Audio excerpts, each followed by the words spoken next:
The port city of Lys is located near the Blue Sea, over which gulls carefree fly. A flock of seabirds flew over the stout ships with crystal white sails.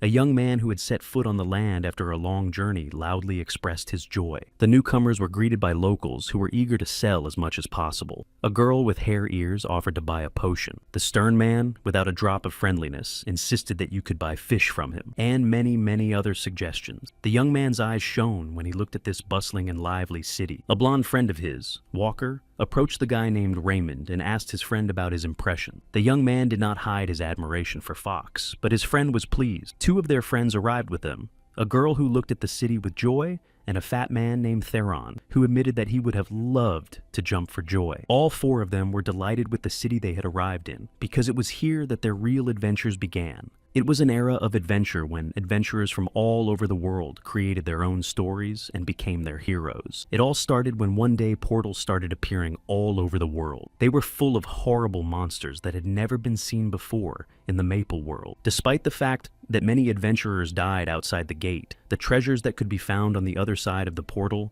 attracted those who dared to take the risk. The blonde-haired, blue-eyed Walker, planning their next trip, said they needed bait. His friends were surprised by this statement, but the guy explained that they could not develop a strategy until they knew what was behind the gate. Countless adventurers had died due to sudden variables, so the young man suggested finding a slave to bait them. The girl approved of the idea of finding someone to distract them while they were running away. The company was located in a room where dirty young men were imprisoned. A man graciously welcomed the company to the gay poor trade union that ran the slave market. Everyone there was destined to become bait. The man laughed and assured me that if I tried Walker, I would not regret the money spent, and even recommended certain men. He offered two young men who had recently arrived and were in good shape. The guy agreed without any question. Finally, the man wished them good adventures, and the company and the slaves went to the red portal. At the entrance to the portal, notches are made on the trunk to understand how many groups are currently there. There were none where the group arrived, so Walker pulled out a knife and made a notch and said they would be the first. He turned to his friends and asked with a smile if everyone was ready, and his company happily stepped forward. After crossing the portal, Raymond almost fell and had a rather strange experience. He looked around and was delighted. There were huge mushrooms everywhere, and everything seemed magical. No one had ever seen such a mysterious place before, and the atmosphere inside was different from what we expected. Walker assured them that they should move on and not worry because the portals were opening far from the monster generation, so they were safe for now. However, they needed another portal to get out, so they made it a priority to find a way out. Suddenly, a monster appeared behind the girl, and before the company could react, it immediately bit her.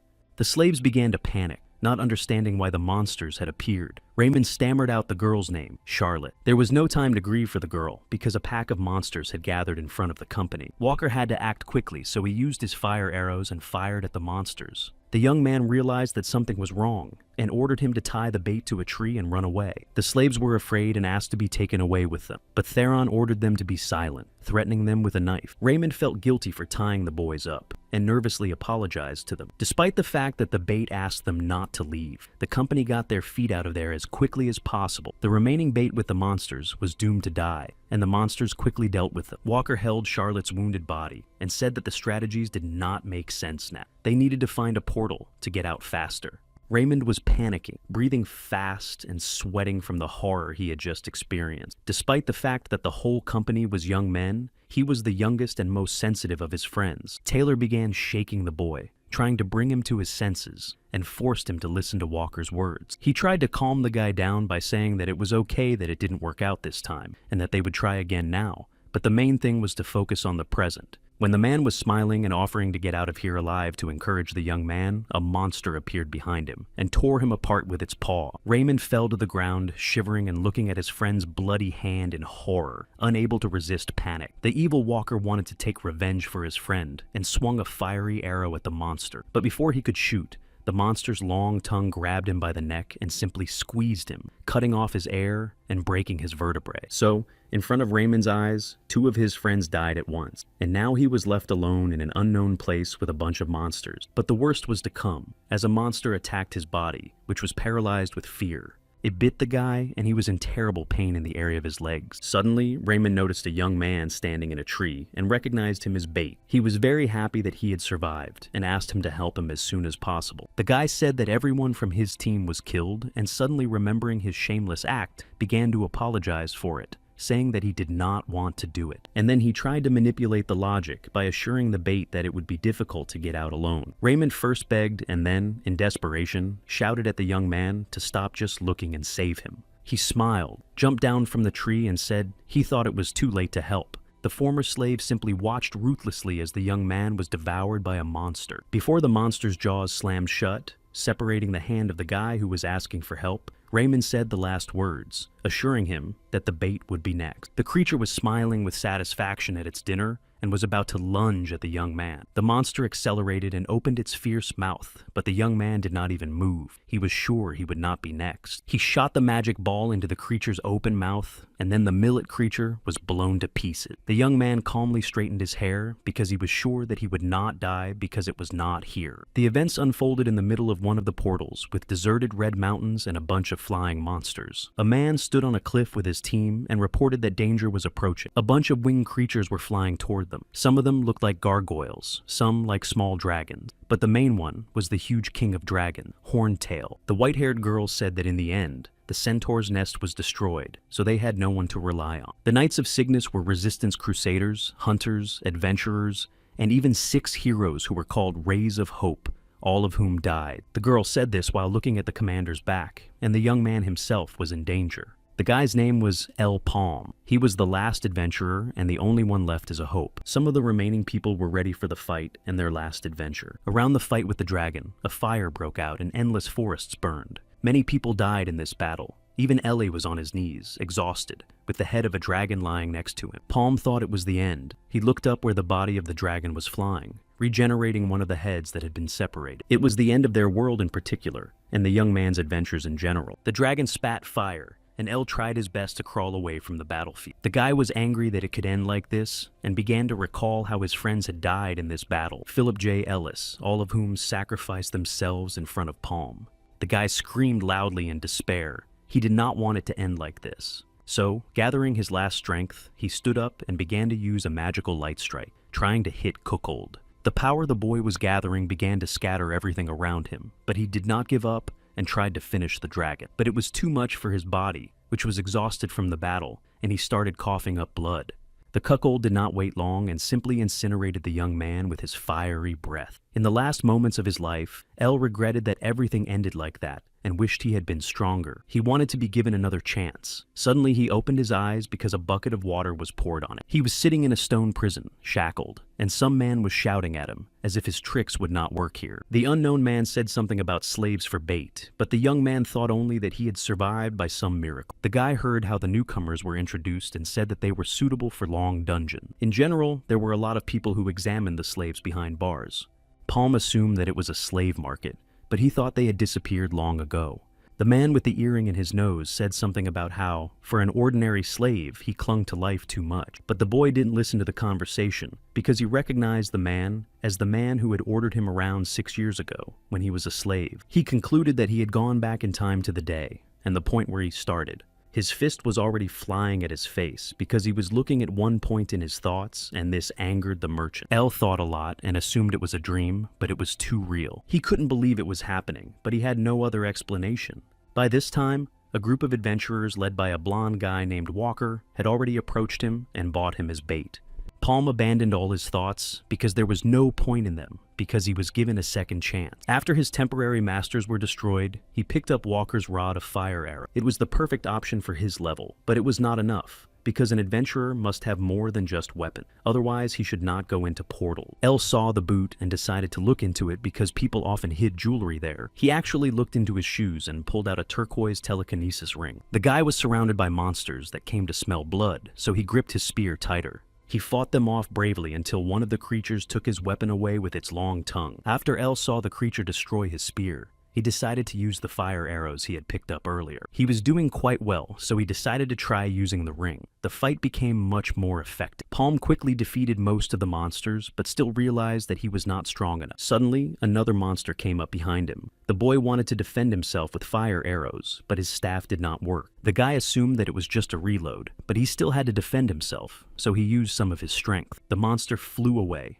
and when he recovered and wanted to attack again, the staff was already recharged. El was quite clever, So he combined the power of the arrow and the ring and destroyed all the monsters that tried to surround him with one blow. He stood there looking at the battlefield where the remains of the monsters were burning up and suddenly heard a voice. Someone behind him told the palm tree that he was not a common bait slave. Looking back, the boy realized that it was Charlotte who was the first to be crippled by the monsters. He was surprised that she was alive at all. But given her condition, she could not say that she was lucky. The girl asked who he was because the young man used a spear and magic. She asked her questions with the last of her strength, but she was interested in why Al had Walker's rod. She also noticed a circle on the boy's wrist and had even more questions. The girl did not understand how he had awakened it as an ordinary slave. Looking him straight in the eye, she allowed herself the horrible thought that her friends had died so brutally because the young man had planned it all. Elle waited for Charlotte to finish and asked her if she had said everything she wanted to say. When there were no more questions and assumptions from the girl, the guy calmly told her that she was mistaken, but it made little difference, because in any case he would have taken their lives. Palm pointed a staff with a fiery arrow at the frightened girl, and said that he despised people like her who use people as bait. In a bustling city where there was always a lot of noise, people were quite loud today, as everyone expressed their surprise and whispered. Everyone was shocked to see a decoy slave return from the portal, and a good one at that. Elle was completely in his own thoughts and did not pay attention to the surprised people because he was in a hurry to prevent future developments. The first thing he was going to do was to get rid of the annoying slave label. The fact that the slave had returned alive was reported to the man who was sitting behind the papers.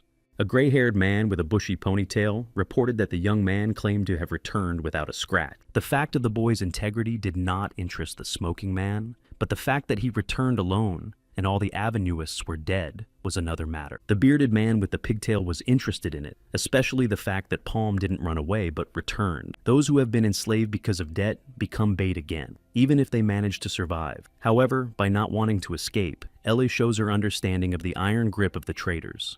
The approach of the Gapur trade union was simple. The only way to get rid of it is to die. The bearded man thought he was being bothered by trifle, but the man with the ponytail said that there was something else. He was stunned by the news that it was said that the slave had awakened the first circle. The one-eyed man with the pigtail was surprised and assumed that the slave would feel dislike for them. The man kept up the incredible messages and said that the young man wanted to renegotiate their agreement. When the gray-haired man said that the young man probably wanted to register as an adventurer, the bearded man was speechless. He could not believe that they were talking about a slave, but Mr. Rakan told him to look into it personally. This finished the man off. He did not understand why the owner of the entire Gapur community would be interested in an ordinary slave. He looked at the stack of books on the table and thought that the answer might lie there. There was a knock on the door of the one-eyed man, and he invited a decoy who wanted to become an adventurer. The status of slave was not meant to exist in the name of Empress Cygnus, and it was only a superficial decree because people have always been meso slaves. When they borrowed money and were unable to pay it back, they became slaves and worked for it. It was this simple concept that created slaves in the Maple world. The day Elle's father, his only close person, fell ill, he also became a slave. The young man bought black moss from the Gapur. They set the price for this medicinal ingredient at 1 million mesos, which was many times the market value. At the trial, the poor young man was accused of failing to pay back the money he had borrowed from the Gapur trade union on time. The judge slammed his gavel and ordered the boy to work off the amount of money by labor. So, the guy spent 6 years under their control, and it was time to pay the bills, so now he was sitting in his office with a fragrant cup of tea. When the young man introduced himself, he mentioned this man whose name was Ibis. He was the left-hand man of one of the leaders of the Gapur. While drinking tea, Abbas calmly stated that he had been informed about the guy's plans to change their contract. The man put the cup on the table without hesitation and said that they would transfer Al to the F-class adventurers. The young man was very grateful, but he wondered to himself why Abbas had agreed so quickly and whether it was his own choice at all. After thanking them, the guy said that he needed an E-class and thought that he would not dance to their tune. The man and the boy started a heated dialogue because the boy didn't even have a rating in the Association of Adventurers. When Elle said that he had survived as a slave for 3 years, the man assured him that it was an experience of baiting, not hunting. Then Palm reminded him that the first adventurers were famous for surviving, so the advantage of an adventurer was to return alive. The survivor's information is more important than his skills, and Abbas recognized this. Not everyone is capable of surviving for 3 years as a decoy, but the young man was in low-level portals all this time. Considering the young man naive, He asked if he was really sure he could survive in the high-level gate. They did not offer such risky contracts to just anyone. As he smoked another strong cigar, Abus thought that the young man was taking on too much, and that they died so quickly. However, when he looked at Al, he no longer thought so, because the guy had some kind of eerie feeling. Palm began to say that there is a place where 12 markers have already been placed, and only 5 people can enter. One Eye confirmed this with a mocking remark that about 12 groups had already died there. Handing over the contract, the man asked the young man to prove that he was capable of many things, and then he would fulfill his request. After a while, El Palm was standing with a group of 4 people, who asked him if he was the new guy who had agreed to go with them. A blonde young man with green eyes kindly extended his hand and introduced himself as Chev, who was also called Tank in the team. Abbas told them that the boy had been a slave for bait before, but they didn't care at all. Palm said he was pleased to meet him, and was immediately asked if he knew fire. For elementalist mages, there were no rules. They could only use an innate attribute. Tank told his friend that any objects of other elements were useless to them. After they finished talking, they began to discuss the case. Their task was not to deal with the monsters, but to retrieve the items of the groups that had died here before. They were to return the items to the community and receive 3,000 mesos each. The white-haired young man whined that it was not fair. If they came back with nothing, they would be penniless, and the items of the first-round people cost at least 7,000. His friends teased him for his whining, but then told him to calm down and went off to earn money. The gate behind which they found themselves was bright but gloomy. Chev, as the commander, decided to discuss the base first, because they were going to have to fight monsters. Someone suggested a tree as a good shelter where,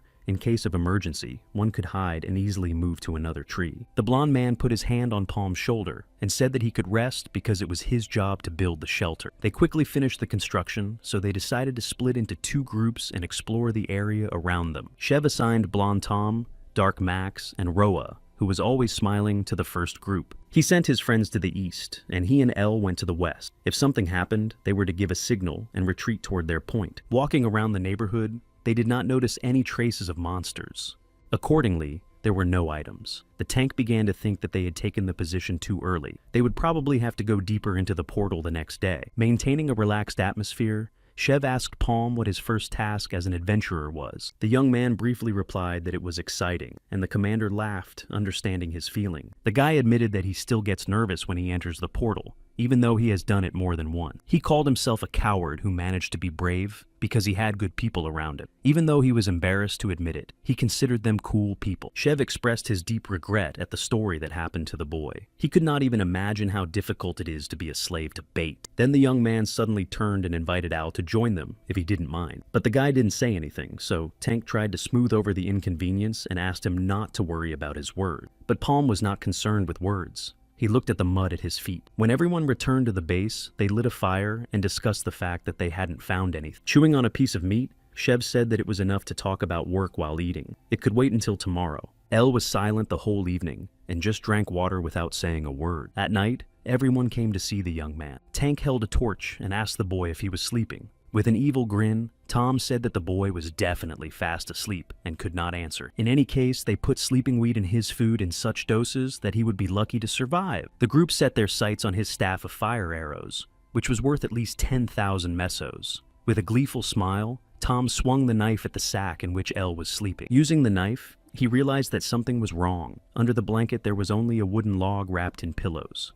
Everyone was incredibly surprised when they saw that the young man had disappeared, and then the commander shouted loudly to find him. Suddenly, everything behind them burst into flames. Their base was on fire. Chev quickly changed his order and ordered to take things and food out of the fire. It was obvious that it was the work of El Palma, and in a moment, the fire was no longer their biggest problem. When Sev turned to Max, who nervously called him, he saw a giant jelly monster. It took them a few seconds to realize that they had been baited. They had no choice but to run. Elle watched them hiding in the tree and thought about their stupidity. If they were going to deceive him, they shouldn't have been kind. At the gate where more than 12 teams died, where even veterans would have had a hard time, such a gentle greeting made the young man realize that they were up to no good. Palm was familiar with the boss monster in this level. The guy guessed it by seeing the corrosion marks. He sold the same one as in his previous life. Chev realized that their combat compatibility with the monster was simply terrible. Tom asked the captain about the creature. This creature was called a golden drake. It was impossible to meet him in Maple World, as he was a rare boss that appeared only in the Red Gate. The monster consisted entirely of acid, so melee fighters try to avoid it completely. But the worst part is that he had arrow attacks. Acid arrow is a skill that helps him shoot acid from his body. This information terrified the tank crew, because they could not fight from near or far. Everyone was confused and asked the captain what to do. The first thing Shev said was that they should run away while the monster was reloading the arrow. Then he planned to regroup and look for an opportunity to destroy the core in the creature's head. Max, hearing about the recharge, decided to take advantage of the time and attack the creature. Tank tried to stop him from doing such a senseless thing and said that they had to solve the problem together.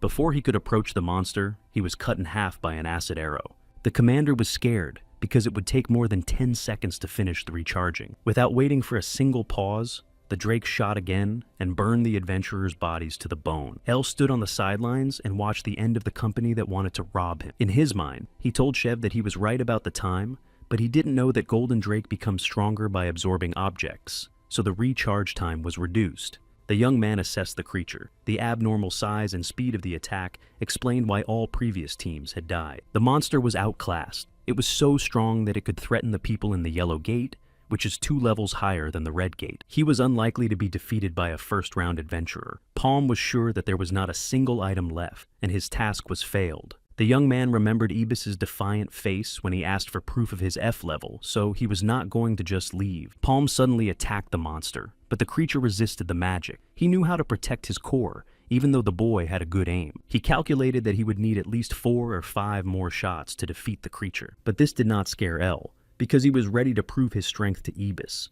The monster didn't hesitate long and shot acid at the boy, which dissolved the wood, so the young man had to jump down. Palm combined the power of his sword with a telekinesis ring. He had to hit the same spot every time without missing. An ordinary magician is not capable of this. But Al was no ordinary magician. One of his titles in his past life was the greatest telekineticist. The young man shot fire arrows, and while they were reloading, he moved like a bungee cord, dodging acid attacks.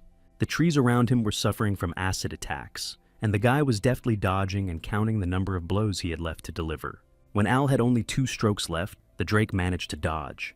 It was quite nimble for its size, but it still did not help him much, because using his ring, the young man quickly struck another reinforced blow. Finally, the core of the monster was opened and the last blow was to be struck. The boy was in a hurry to destroy the cannonball, but the Drake, which had more than 1 pair of eyes, was catching up with him with its acidic hand. The young man noticed this with his side vision and teleported to his sword at the speed of light. The sword with a rope connected by telekinesis allowed him to move quickly, and at a safe distance he shot the monster. The arrow, reinforced with a ring, bypassed the arm of the Drake, which it was trying to defend itself with, and hit the target. After the Drake's kernel was destroyed, it boiled over and exploded, spreading acidic liquid all over the neighborhood. Palm launched his sword with a rope into the nearest tree and quickly climbed to the top to take the safest position. The acid river spilled around, burning all the trees in its path, but El was safe. After everything calmed down, the boy calmly went down and went to where the monster was. There, the young man used his telekinesis ring to summon the core of the destroyed creature. It was small and red, and once in the boy's hands, it dissipated with an energy wave. After the mission, Palm returned to Ibis's office, where the man was smoking a strong cigar with his arms crossed as usual. The bearded man admitted that the young man was still worth something, but the fact that he returned alone and without any findings spoiled the picture a bit. The guy explained that the people he went with were newcomers and tried to steal what he came for. El didn't tell the whole truth,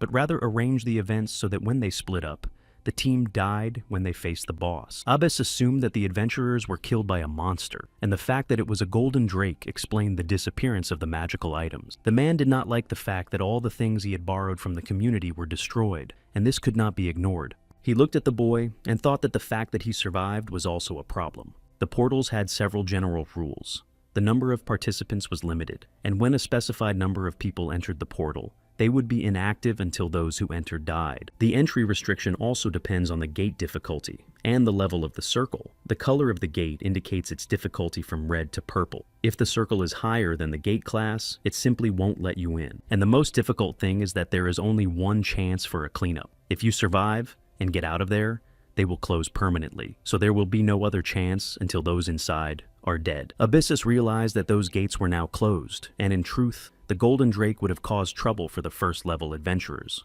The man began to list all the facts about the trip, and summarized it by saying that since the items were missing, the task was failed. The guy smiled and said he hadn't finished speaking yet. This made the bearded man nervous. Unbuttoning the sleeve of his wrist, the young man showed 2 rings around his hand, saying that he had eaten a monster. Ebbis cried out in shock when he saw the second circle, and realized that the young man had swallowed the stone of mana that had fallen from the drake. El considered this sufficient evidence and demanded that he be granted E-level as promised. Suddenly, the man surprised the boy by saying that he would give him a D class. In a fit of temper, the man almost climbed over the table and started asking the boy to work for him, promising to treat him as if he had a C grade. Palm calmly signed the contract, and Abbas thought that it was too much to give such a title to someone who had not yet reached the 3rd round. The avuncular class largely depended on the circle, obviously because it demonstrated power, but the young man was no ordinary one. He developed his circle simply by absorbing a mana stone. He also had an incredible instinct for survival, even more like a talent. The bearded man was smiling happily. Now he had a man who had just awakened the first circle, and in a moment had gained the second. He had never seen anything like this before. The man's smile was stretched to the very ears, and he really needed such a young man. He noticed that the boy's attitude toward him improved faster than expected, and it seemed that he was really impatient. Very soon, the first ever raid of 100 people to the Red Gate was to take place. As soon as he signed the contract, El stuck out his hand and politely asked to lend him money. Although Ebbis was smiling, he thought to himself that such impudence was already the limit. Rumor has it that the gate marked the beginning of the adventurer's era, but it was only a trap of a dark sorcerer. Many died inside, destroying the future of the Maple World. The monsters that had bided their time began to break out and people lost. 3 years later, the horrors of the past are repeating themselves. El left the Gapor community building a free man. He thought that his strength was still not enough, but it was enough to start. Right now, they have found a red gate with a limit of 100 people, where only those who have reached the 2nd round can enter. Usually only high-class adventurers are used for such work, but this gate is very important to the community, so they allowed PLM to go. Now that he had money, he considered it foolish to spend it only on equipment because he could not afford the things he needed. Still, he could have bought something useful now, and he went to a specialty store to get the right product. At the entrance, he was met by a young trader who welcomed him to the slave market of Lida and offered to show him around. Among a bunch of other buyers, he asked what kind of companion he was looking for, because it could be either a decoy or a warrior with whom he could fight side by side. The guy shook his head and said he was looking for someone who could take him. This request from the customer slightly puzzled the salesperson, so he decided to escort him to the punishment cell. They kept those slaves who were guilty behind bars in the dungeon. El chose a very scary guy who made even the trader's hair stand on end, so he asked the young man if he was sure he wanted this particular slave. There was a young man behind bars, chained by the neck and hands, but he was the one Palm was looking for. Before he returned,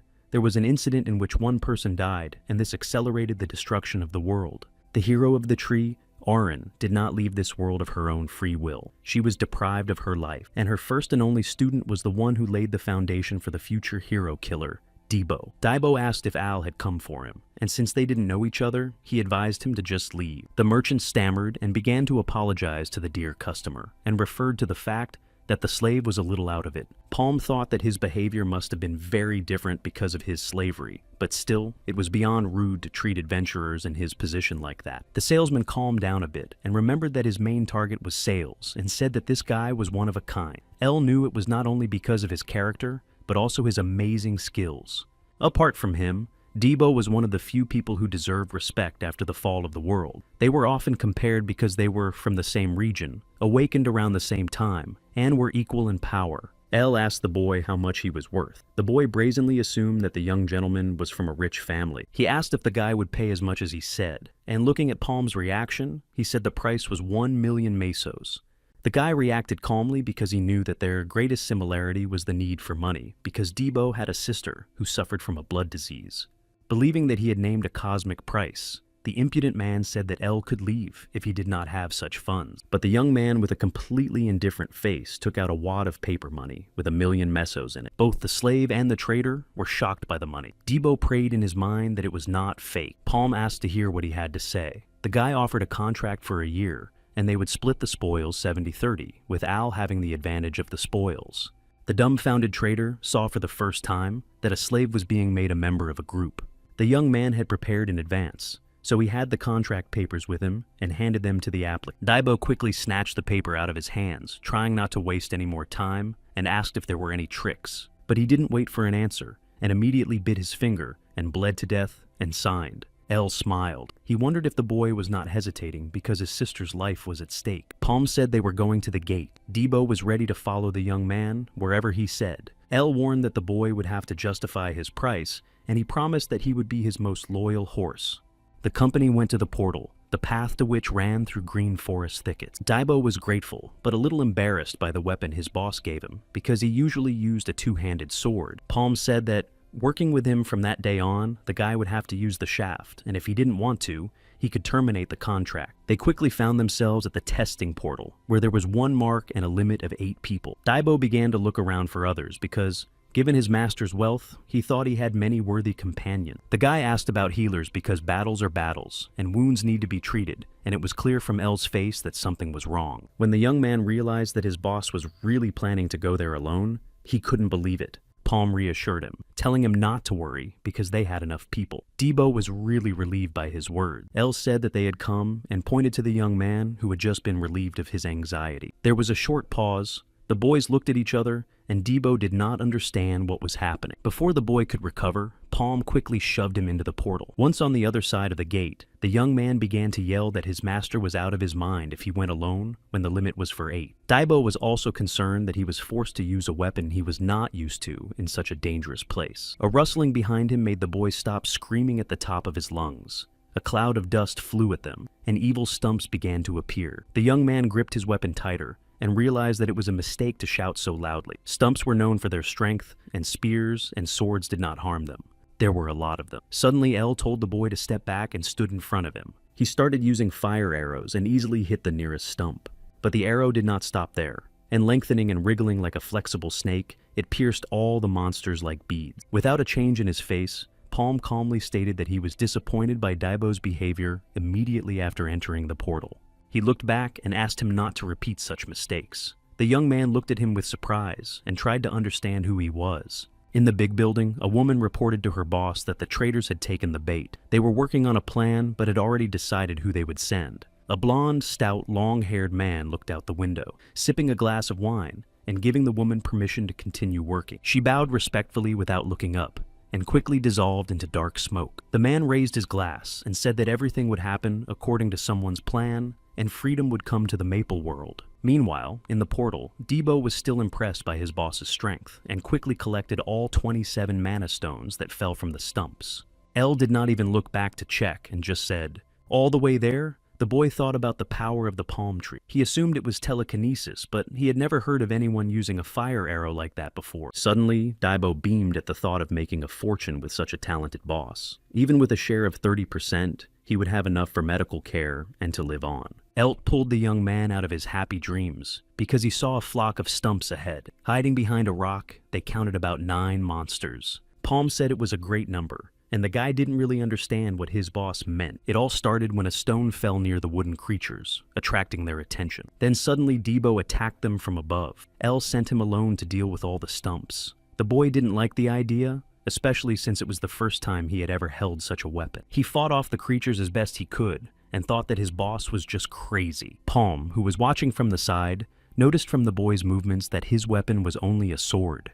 But he knew that the young man would soon realize that the halberd was a weapon destined for him by fate. He had no doubt about his talent, because the boy was the only one whom Alan's heroine chose as a student. While cutting through another tree, Debo suddenly felt that the halberd was more comfortable than a sword and had a longer range. By removing unnecessary tension, the weapon became lighter. The young man even decided to experiment and make smoother movements. Suddenly, the stumps began to fly apart easily under the force of the halberd. Watching the boy, El saw that he was learning quickly, even though he hadn't completed his first circle and was already fighting so well. Suddenly, everything around me started shaking, and something that looked like a giant claw started coming out of the rock. The young man barely managed to jump away from the place where the unknown object was already standing, when the creature came out completely. When it came out, it became clear that it was not a claw, but the root of a giant tree stump. The monster tried to run over the young man again, but Palm managed to save it. After the rescue, he immediately left the boy and began to prepare an arrow attack. The size of the stump did not scare him, because it was even easier to hit. Debo smiled and thought that he was about to watch his boss defeat the monster with magic, but the creature was able to repel this blow. The stump was faster than Al thought it would. Then he decided to speed up his arrow with telekinesis, but he blocked this attack with his root. Obviously, magic didn't work here either, so the young men resorted to the most proven method and simply started running away. Palm assumed that the problem was not that the magic did not work on him, otherwise he would not have blocked it. The problem was in the branches. The stump, because of its stoutness, was breaking off a pile of stones with its branches, which flew in all directions. Al had to use telekinesis to save them from the ever-falling boulders. Having escaped from another stone, Debo thanked his boss for saving him, coughing from the dust. But before he could recover, Plum had already instructed him to deal with the stumps that were ready to attack. He himself quickly set off to fight the giant, without even having time to listen to Debo's complaints. The young man quickly set to work and shot another fire arrow at the stump. The guy did not believe in his boss and thought that now was the best time to run away. When the monster repelled the attack, the young man only reinforced his reasoning, and suddenly an arrow hit the monster. Daibo's mouth dropped open at the sight, forgetting that he had his own task. The thing is that the branches were moving faster than El expected, so he couldn't dodge and strike at the same time using telekinesis. However, because the young man had awakened the second circle, he could use 2 spells at a time. Debo fought with his stumps, and at the same time, watched his boss's incredible fight. Palm hid one arrow after another, so no matter how fast the branch was, it was impossible to repel a series of attacks. The stump began to lose significantly, and then his boss began to reveal himself to be an even bigger monster than he had thought at first. Suddenly, Debo realized that he had been so distracted that he hadn't even noticed the cluster of stumps that had already gotten close to Al's back. But the guy pierced all the small stumps with a telekinesis arrow without even turning around. He also did not miss the opportunity to tease the boy, saying that he could not even handle toddlers. The stump decided to take advantage of this momentary distraction and tried to strangle the palm tree with its roots. But the young man managed to jump away and conclude that he should not be distracted. However, he was still distracted, and when the branch was a millimeter away from his face, Debo pulled him away and deftly cut off the brazen branch. The exhausted young man did not miss the opportunity, and laughingly apologized for the joke with the kids because he had just saved his boss's life. Palm stood firmly on his feet, smiled, and said that now the boy was useful. Now the young men were ready to attack the stout giant together. Ellie attacked the stump branches using her new double strike capability. Daibo swung his halberd while being covered by telekinesis arrows. The cunning stump, having many branches in its arsenal, began to attack from 2 sides at once. Debo and Al split up the sides. The boss took up the right attack, and the boy the left. The magic and brute force worked perfectly together, and the splinters from the stump stakes flew in all directions. Suddenly, one of the branches hit Debo, and the young man was already flying into the mouth of a giant tree stump. But his friend picked him up with telekinesis, directing a stone on which the boy was able to land. But the stump began to knock stones out from under the young man's feet, and Palm had to use telekinesis again. This work began to cause trouble and exhaust the young man because magic took a lot of energy. Daibo jumped from stone to stone, trying to escape from the monster's endless branches. El tried to chop off as many branches as possible at once, and the furious assistant hit the creature in the eye with his halberd. The young man himself could not resist and jumped down, leaving his weapon hanging in the wood. His boss, who had telekinesis, helped him and instantly returned the halberd to his master. The guy, who was already burning with rage, lost his second eye. As soon as he landed, the stump wanted to devour him and opened its mouth. El did not miss the opportunity and hit the middle with his fiery arrows. The young man shot straight at the core, and at the same moment, the monster burst into bright flame. Palm walked up behind the exhausted boy and thanked him for his good work, and the young man reciprocated. Meanwhile, in the city, it was already dark in the evening, and she was sitting with her food in front of an empty chair, thinking it was time to eat and go to bed. The girl had brown hair and a slight blush on her cheeks. She thanked the food before starting to eat. Suddenly, someone knocked on the door and she hurried to open it. Debo's brother stood on the threshold, all scratched up but smiling. The guy said he was home, and the girl rushed to hug him with tears in her eyes. After his adventures, El Palm returned to his house in the forest where his father lived. There was still a cute photo of him and his father on the dresser, but unfortunately his father had already given his soul to God, so there was just a body on the bed that began to shrivel up. El set fire to the building with his staff, along with the body of his late father, and moved on. Abis was sitting in his office smoking a cigar and thinking about how to organize the raid on 100 people that was about to take place. He had no room for error because Rakan himself was responsible for this. Dozens of trade unions are closely monitoring this event because elite or even epic weapons can be found in such gates. The man shook the ashes into the ashtray, thinking that it would be very difficult. The Natashas will be there, 3 sisters from the Goldrich Trade Union. They have enormous power, which makes it doubtful that they have only 2 circles.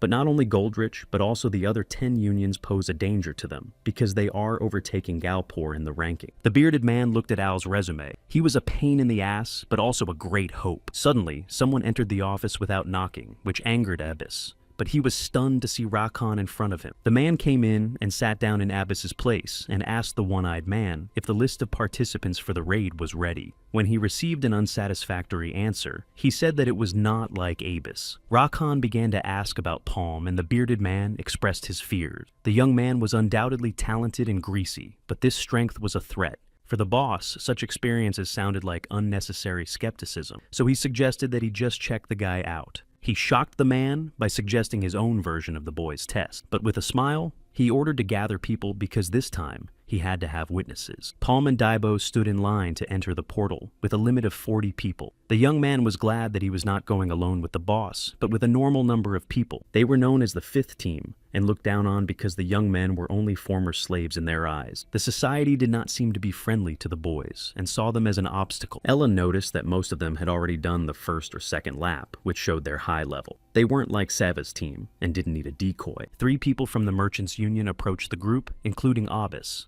He was very happy that Palm had come here. The man spoke briefly. Those who came here will be tested, and the results of the test can be rewarded. Everyone began to ask what exactly they would receive, but the bearded man did not answer. He kindly invited us to try our luck at the gate, which can accommodate up to 40 people. No one even thought to look at the number of people in the portal they were standing near, because everyone was surprised. Only El Palm was not surprised. He began to guess what Abyss was up to. After passing through the portal, a group of people found themselves in the forest. Apparently, some of them had been to places like this before because they expressed their dissatisfaction. The participants agreed to work together only during the boss hunt, so everyone split into their groups and agreed to meet after the signal. Debo was upset because they were again down to just 2, while other teams consisted of many more people. A man with a hat and glasses named Dolan ordered his men to kill everyone on the Luhansk because time was running out. Something stirred in the bushes ahead, and a one-eyed dormouse came out, but everyone was surprised that it was alone. Dolan considered it a waste of time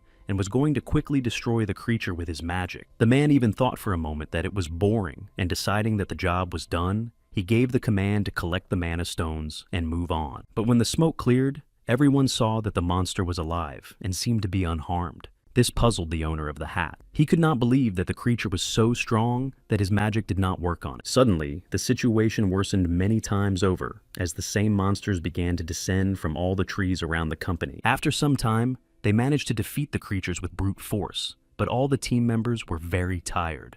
The monsters turned out to be stronger than they thought, so everyone began to ask the main one what to do. Dolan rejected the possibility of winning by the number of monsters destroyed, because in this case, they would quickly be exhausted. The best option for him was to leave the alliance and fight the boss alone. El Palm knew that this was the conclusion most participants would come to when faced with monsters. Debo agreed with the assumptions because he himself felt the power of the creatures, and at the same time complained that his boss was not just standing by and not helping. To which the ale replied that there were only 3 of them, so the young man had to cope on his own. The guys decided to hurry. Debo thought they would destroy the boss, and Palm said they would get rid of all the mobs.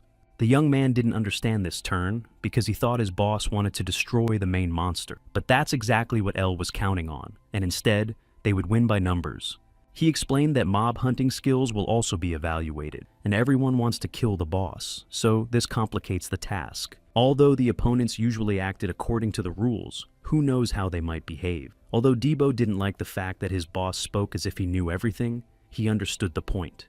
Even before entering the portal, he said that there was a sense of danger at the gate. Dolan's team was calmly walking in search of the boss when the girl drew his attention to something interesting. Suddenly, in the middle of the road, they found an exit. Although they were not looking for it at the time, they decided to leave a mark. Suddenly, one of the participants, whose name was Avant, started laughing very loudly. Dolan came up and asked me not to do that because he could attract monsters with his laughter. But when the young man returned, it became clear that strange things were happening to him. A poisonous purple fog radiating from Avant began to spread around. The young man had completely turned into a mushroom, poisoning the environment, Dolan realized that he had to run away. Every second the mushroom opened its pores and spewed out more and more poison. It was not enough to cover his nose with his hand, and Dolan also began to laugh wildly, so much so that his hat fell off. Debo and Elle walked around the river. The young man was thinking about the fact that his boss hadn't entered the fight yet. Suddenly, a red light appeared in the bright blue sky. It was a signal. Although Debo knew that he should send fire if someone found the boss, it was still unexpected. After a quick glance around the room, Elle realized that one team was missing. When the young men arrived, a man with a red headband decided to start. The girl with the purple tail said that Dolan's team was not there yet, but the man said that there was no time to wait. Suddenly, he said they had found the boss and Dolan's team with him. He said that the whole team was destroyed by the monster. The boss turned out to be an insanely dangerous poisonous mushroom. The girl was frightened by the fact that the boss in this portal was such a dangerous and poisonous monster. Her team was not ready for such a battle. Assuming it was true, she preferred to give up the hunt and head for the exit. Debo quietly asked Al about the danger of this monster.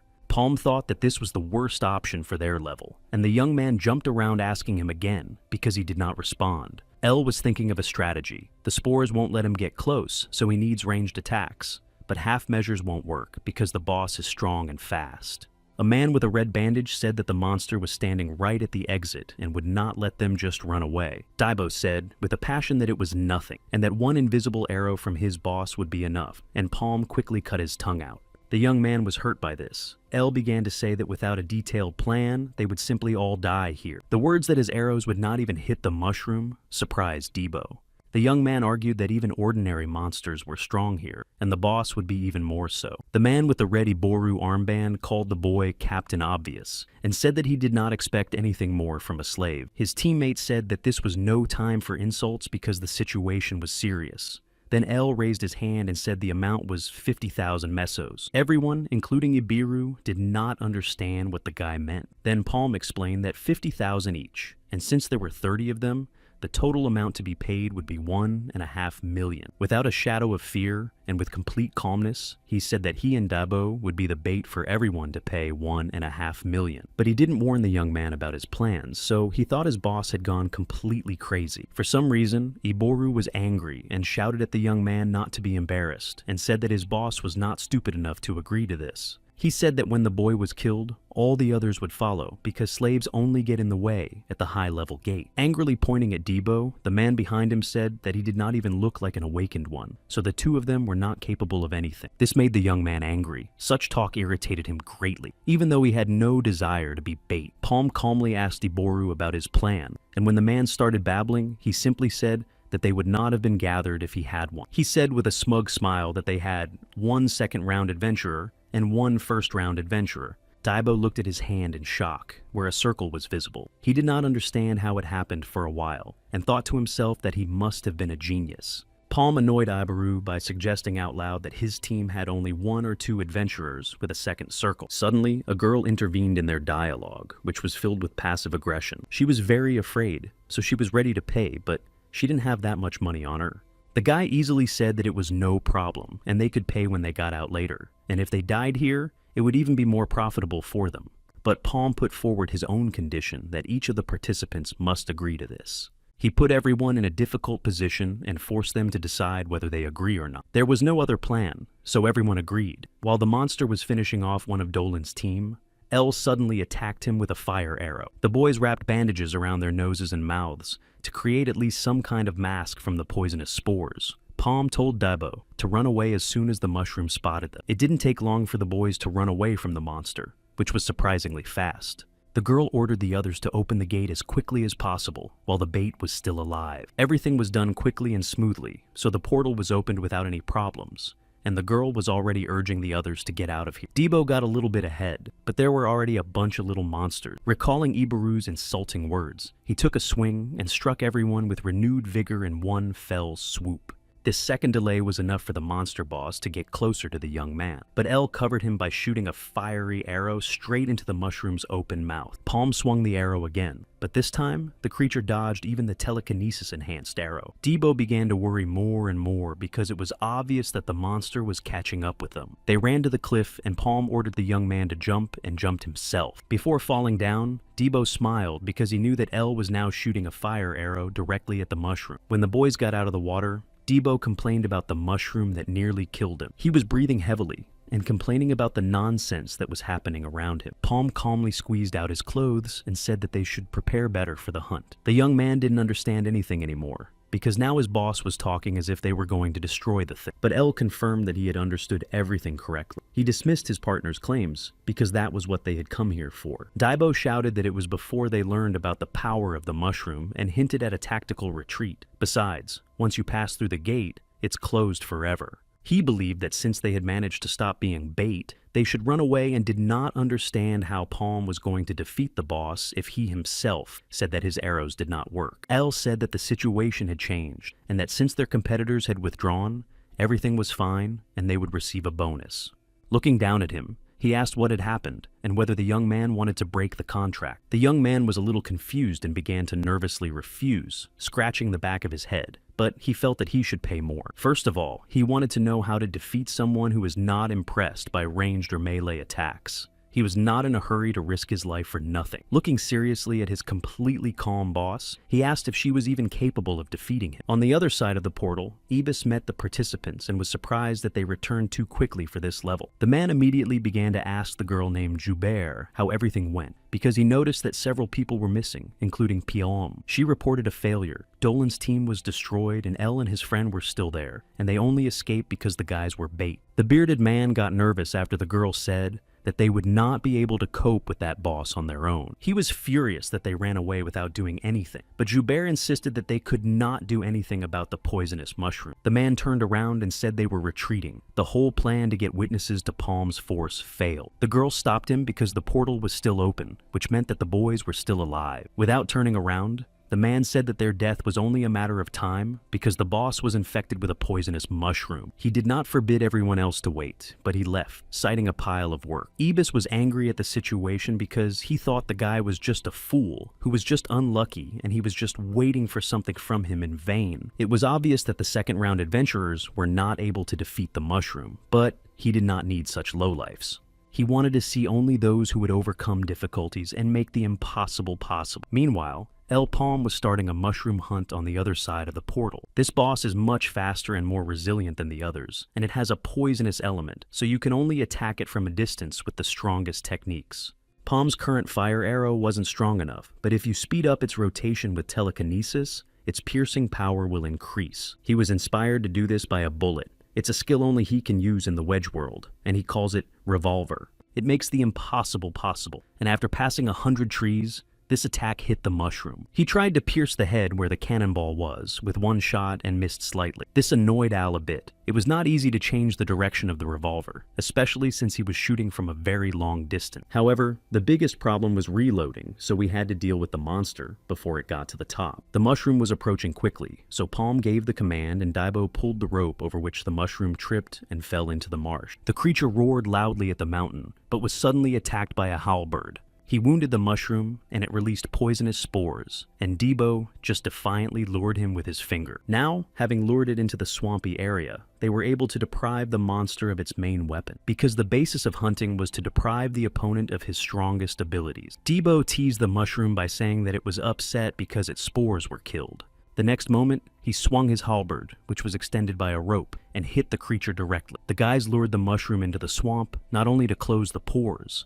This place is the worst for fast monsters. In its attempts to move, the creature realized that it was a bit difficult, and a moment later, an arrow hit it. Debo peered into the column of steam to see if the monster had died, and to his great regret, he saw the silhouette of a living mushroom. El shouted to his partner to aim for the colonel in the head. The guy was well aware of this, but the next time he swung his halberd, the mushroom grabbed his weapon. The mushroom pulled on the rope, and the young man was suddenly saved by Palm with telekinesis by throwing him a log, which he was able to grab and let go of the rope. The log itself hit the mushroom, but of course it didn't hurt it, so Debo decided to kick it once more on the cap. The young man picked up his halberd and landed on a driftwood in the swamp. Suddenly, the boy began to run very fast around the monster, jumping from stone to stone. El began to raise the marsh waves with his telekinesis, blocking the view around him. The monster thought it saw the silhouette of a guy with a halberd, so the mushroom randomly stuck out its hand and destroyed the water wall. He eagerly reached out with his claws to catch the young man, and was surprised when there was no one there. But behind him, a halberd was inexorably approaching, and in a moment it separated the mushroom's cap from its stem. Debo was very tired after the fight, and breathing heavily. He gave his boss the thumbs up. El smiled happily as he looked down at the worthy work of his hired hand. Suddenly, his eyes were filled with horror as he saw the mushroom behind the young man begin to swing at him, even without his head. Before Palm could warn the boy, the monster threw him into the swamp in one fell swoop. The mushroom without its head cap burst into loud bursts of laughter. If it had a gaze, it would have directed it at the young man on the rock. El could not understand what was happening because he was sure that Debo had taken the monster's head off. He fired at the monster at random, but of course it didn't have any effect. Something had gone wrong. In order to get a better look at the body of the mushroom, Palm lifted it with the help of telekinesis, directing his strength to the water. Obviously, it was a bad idea, because the monster jumped off the pole and started climbing up the mountain to the young man. The guy had only one arrow left. There was no more time, and shooting at random was pointless. Suddenly, Debo came to downstairs and began to shout loudly that he had already been eaten by the mushroom. He threw his halberd with fierce force, cutting the mushroom's body in half. The young man was starting to get excited when the lower half of his fur coat slipped into the water, and suddenly he realized something was wrong. The fact is that the upper part continued to climb uphill, as if nothing had happened. An anxious guy shouted downstairs to his boss that it was dangerous. El fired. It was his last chance, but he missed, and the fire passed the mushroom's body. Then, in the middle of the remains of the body, a real creepy monster head appeared. The young man did not show any surprise on his face, but thanked that the monster had finally revealed its real head. Debo noticed that Al had a gun in his hand, so the previous shot was just a distraction, and he saved the real last arrow for later. Now that all the cards have been revealed, Palm was able to deal the final fatal blow to the annoying monster. The monster flew several meters down, fell to the ground, and exploded, creating a large purple cloud of poisonous gas.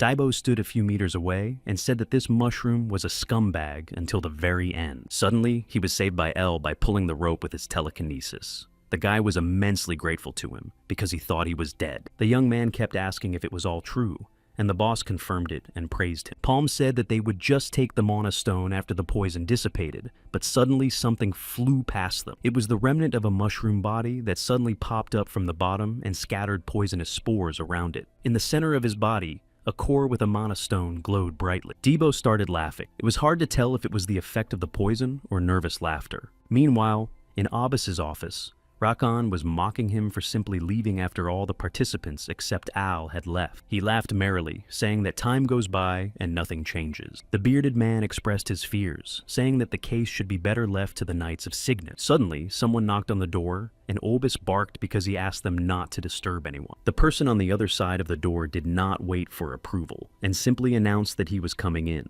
The man started to get angry, but as soon as he saw the visitor, his anger gave way to surprise. On the doorstep stood El Palm, tattered from a hard battle, and firmly declared that he was back. Rakan broke into his terrifying smile, which showed his interest in what was happening. While Ibis was standing there, the shocked man decided to tease him a little with questions about whether he was dead, and he saw that he was so frozen. Rakan introduced himself and said he was glad to meet him and expressed his admiration for the young man's survival skills. He also added that they need more of them in the Gaypor trade union. El bowed politely and thanked him for his praise. The man thought to himself that he really liked this politeness of the guy and decided to ask only one question. With a sly smile, he asked if the young man would be able to demonstrate his survival skills in a portal for 100 people. The young man reacted quite calmly, not at all afraid, saying that it would not be easy. For some reason, Rakan did not like this answer very much, and the smile instantly disappeared from his face. Then Ibis erupted in anger like a volcano because the boy had spoken so boldly to the master. He reminded him that he had not made the young man an adventurer, so that he would turn his nose up at him and that he had a debt. Rakan began to smile again, continuing Al's phrase that a portal for 100 people is not easy, but not impossible. The man said he didn't like to take shortcuts and asked Palm directly what he wanted. When El met with Debo after the meeting with the gentleman and told him about his demands, the guy splashed his beer around in surprise. Such a strong reaction was due to the fact that the young man asked for 5 million mesos per person, and for the two of them, it was 10 million. El looked at Debo with a cold, angry look because he was wet from the beer the boy had spat out. Slamming his glass on the table, The young man asked if his boss was overreacting, because he could have been refused because the money was not small. Wiping himself with a napkin, Palm said that he did not care and that they should decide and sort it out themselves. Debo believed that the guy was too calm, because if it didn't work out, they would have problems with Ibis. Their conversation was interrupted by someone coming up behind them and reproaching them for cooling off. It was Ibaru, who said that it was difficult for them to keep up with the others. Joubert stood silently next to him. Debo immediately flared up and started shouting that this was not the way to talk to rescuers, and even suggested going outside and starting a fight. But suddenly a man and a girl bowed to him and apologized. He apologized for doubting their abilities because of his misjudgment. As an adventurer, he was ashamed of himself, so he apologized again. After apologizing profusely, they handed him a bag of money. They even added a little to the amount as a token of their apology. Without turning around, Ella calmly said that there was no need to be too grateful because they had agreed on everything. They were paid for the work they did, so he suggested forgetting about gratitude. And finally, without even looking them in the eye, he told them not to be misled. Debo got a little angry because he started rejoicing too soon, and now he has to recount everything. Palm turned around and asked the man with the red bandage if his name was Abira. He called him a pirate and asked if the man could do the job he was being paid for. Meanwhile, Ebis was shouting that he couldn't give Al 10 million mesos, something that could only be done by third or fourth circle adventurers. He did not argue that the young man was the best candidate, but if he was allowed to do so, he would be overwhelmed. He believed that the boy was testing the waters and offered to discuss his fee again. Suddenly, Rakan shocked the bearded man by saying that the young man could have asked for twice as much. Without explaining anything, the man handed the one-eyed man a paper and told him to read it. While he was reading, Kaken said that they would only send the El Palma group on this raid. Abbas thought to himself what a team of two could do. But what he saw on paper shocked him, and he could not believe that what he read was true. Rakan laughed, expressing hope that the information was true because he had paid for it. The papers talked about some dark genie. He was a threat to them. Rakan handed Ibis a pen, and with a stern look, ordered him to sign and not to indulge in vain hopes, because the battle had already begun. A bunch of adventurers who came here for the sake of adventures outside the gate stretched out near the sturdy portal for 100 people. While they were waiting, they set up camp and sat around the fire talking to each other. Suddenly, El approached. Debo wondered how his terms had been agreed to at all. Palm had advised him not to get too excited and not to relax, but the boy already considered himself an experienced adventurer. Debo did not like the atmosphere in front of the gate. They were accepted as another addition. A man named Shulden, who was an E-class adventurer, stood up and kindly extended his hand to greet me. El Palm, as always, simply introduced himself without emotion as a C-class adventurer. The man was very surprised because this gate was not supposed to let anyone higher than the owners of the two circles through. He did not understand how a C-class person could be sent on a mission and suddenly be interrupted by a girl. She asked Shulden to leave the young men alone because they had a previous agreement with them. The man turned around and rudely asked if they had an alliance, and El just walked past him. In fact, back in Abyss's office, Palm was given an assignment and did not understand why he had to do it. But the bearded man didn't want to hear any questions. He just wanted the boy to follow orders. In this raid of 100 people, their trade union joined forces with the Knights of Cygnus. The Knights of Cygnus were the most powerful organization that followed the teachings of Empress Cygnus. As a symbol of power, she expressed interest in raiding the gates. Since the gates were crowded with the best adventurers, the trade union agreed to the alliance, so they had a better chance of success, even if the knights were only cadets. The man was sure they had ulterior motives, but the conditions offered were very good, so they agreed to cooperate. Palm decided that he understood Abyss, and said that it was okay if they worked together. But the man said it was not that simple. He thought the knights were a bit strange. A white-haired and blue-eyed girl named Kira introduced herself as the head of the Knights of Cygnus cadets, and emphasized that the boys should not think they would be wandering around outside the gates unattended. The girl immediately turned Debo against herself when she said she didn't like being made to feel bad, and advised the boys to just obey orders. She then asked sternly if they were the only ones Gapor had sent and received an affirmative answer. The girl sighed heavily. Such a meager number of adventurers looked like the desperation of the Union. Other mercenaries from the trade unions began to arrive. The Dig Chamber of Commerce sent a team of Crocus, led by a masked man. The Mardia Trade Union was represented by Kubl's team, a man whose face was carved with experience. Debo was surprised at how quickly things changed with the influx of merchant unions. Suddenly, 3 girls with bright red hair approached. They are the 3 sisters Natalia of the Goldrich Trade Union. Kira crossed her arms over her chest, a little annoyed by the self-confidence of the red-headed girls. The surrounding noise was interrupted by a red-haired man, asking everyone to pay attention to him. He introduced himself as Longko. He was their bodyguard, so to speak, supporting them on their way out of the gate. Certain rules of the community had already been told to the adventurers, and the man decided to repeat them once again. Legendary items do not belong to the person who found them. All rights belong to the community, so payment will be made on the basis of a contract. But adventurers can take the mana stones for themselves. Lonko warned that if anyone is caught stealing, they will fight his team of B-class adventurers. Debo was frightened to notice that they all had a fifth circle, which meant they were many times stronger than him. That was the end of the chatter, and everyone took their positions in front of the portal. Kira ordered us to follow her. The girl was going to lead everyone to success. Debo didn't like it and questioned why they should work with her. Elle looked at the portal and rejoiced. He had to work hard to get there. He had never passed through this gate before, but failure was unacceptable because it was where it all began. Palm urged the young man on, and the boy still grumbled indignantly that he would not lift a finger if their companions were killed. Kubel walked ahead of everyone, making sure that everyone followed him. Debo looked around and marveled at the giant grass that surrounded them. The girl was strict with him and told him to keep up, reminding him that this was not a walk. The young man could no longer contain his anger and asked his boss if they would really allow him to be treated like that. When the boy turned around, he saw his commander falling to the ground. He didn't understand what Palm was doing, so he assumed that the boy was probably praying, and he actually listened. Suddenly, everyone heard a strange noise, followed by a column of thick field dust. The adventurers were being run at by ribbon pigs. There were more than 1,000 of them. Kira quickly got her bearings and shouted for everyone to scatter, because not all the teams had even entered yet. This puzzled everyone, because it was a tacit rule not to attract attention at the entrance, and the girl's scream clearly violated it. Some team invited the guys from El Nido to run away with them, but they kindly refused and headed in the other direction. The pigs quickly ran out of the piles onto the path, and immediately headed for the Knights of Cygnus. Kira commanded her men to go to the forest, where there were many obstacles and hunt monsters from there. Suddenly, one of the knights told the girl that they had a problem because the adventurers from Gappor had disappeared. The guys were completely safe and enjoyed the fresh evening breeze.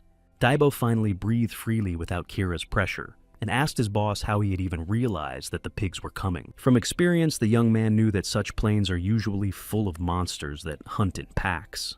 Although ribbon pigs are 2 meters long and ferocious, they often hunt in packs of hundreds or even thousands. Although it is difficult, they can be overcome. The others had to understand this too, but the guy assumed that they would not want to spend their energy right away, because there is no telling what monsters they might encounter next, since such a portal is unlikely to contain only pigs. By the time they returned to the gate, the raid on the gate of the Sleepy Forest by 100 people had ended in defeat because all the adventurers had been killed. Al said almost none of this out loud, so the young man asked him what he was thinking about. Without looking at his feet, Debo hooked the rope from the trap, and in a moment, the rake rose from the ground like a rake on which sharp logs had been stepped on. Palm managed to drag away the guy who was indignant that some idiot had even thought to put a trap here. Other teams at that time also began to fall into various traps.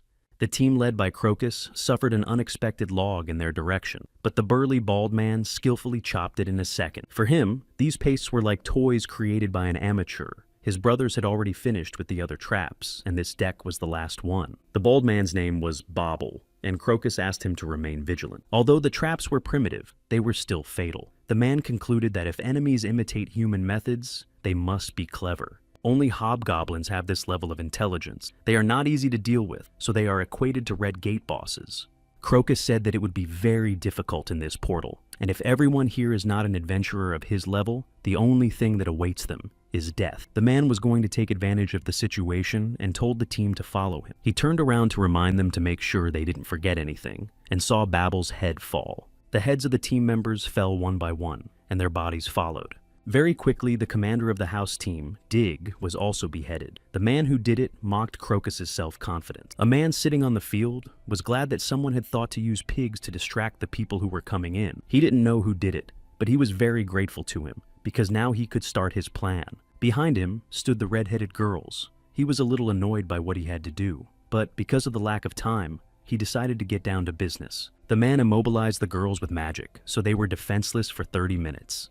With great difficulty and dripping with sweat from fear, one of the girls asked why he was doing this. The man was surprised by this because thanks to his magic, they wouldn't even have to talk. He saw the girl as a danger, so he just decided to get rid of her right away. The red-haired girls were even more frightened when they saw their sister being taken away before their eyes. The man sat down near the body and scratched his chin, noticing that it was really hard to say why he was doing it. Suddenly, he had an idea how to explain it and lit his magic staff. He began to laugh uncontrollably and said that it was all for the sake of the black magician. The last thing the girls saw before their deaths was a fiery arrow rapidly approaching them. The man sighed heavily when he finished the job, but it was only the beginning. He was so tired that he decided to take a rest. He remembered how he had come to his blonde, burly boss and obediently listened to his orders. Finally, the time had come for which they had been waiting with bated breath and hiding, building up and spreading their power. Turning around, the man concluded his speech by saying that it was time to reap the benefits. He handed the sorcerer a feather of fire and said that it was a gift from a man whose name they did not mention, but only hinted that they knew who it was. It was hanging around his neck and was a motive that, after such a gift, you can't lose. Inspired by the gift, he went on to think about what he should do. At night, Elle and her assistant found the wooden fortress of the Hobgoblin. They watched from the corner, but at the sight of a bunch of monsters who also had intelligence, Debo began to panic. Trying to shout and whisper at the same time, he asked Palm if all these monsters were bosses, but the boy had already explained to him that there was only one boss. The numbers were not a problem, but the strength and endurance could have caused a lot of difficulties. In addition, they appropriated the weapons of the dead adventurers. He scared Debo even more by saying that some creatures are able to use skills through objects.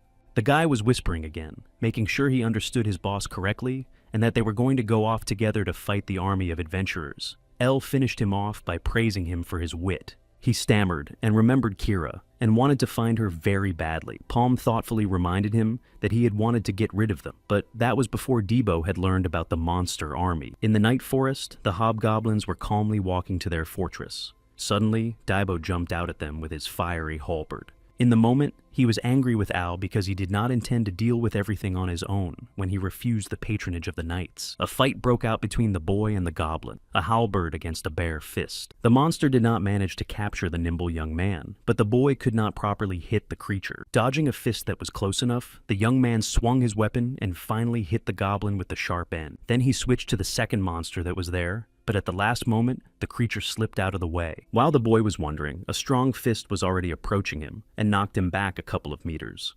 Debo hit his back against a tree and grumbled out of anger at the too lively monster. The goblin didn't wait long and started attacking again, but the young man slipped out of the way. He managed to use his own speed, and this time he separated the creature's arm. But the next moment, they grabbed him by the head and began to twist him like a toy. But the young man managed to free himself and twist the arm of the hateful creature. He accelerated in anger and dealt a fatal blow to the last hobgoblin. While stretching his sore muscles after the battle, Debo complained to Al that he thought he could help him. Palm said he hadn't seen the need for that, but now he knew they could be defeated. Debo refuted his assumption because he was now even more worried. If it was full of such creatures, it was dangerous. Suddenly, they came across a team of knights, but they were all dead. Looking at the bloody field, the boy could not understand what had happened here until he suddenly saw someone. One knight who was still conscious was sitting near the tree, bleeding to death. Al asked anxiously what had happened, and if the hobgoblins were attacking them, but there were no hobgoblins anywhere near there, and the whole massacre was caused by a meeting with trolling. Abbas was sitting in his office as usual, smoking a cigarette, putting together everything he knew and not being able to make sense of it. Trolling was the name given to groups that use the features of the gate and an understanding of the situation inside to attack adventurers.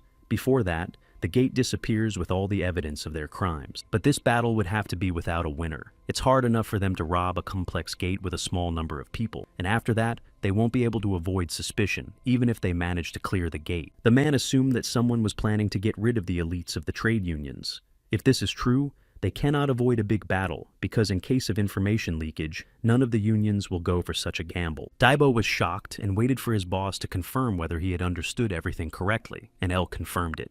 There was no sign of Lady Kira around, and this could mean only one thing. The surviving knight blamed himself for the fact that the enemy could hide among them. Palm did not understand why a member of the Knights of Cygnus would engage in trolling. Now the order to disperse at the portal when the pigs attacked seemed to be part of her plan. The wounded young man was crying as he recounted the events that happened to them in that forest. Before she finished, Kira told us that she was a follower of a dark magician. Elle seemed unperturbed, but Debo was clearly affected by the information he had heard. 800 years ago, a dark wizard, being a transcendent with his many followers, threatened the Maple World. 6 heroes appeared to stop him. The course of the Battle of Bolihad changed when the heroes and the Dark Wizard were sealed. Then the Allied forces launched a counterattack against the confused army of his followers and completely defeated them. Every inhabitant of the Maple World knew this story. Debo could not believe that Kira was a follower of a dark magician. Elle sadly concluded that it was a bad time to hunt monsters. They offered the wounded knight to join them, but warned him that they would have to fight the girl when they came across her.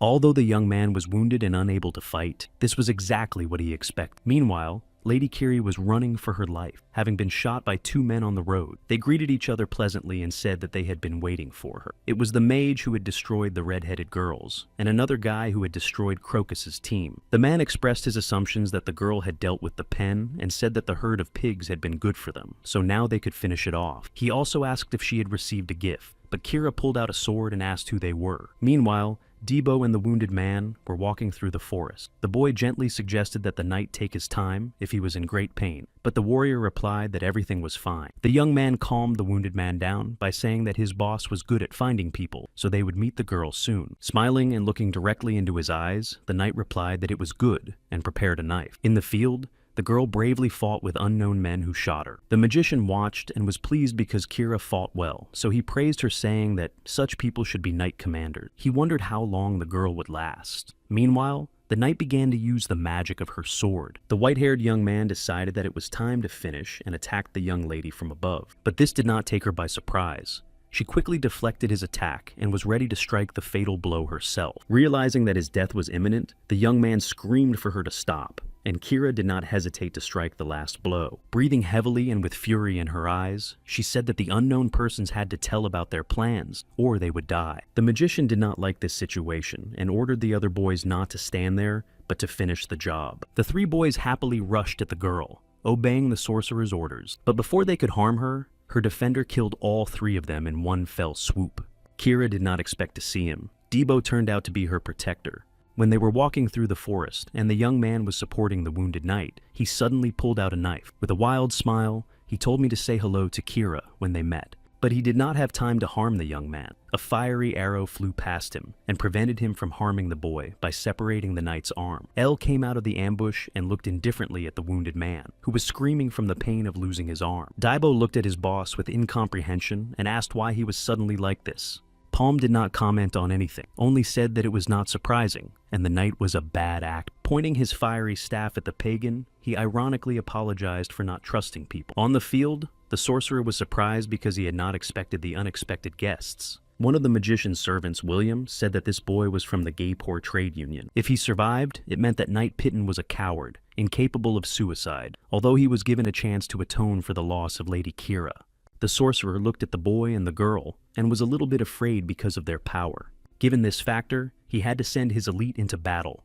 Kira loudly tried to warn Debo about the danger of these guys, but the young man was not afraid of them. He just gripped his halberd tighter and smiled. William gave the command to attack. Debo left the girl with only one and decided to deal with the others on his own. The first attacker had to retreat because he couldn't get close to the guy because of his weapon, but Debo quickly got him. It was pointless to dodge the blow. The young man even began to complain that the attack was too weak. Suddenly, Kira's fiery arrow flew next to him and almost hit him. Debo turned in her direction and insultingly shouted that she was a little coward, thinking that the arrow was meant for him. But he quickly realized that he was mistaken because he was insidiously attacked from behind. The young man felt pain in the area of his right shoulder blade and stated that he had been slightly hit. The attacker tried to attack again, and this time said that he would put the guy out of his misery. The girl fought off her attacker, but out of the corner of her eye, she looked at Debo and did not understand what he was doing. Quickly getting behind his attacker, the young man explained that he was just playing along. The next moment, with an elegant movement, he took the life of his daring attacker. In the place of one, another immediately appeared in an attempt to avenge his friend, but Debo easily dodged the spear, and the next moment, he attacked him himself, throwing him back a couple of meters. The attacker was amazed by the young man's strength. A moment later, his partner flew past him, and the girl pushed him away with a simple kick. Kira's eyes shone with fury and confidence, and she ironically asked why these guys were called the Elite. At this point, William lost his patience and decided to intervene and end the case, because he had already spent too much time with them. Debo was surprised to see that the sorcerer also wielded fire arrows, and the one that flew straight at him was also several times faster than his boss. There was no time to react, and the next moment a large explosion was heard in the tall grass field. The magician was laughing at the boy because he let his guard down when he saw the familiar magic, but nothing would have helped him anyway because his arrows were on a different level. The field was smoking after the explosion, and the smug man thought that now he could start clearing the gate. But suddenly, when the smoke cleared, he saw that the guy was alive, and Elle was with him. Shocked, William asked the young man who he was. Palm said he was another guest and pointed somewhere with his telekinesis finger. Suddenly, a ribbon pig ran out of the field and onto the path, straight for the magician and his assistant. Elle led the pig with telekinesis. The men only turned their heads in surprise, and the next moment, a pack of pigs walked over them. William started breathing heavily and was angry that the pigs had been dumped on them and fled. He barked loudly at Harold, and the boy immediately began apologizing to his master for having just finished with the pigs. There was no time to regroup, so the man ordered them to run after the fugitives. If by some miracle they got out of the gate, they would be in trouble. Remembering the palm tree, the wizard thought that it looked creepy. His subordinates found some traces. He gave the order not to let the guy with the cloak out of his sight. The sorcerer wanted to deal with him himself. The herald was worried about his master's intentions to deal with the young man on his own, who also seemed unusual. But William reminded him who he was worried about. There was no one stronger than a wizard in that gate. Debo was in a good mood and laughed at the reaction of the thieves to the pigs. Palm quickly slowed him down by saying that those guys would not die easily and reminded him to watch his step because the area was full of traps.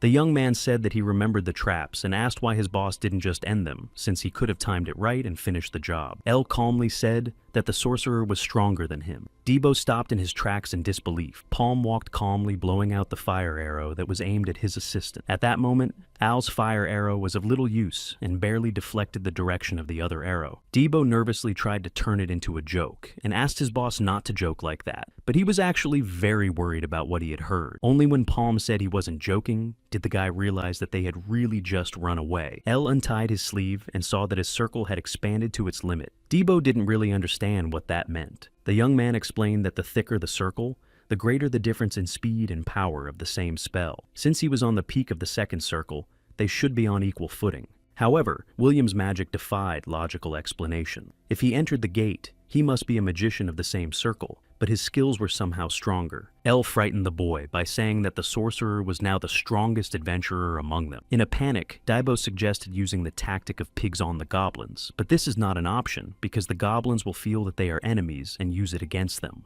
The guys were distracted from their thoughts by Kira, who finally spoke after a long time of silence.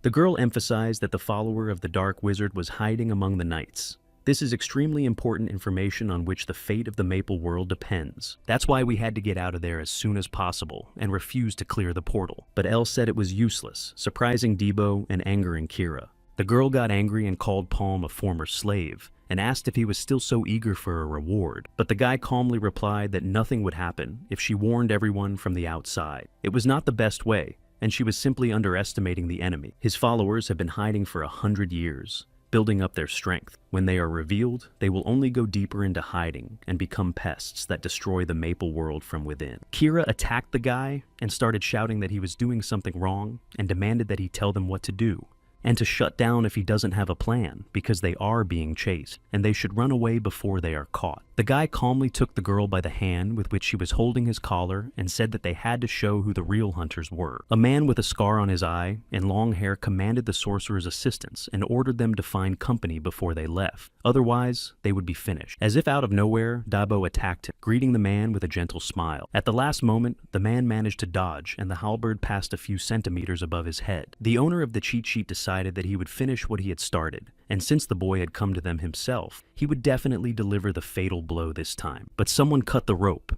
and the boy, whose name was Andros, was suddenly hit by a wooden log. Kira cut the rope that triggered the trap set by the Hobgoblins. Debo said that he was missed and enthusiastically swung his weapon. However, the long-haired man managed to dodge and had already decided to kill the boy with a knife. But the young man suddenly dodged. The knife could only lightly scratch his cheek. Instead of using a weapon, the guy just started beating him with his bare hand. While the man was shocked at being beaten up, a girl with a crossbow was sitting in the ambush and taking aim. But she was also not destined to work in peace because Kira jumped on top of her. She barely managed to dodge the knight's sharp sword because she was not prepared for close combat. She defended herself against the last blow with a crossbow, but Kira finished her off with a fierce stare, demanding that she look at her and emphasizing that she was already angry about what was happening. With a heavy sigh, the sorcerer stated that it looked like everyone had already started their work. He asked the ale in front of him if they were waiting for them. He was really curious. Palm did not answer, but only looked at his opponent in silence. After a second's pause, the man suggested that they begin, and the magicians activated their fiery staffs. William, of course, used his fire arrow, but El reacted quite calmly. Keeping his balance, he simply began to run away from the blow, accelerating with telekinesis. On the run, he began to attack the sorcerer with his fiery arrows. The man was looking at the approaching fire like a madman and assessing it as wonderful. It is unclear whether El hit him, but the fire from the impact was strong, even developing wind and heat in the direction of the young man. Before the smoke and ash had cleared, something flew in the guy's direction. Palm, of course, dodged, but was surprised to see a simple stone flying in his direction. The sorcerer himself was already behind him, and asked with a sneering smile if that was all the boy could do. Swinging his staff, he used a fire arrow at close range. A fire broke out in the forest from the fierce battle, and William's silhouette was visible in the flames. But on the other side was a living El Palm. The sorcerer could not believe it. It was impossible to neutralize his arrow. He laughed, calling the situation a surprise because he knew that the young man would not have been strong enough to repel the attack. The man was asking a rhetorical question about how this happened, and the boy was just looking him in the eye in silence. William noticed that the young man was not talkative, but that was okay, because they could not talk in the midst of battle. The magician decided not to wait for an answer, but to find out for himself, and attack the boy again. This time he saw what the young man was doing to stop the attack. He spun the arrow with telekinesis, and it pierced the sorcerer's attack like a drill. He had never seen anything like it. The man couldn't believe it, but the boy used telekinesis to enhance his own magic. Now it was clear to him that El was one of the so-called geniuses. The man smiled and said that he hated them the most. He wanted to have fun, and invited the boy to show him what he could do. Another arrow flew at Palm, but he defended himself against it by assembling a wall of stones with telekinesis. Of course, it would not have withstood the strong magic of the sorcerer, so the young man simply defended himself to escape. William began to tease him, as if he hadn't invented anything better than hide and seek. But the man with telekinesis sharply shot an arrow, and did not even have time to realize what was happening, and barely dodged it. The next moment,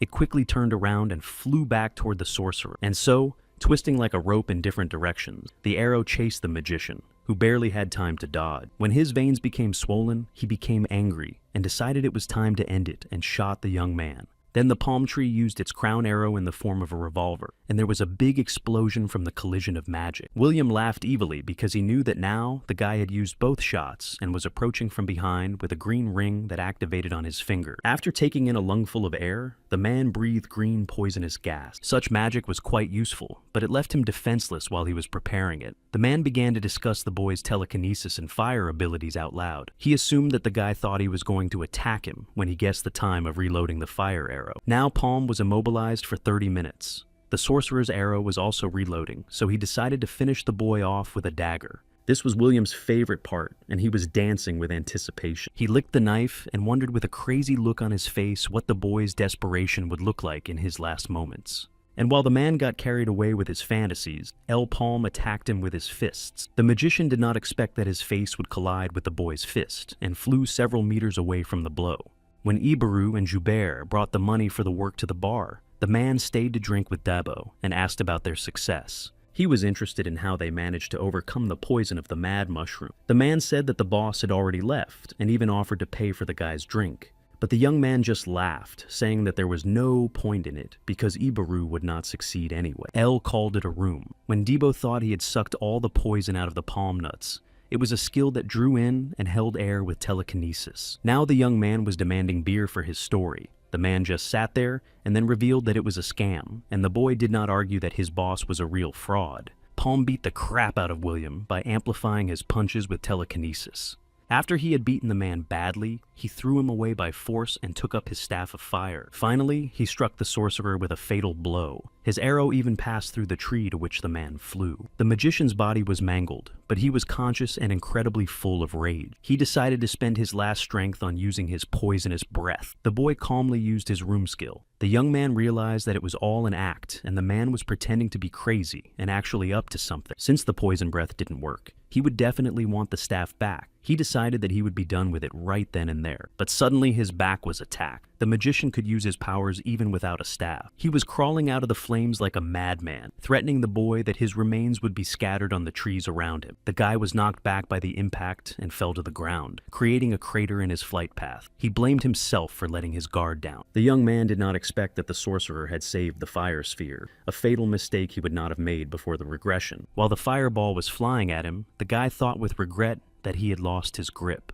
While finishing off his opponent, Debo noticed an explosion behind him and realized that his boss was in trouble. At that time, Kira was already dealing with Andras because she defeated the girl quickly. She told the boy to finish playing because El Palm would not be able to do without them. The girl's orders made the boy angry again. Suddenly, an arrow flew at the man who was being beaten by the boy. It was the Hobgoblin. Debo noted with irony that it was strange that they hadn't shown up sooner. Kira said they would deal with them quickly, but the young man already knew not to underestimate. In addition, there was a rather creepy goblin that the others carried with them on a throne. Meanwhile, William, having struck Palm with fire, sincerely hoped that the boy was finally dead. Suddenly, the man felt sick and admitted that the boy had gone too far, and even regretted not asking him his name before killing him. Suddenly, a confident voice came from the wall of fire, and a young man introduced himself and said he was El Palm. The sorcerer was furious. His veins swelled on his forehead, and he did not believe that this was possible. A young man came out of the fire with advice for the man to memorize his name because it was the last name he would hear. The magician laughed, calling the guy a living cockroach, and said that no amount of bluffing would help him. But El decided to abandon this idea because he realized that he would not be able to defeat the sorcerer with the second round, so he got the mana stone. Realizing the boy's plans, William laughed out loud and said that it was not enough to absorb the mana stone, because he had to gain insight from the experience. But the young man was not surprised by this information, and calmly stated that he knew about it. The man looked at the stones being absorbed and could not believe his eyes. A third circle began to appear on the guy's arm. Palm said that he had more than enough of such garbage as experience.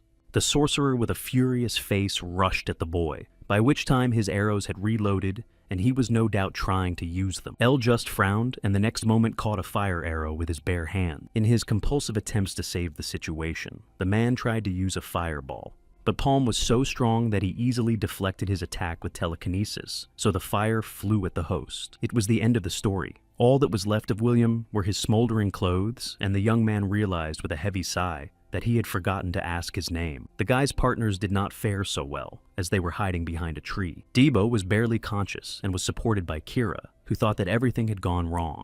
At first, everything was fine, and the young man was only counting the number of monsters he had destroyed while swinging his halberd. The girl barely fought back and marveled at how easily the guy did it. Debo just laughed. He had experience and saw through the hobgoblins, so he fought them a time or two. Suddenly, a fiery explosion of magical origin was heard near them. The goblin sitting on the throne held a staff and created orbital flame. Kira didn't understand how monsters had learned to do magic, and now they were hiding behind a tree, and she was thinking about the fact that she could not have imagined that they would have to face a monster using magical object. Now they could only wait for El in the shelter, if the guy survived at all. But they did not have long to hide peacefully. The goblins quickly found them, so the company had to flee. Suddenly, a monster jumped out in front of the girl, so she threw Debo to be able to fight back. When the young man landed in Kira's arms again, she continued to run away and complain that she was not allowed to rest, and that she was able to deal with at least one of them. Suddenly, fire appeared in front of the girl, and she had time to react and change the route of escape, but she realized that she could not cope with this goblin magician. The fire hit close to them,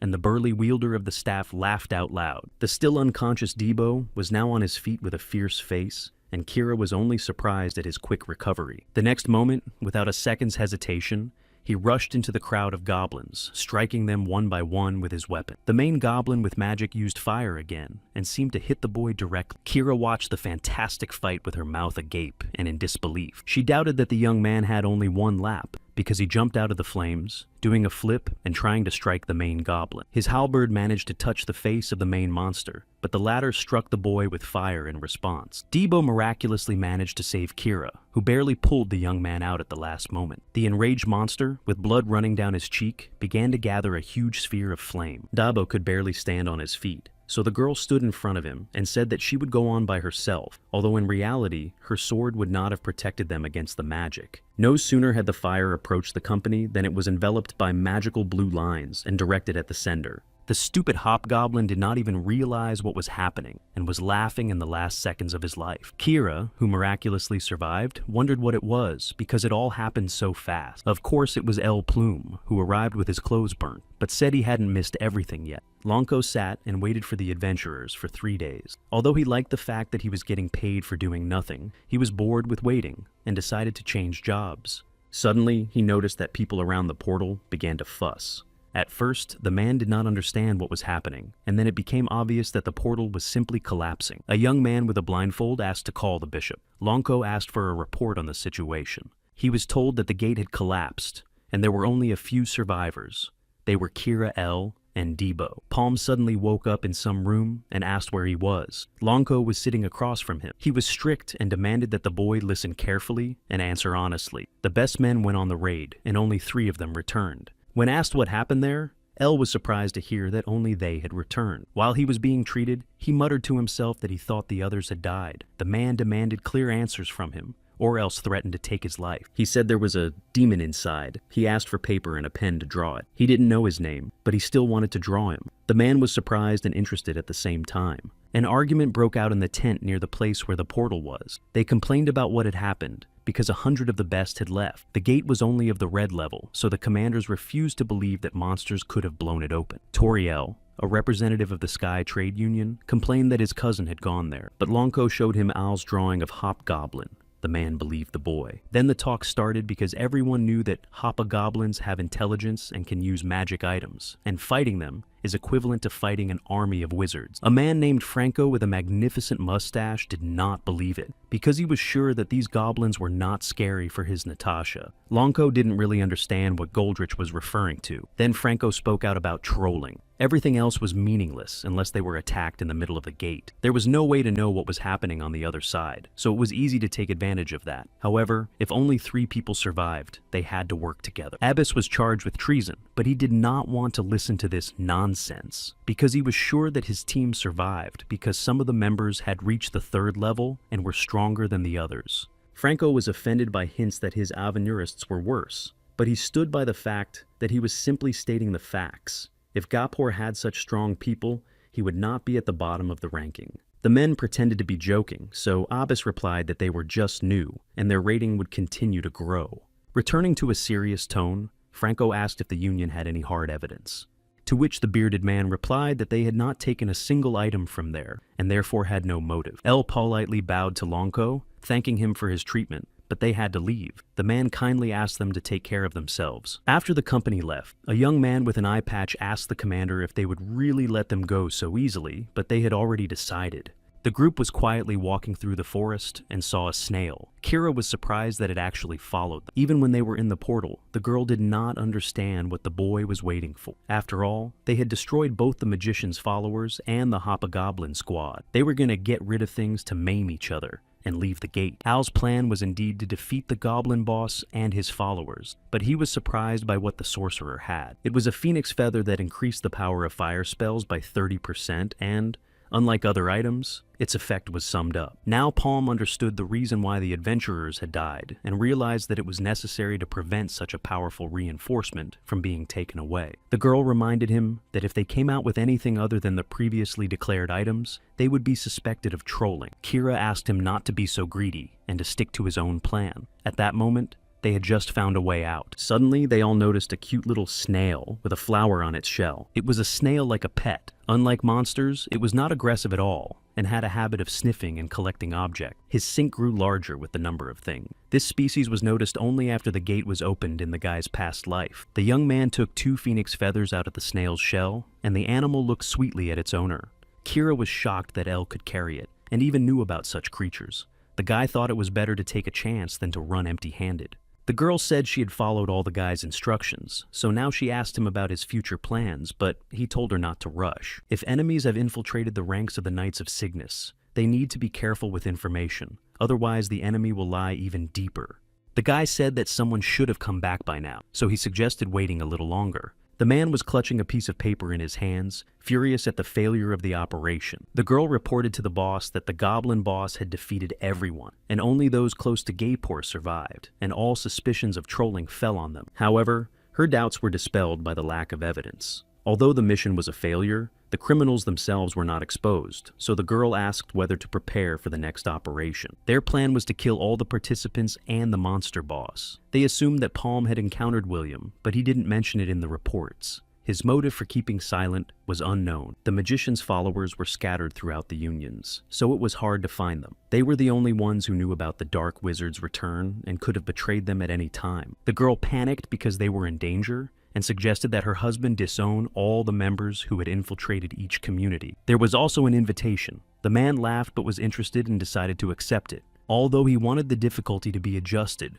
so that they would become the first 100 applicants. In his past life, Elijah lived like a living hell. He suffered from poverty, considering a decent life a luxury, and just watched his sister spend her time in agony. Since he had been a slave for a long time, he could not even catch her last moments. He met his mentor when she destroyed the entire trading estate and found him in a dungeon. At the first meeting with Aaron, he rudely told her to get lost. But later, the boy became her student and joined the team, and even became quite proficient with weapons. He and his teammates were arguing over who could deal with the enemies faster while washing dishes. She was proud of her soldiers and would praise them on occasion. One day, they went to the Cave of Adventurers under the Elands Mountains. This was the little girl's tearful request. It was dangerous out there, and she couldn't go alone, so she needed Lady Aaron's help to find her brother. But the woman refused because she was not engaged in personal affairs and could not take the girl with her because the owner of only 3 circles would interfere with them. In addition, there was no guarantee that the guy was even alive, so Aaron sent him to look for other adventurers. Debo interrupted them, saying that they were her only hope because no adventurer had been in the cave since the Day of Judgment. The guy wanted to help the girl and undertook to take care of her safety. The woman set to work.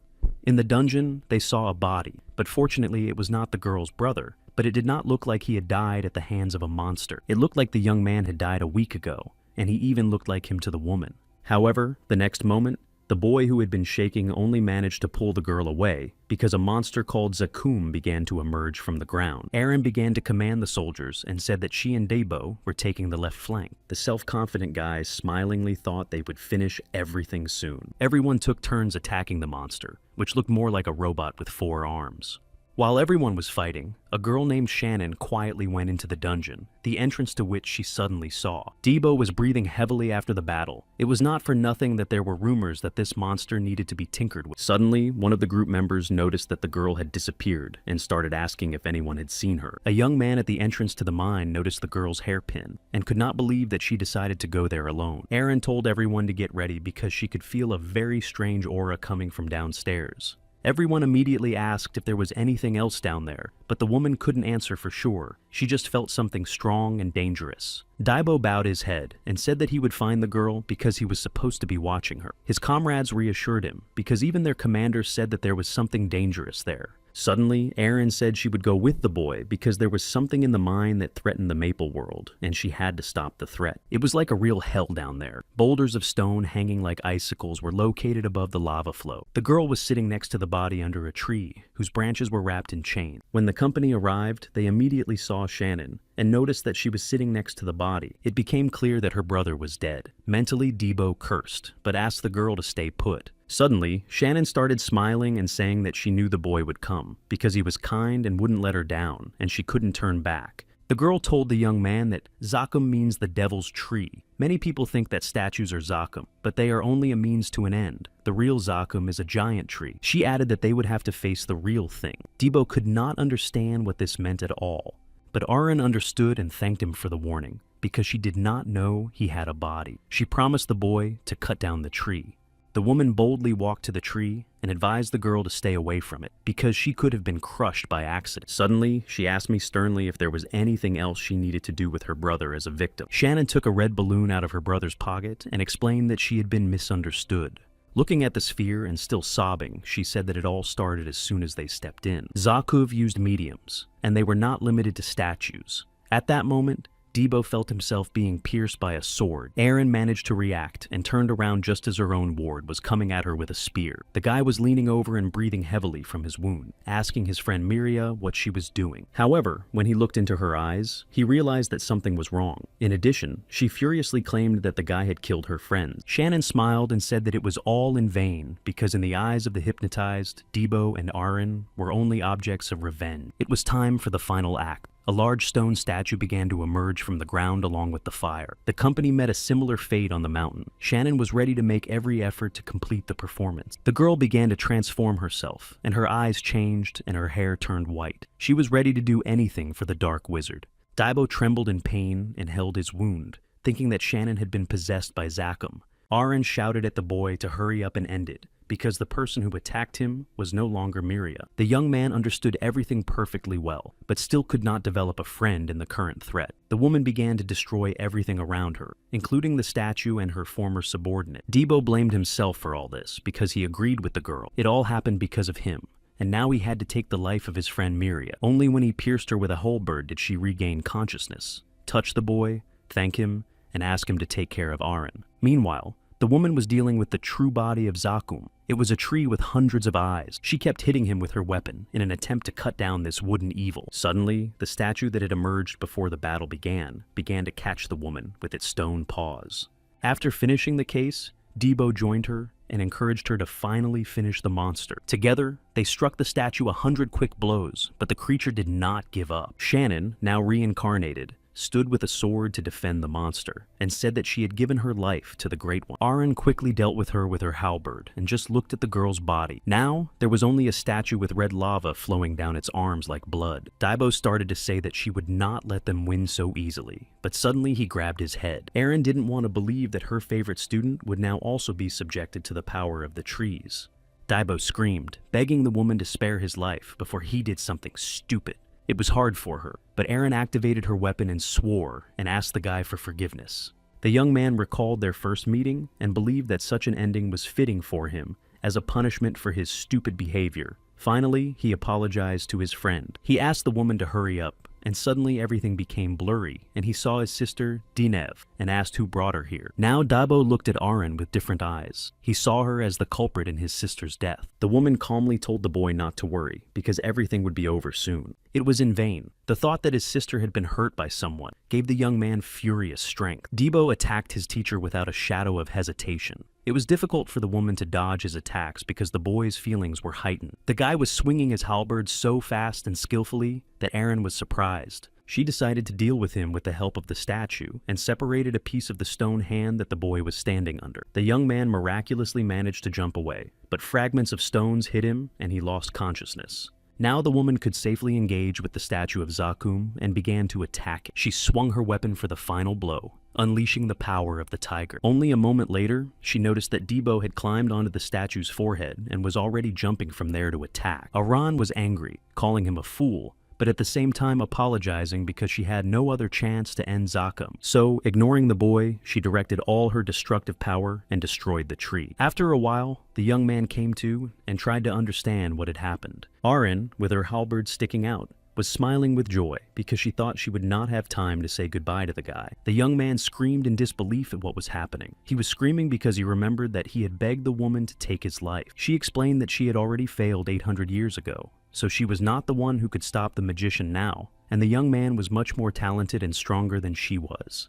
Debo cried and said that even if he spent his whole life, he would never be like her. Aaron's last request was to take care of the Maple World. She was sure that the boy would succeed. She was so confident in him because he was her only student. Willingly, the woman weakened and closed her eyes while the young man shouted at the top of his lungs to wake up. That is how the legendary warrior fell into an eternal sleep. Debo had to tell her friends the story, so he set off on his journey because he could not see a place in this world without Aaron. His life was hell. He was unable to fulfill the purpose of his life that he had barely found. He was unable to repent of his sins and fulfill the requests of his loved one, because later, he also died from an encounter with an unknown creature that destroyed him with fire. These memories of life in an alternate reality were dreamed of while he was unconscious after being wounded. When he opened his eyes, he saw his sister, who was worried about him because he was not coming to, although he had no wounds, and he was saying something in his sleep as if he was having nightmares. The young man sat down on the bed and scratched the back of his head, but did not remember a single fragment of the dream. Suddenly, someone knocked on the door, and the girl went to open it,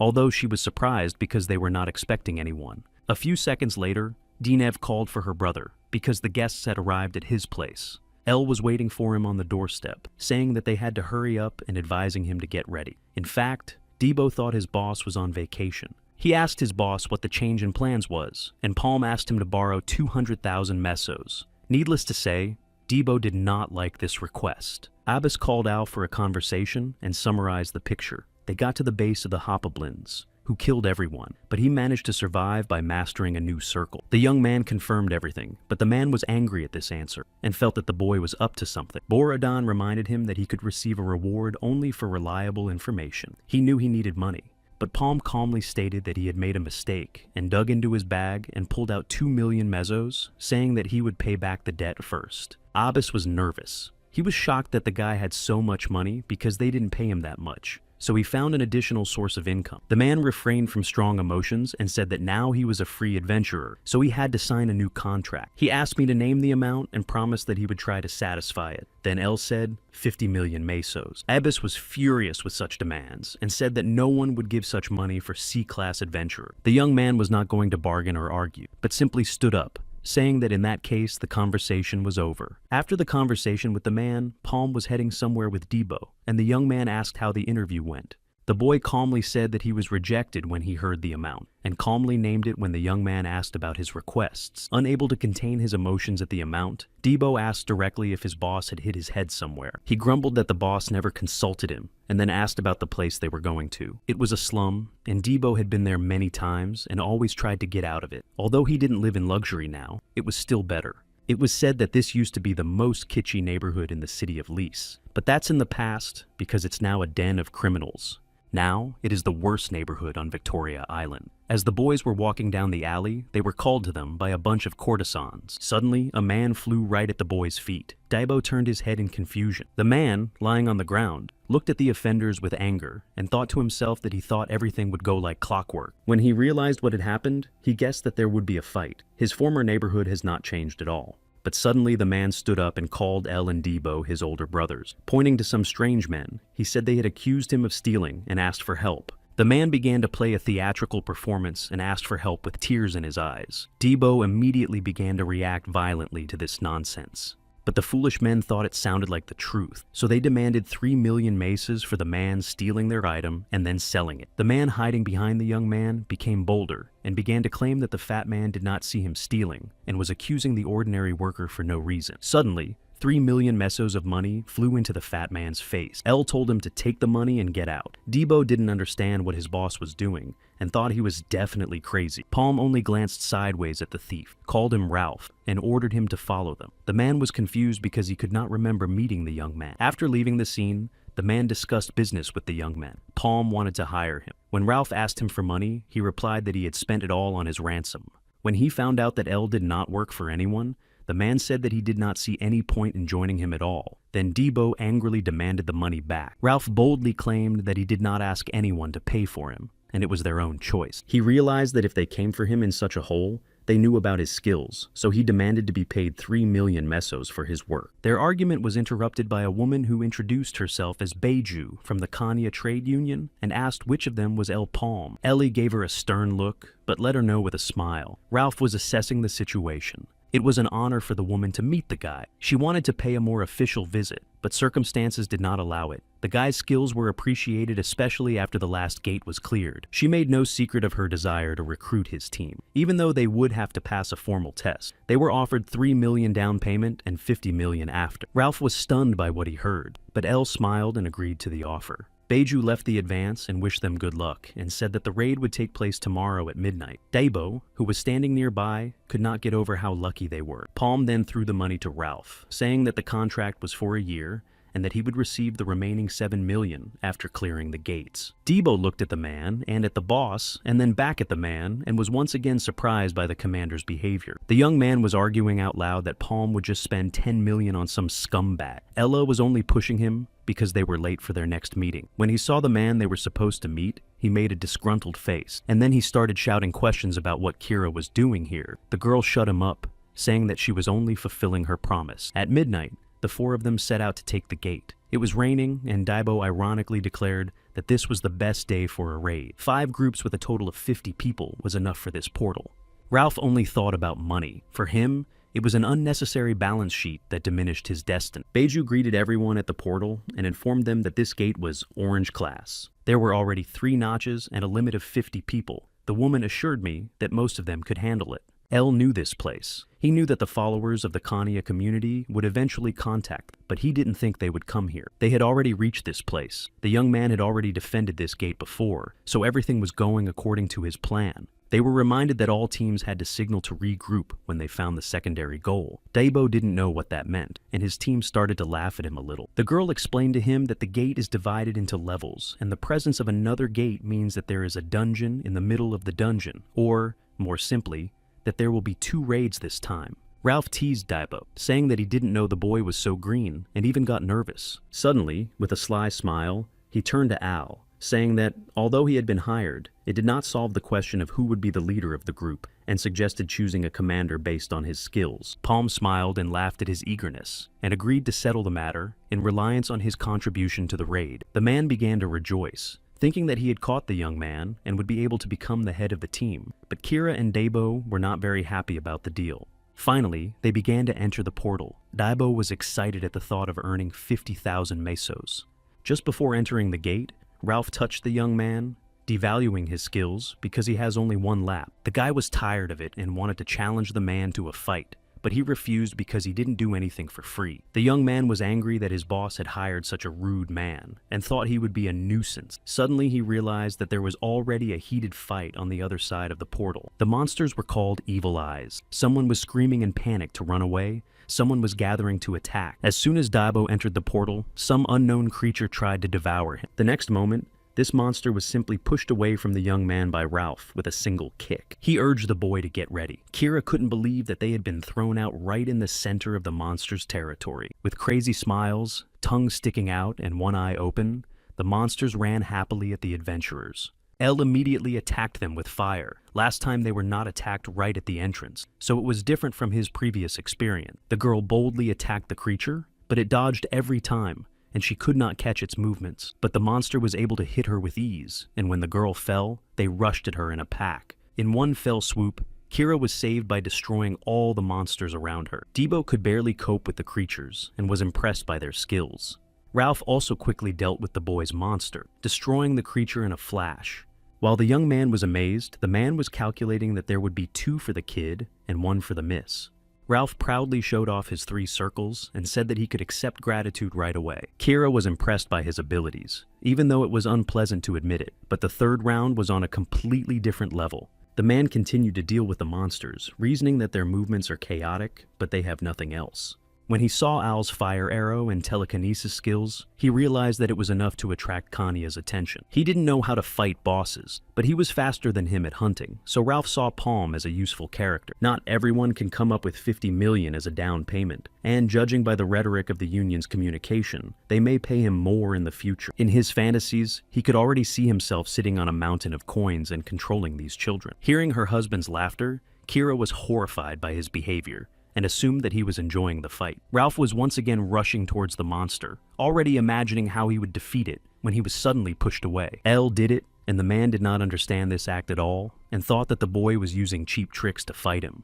But the young man just said that he shouldn't be thankful. Of course, Ralph did not understand what he was supposed to be thankful for, but the next moment arrows flew from everywhere, hitting the monsters. But if Palm hadn't pushed the man away, he would have been hit too. An unknown hooded gunman was getting rid of a dozen monsters at a time. Palm noticed the hideout of an unknown archer. He was destroying monsters indirectly, the main target being people. The unidentified man tried to understand what Elle was doing, but before he could, a fire arrow started flying at him. Ralph realized that the young man had used the monster to hide from the shooter and counterattack. Debo, who was fighting the monster, suddenly warned his boss about the danger. Then the young man turned around and saw a bunch of blue arrows flying at him from behind. There was an explosion. Kira and Debo were worried about their commander because it was unclear whether he had time to react. Palma's arm was only slightly injured, but he did not realize what happened because he was sure he had hit the target and the attacker was instantly behind him. The girl shouted that it was dangerous here and that she had to retreat, but she didn't know where to go. Suddenly, the company began to be hit by many arrows from an unknown shooter, and there was nowhere to retreat. All the other groups were also under attack and had no better idea than to flee. But it did not help who got their arrow. Kira deflected them with her sword and managed to protect one girl who fell while trying to escape. She shouted at the chaotic runners and scolded them for their senseless behavior, advising them to run to the forest. They would have done so if they could, but the forest was teeming with a bunch of one-eyed monsters, and it was an unrealistic task to run away from the attack and fight at the same time. Suddenly, Al's fiery arrow flew past them and shattered most of the monsters. With one shot, he cleared a path to the forest. Ralph took on the role of going first. Kira urged everyone not to fumble and to move quickly along the road they had just cleared. But the massive shots did not stop. Debo started to panic that they were going to die here. El shot back, slightly obscuring the view of their escape, and told the young man to listen to him carefully. The unknown shooter was impressed because the boy instantly found his location and realized that Mr. Ivok was worried for a reason. Pointing the arrow at Palm, he apologized and said goodbye, recognizing his true skill. The next moment, thousands of arrows flew at El. They ricocheted off the trees, but the young man still dodged them. The unidentified man was angry, not understanding how the magician could be so fast. Suddenly, he noticed that there were 6 people running away, and quickly realized that he was missing a halberd bearer. Before he could fully turn around, a huge explosion was already taking place behind him. Behind him stood Palm without his cloak and with his halberd. This time he saw the hit with his own eyes. When he took off his hood, Debo boasted that the undercover operation worked thanks to him. The guy was enjoying himself by stalling for time, but the next moment he was pierced by an arrow. Turning around, Kira shouted the name of the wounded man and ran to pick him up. Palm was shocked and only had time to turn around slightly when he saw an arrow heading toward him. The shelling continued. Everyone ran as fast as they could and begged for help. This time, several more people were hit by an arrow. The girl who was running with Debo tried to speed up the others, but suddenly she was shot in the leg and fell down with the boy. When the next arrow was flying at them, which was supposed to finish them off, Ralph suddenly appeared. He picked up the young people in both arms and joked that he did not think he would become a father because it was such a hassle. The unknown shooter continued his chase, convinced that they would not be able to escape. Ralph ran where Palm told Debo to go. Of course, he grumbled because he didn't like to take orders from the boy. So, the man expressed his disagreement in every possible way, but he did it because he had no plan. When the 3 of them reached the right spot, they were shocked by what they saw on the lawn. The secondary gate was located there. The man was furious at the thought that El Palm knew where to look for them. He was glad that at least he could survive. They were a few hundred meters away from the enemy, so they had a good chance of getting into the portal before the arrow caught up with them. Debo quickly realized that Ralph wanted to escape through the portal without his boss. The man justified himself by saying that this was probably the young man's plan. He offered to wait for the guy on the other side of the portal, but suddenly arrows flew at them from the front. He managed to jump away but let go of the children. The man did not understand why the attack was from the front, as they could not have been overtaken so quickly. A second later, there were arrows a millimeter away from him, and something deflected them. Ralph was confused and did not realize what it was. Debo recognized his red halberd that Palm had taken from him earlier. He mentally begged the boss to save them, but he noticed a log flying right at them. There was little joy on the young man's face, but this telekinesis-controlled tree threw the 3 of them into the portal. This development surprised the unknown shooter, and he thought that El was definitely some kind of a sicko. He sat in ambush and shot every creature that moved, but every time it was a one-eyed monster.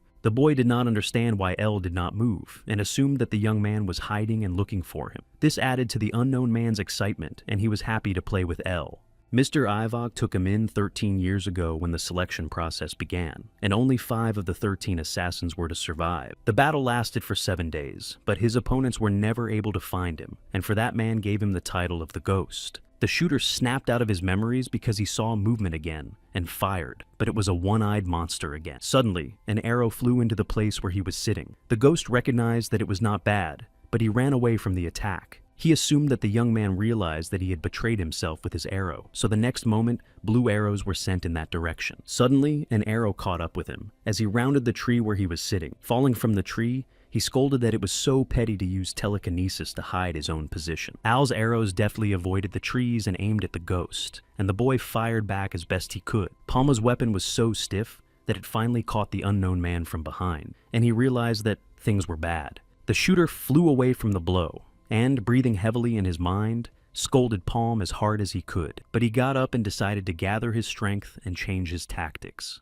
El, who was hiding behind the trees, heard everything go quiet, and only the wind blew. The fact that his opponent decided to hide annoyed the young man, but his ability to conceal his presence until he disappeared was impressive. In his past life, There was no one in this portal. Obviously, the assassin was sent by the Canisius Trade Union. The young man wondered whether the future had changed after the raid on 100 people. Suddenly, he heard his own name and was nervously surprised by the direction the sound was coming from. The shooter recognized that L was not a stupid guy and had to realize that nothing would change if he continued to hide like a rat. He said loudly that he had heard rumors about the guy's fearlessness, but in reality, he was just a coward. Palm didn't care about the insults at all, just changed locations, trying to figure out how his enemy had gotten here without making a sound. It was either teleportation or a trembling stream. The last run was a mistake because the ghost found him and launched its arrows behind his back. Meanwhile, when the three crossed the secondary portal, Debo began to complain that they had left the boss behind. Ralph took the insult personally and began to claim that no one forced him. The guy was only more angry at his boss for leaving him alone, but the man was sure that if that happened, the young man had his own plan. Only later did he notice a pile of human bones around it. He began to grumble because there were only 3 notches on the portal and so many bones that there must have been at least 100 dead. Kira immediately realized that the whole thing had been set up by the bastards from the Kania Trade Union. The sudden offer to recruit trolls from the first level and the number of bodies that did not match the declared marks all indicated that Kanya was a follower of the Dark Wizard.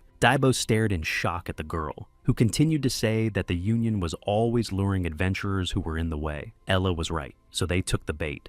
Ralph interrupted Kira's very interesting story, but advised her to postpone this conversation for later. Now even the man was nervous because the owner of this environment was slightly irritated. A giant monster covered with white fur that looked like Yeti was looking at. The man nervously took hold of the pendant around his neck and said that he would probably have to work off the rent. He also told the children that they were lucky, and that not everyone would be lucky enough to see his hidden skills. In a nutshell, everyone who knew a man named Ralph described him with not the most beautiful epithets. As a bonus, they said that he would do anything for money, but still added about his shitty character. But if you describe him as an adventurer, he was called a useful guy with impressive skills.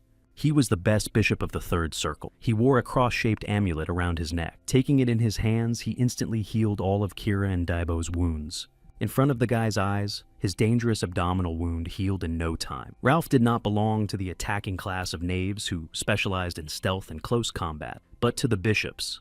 After realizing this fact, she could not understand how he fought monsters without skills.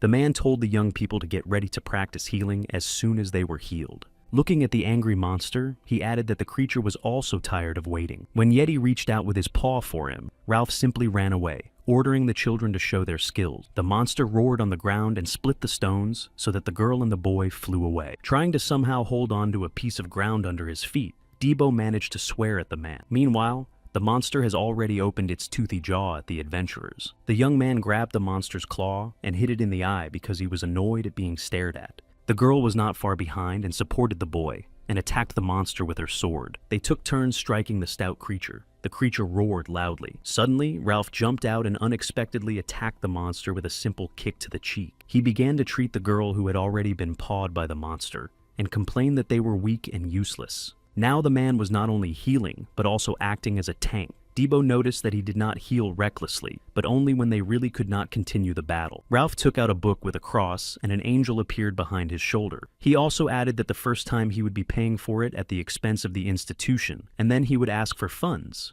A warm yellow light enveloped Kira, and she felt the power flowing through her body. As a joke, the man said that he asked for only 100 mesos at a time, and was immediately sent both a boy and a girl. They fought with the monster for a long time, but finally managed to defeat Yeti. Kira complained that the animal was terrible, and Ralph rubbed his hands together and said it was time to count the money. Suddenly, the beast growled, opening its mouth and emitting a faint stench. Debo covered his nose and ordered the creature to shut up, threatening to make it easier for him. It would be too easy if the story ended there, but it doesn't. The animal's wounds began to grow ice, which stopped the blood flow, and eventually the monster got up. Meanwhile, Palm was running away from the arrows. He realized that something was wrong, because he could not determine where the attack was coming from. Archers of the third circle have the trembling stream skill, but it only returns it to a given point. Since there was usually only one token available, an attack like this was impossible. The shooter himself mocked the ale, repeating that everything was useless, and that the young man was so slow that he felt like yawning. L threw a sphere of fire over and over again in the direction from which the arrows came. The unknown man was only mocking, warning that if the young man continued to spend spells randomly, he would get a mana shock. Suddenly, Pam felt sick, Lines began to appear on his face. The ghost assumed that El wanted to distract him and hide behind the second gate. The gunslinger was not going to let him. Palm could no longer fight to the death with someone whose location he did not know. When the mana shock came, it would be over for him. But before that, he planned to do something. The young man fell down from another blow from the stride and secretly took out a flask of blue liquid. The guy had no time to think, so he had to take a chance and quickly drank the bottle. All the shooting attacks flying at him were instantly destroyed by the fire sphere. 6 fiery arrows flew at the ghost at once, which seemed to him to be just madness. It was a really risky idea to use the maximum of the third circle abilities while in mana shock. Palm assumed what his enemy's secret might be and wanted to force it out of him. The archer was attacked by a bunch of arrows. He thought that El was definitely crazy because he was shooting indiscriminately. Everything was used, including arrows and fireballs, but an unknown hopping horse moved between the branches. Palm realized that he was getting worse, but it was too early. He had to hold out a little longer. When the ghost was running away, I watched the guy and thought he was an idiot who naively assumed that an unknown shooter could be caught. He knew that the young man was going to die in terrible agony while his body was being destroyed by the shock of mana. The palm tree was indeed getting worse, and he began to cough up blood. But he did not give up and increased the strength of the fireball, sweeping away all the trees around him. Everything around the unknown shooter was in flame, and there was no branch to safely sit on. He realized that it could have been the guy's plan, but you can burn yourself alive like that. Suddenly, among the fire, an open area could be seen, and an unknown person ran there to hide from the fire. At that moment, it became clear that there were 2 of them. One of the brothers realized it was a trap because it was all too unexpected. He tried to stop his brother and shouted at him not to do it, and one of the boys grabbed El with telekinesis. The second guy tried to shoot his brother from being caught in a trap, but he gave himself away, and the palm tree that popped up out of nowhere quickly began to take out the first enemy. He swung his weapon, but his opponent quickly drew his weapon and defended himself. The fight started. El realized that he wouldn't last much longer and had to finish him off quickly. He gathered himself and hit the young man hard and even knocked the bow out of his hand. Another man immediately came to his brother's defense, still holding a weapon, so Palm jumped away to avoid being hit by arrows. Pointing the arrows at the boy, he told his brother Near that the young man could no longer use magic to attack, so he could be finished. But a dagger was sent out of the fire with the help of telekinesis directly into the back of one of the brothers. The guy managed to dodge, but thought it was crazy to use such a manpower-consuming telekinesis now. Neru used his remaining bow to attack El with another weapon. The boy barely managed to fight back with his staff. The second brother, who was holding a dagger with telekinesis that was in his way, shot it, wanting to finish the young man off. Palm dodged and started throwing stones with telekinesis. On the other hand, the guy had already been attacked with a weapon and fought back with a staff, hitting the enemy in the knee. The shooter was surprised that the mage had such good melee skills, and realized that he should not let his guard down. There was a chaotic fight, arrows flying blade palm. Finally, the guy got close to one of the twins and was able to charge him with a staff. At that moment, an arrow flew into his hand and Neru began to smile, thanking his brother. The guy got a little bolder and started attacking Al with a knife, boldly claiming that he could not do anything with one hand. But when he swung at the young man, Palm easily deflected his blow and grabbed his arm. El started squeezing his hand very hard. The boy asked him to let his brother go, but Palm was ruthless, and the next moment used a fireball on his prey. The guy was thrown into a tree, hit his back, and had difficulty breathing. He fell to his knees and started coughing. At this rate, they will not win. Suddenly, Neru noticed that a blue dome began to grow from the epicenter of the fire.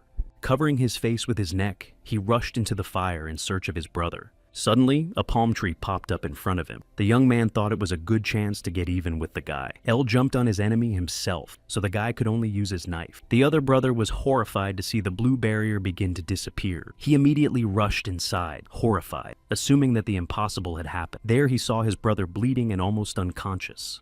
The guy helped Near to get up, saying that now was not the time, that they had been here too long and they should leave with the phoenix feather. Only when he helped the young man to stand up did he see that the body lying away from him looked like his brother. But it was too late, because he helped Palm to stand up and put Near's cloak over him. The young man got rid of his last enemy and, saying that he had already been killed by these archers, lost consciousness, and the friends in the secondary gate tries unsuccessfully to fight the giant monster. After he turned into his fierce version and grew ice cubes, it was almost impossible to fight him. While Debo was trying to catch his breath after another unsuccessful attack, Ralph was striking the monster. But the monster was indifferent to his attacks, and the man was angry at the impenetrability of the creature. Suddenly, Yeti decided to nail the bishop to his body like an annoying mosquito. Ralph was rescued by Kira, who knocked him out of the monster's clutches with her solar sword. While extending her hand to him, she did not forget about his greed and asked if she had now paid him off. The girl carried the heavy man on her own shoulders while the monster roared from the wound. This attack didn't really affect the creature, except to make it angry, and now its movements created a chaos of snow around it. Ralph had enough time to heal his comrades, and they attacked Eddie again. Debo asked the man if he had come up with a plan, because if they continued to attack chaotically, they would not defeat the monster. The hand of a creature,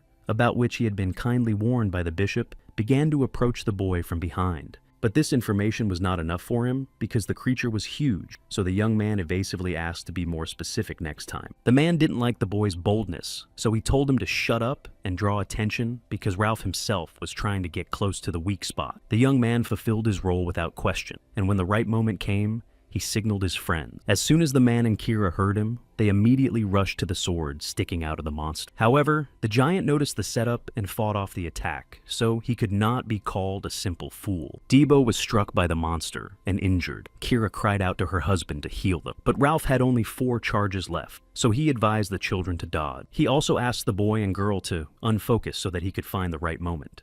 Yeti did not give the man a chance and roared and waved his hands, preventing him from working. The creature touched the girl, and although the man was able to heal her, she lost consciousness. The next blow was to Debo, and in a moment the guy was lying beaten and unconscious. In a semi-conscious state, the young man recalled his conversation with his boss when he advised him to develop the next circle. El said that Debo had enough experience and would need it in the future. He didn't believe it because it sounded too easy. Palm calmly drank tea and said something about enlightenment and that it was different for everyone, so his experience of Debo would not help. The guy didn't understand what the boss was asking of him because he was saying something about finding the right word. It could have been something like understanding the mania for the search for knowledge or an unforgettable memory. Suddenly, Debo burst out from under the snow. His eyes shining, he rushed at the monster. Even Ralph was surprised by the way the boy pierced the monster and the ice in one fell swoop. Looking a little closer, he realized that the guy had developed a second circle. With the first blow, he wounded the monster's eye, and with the second,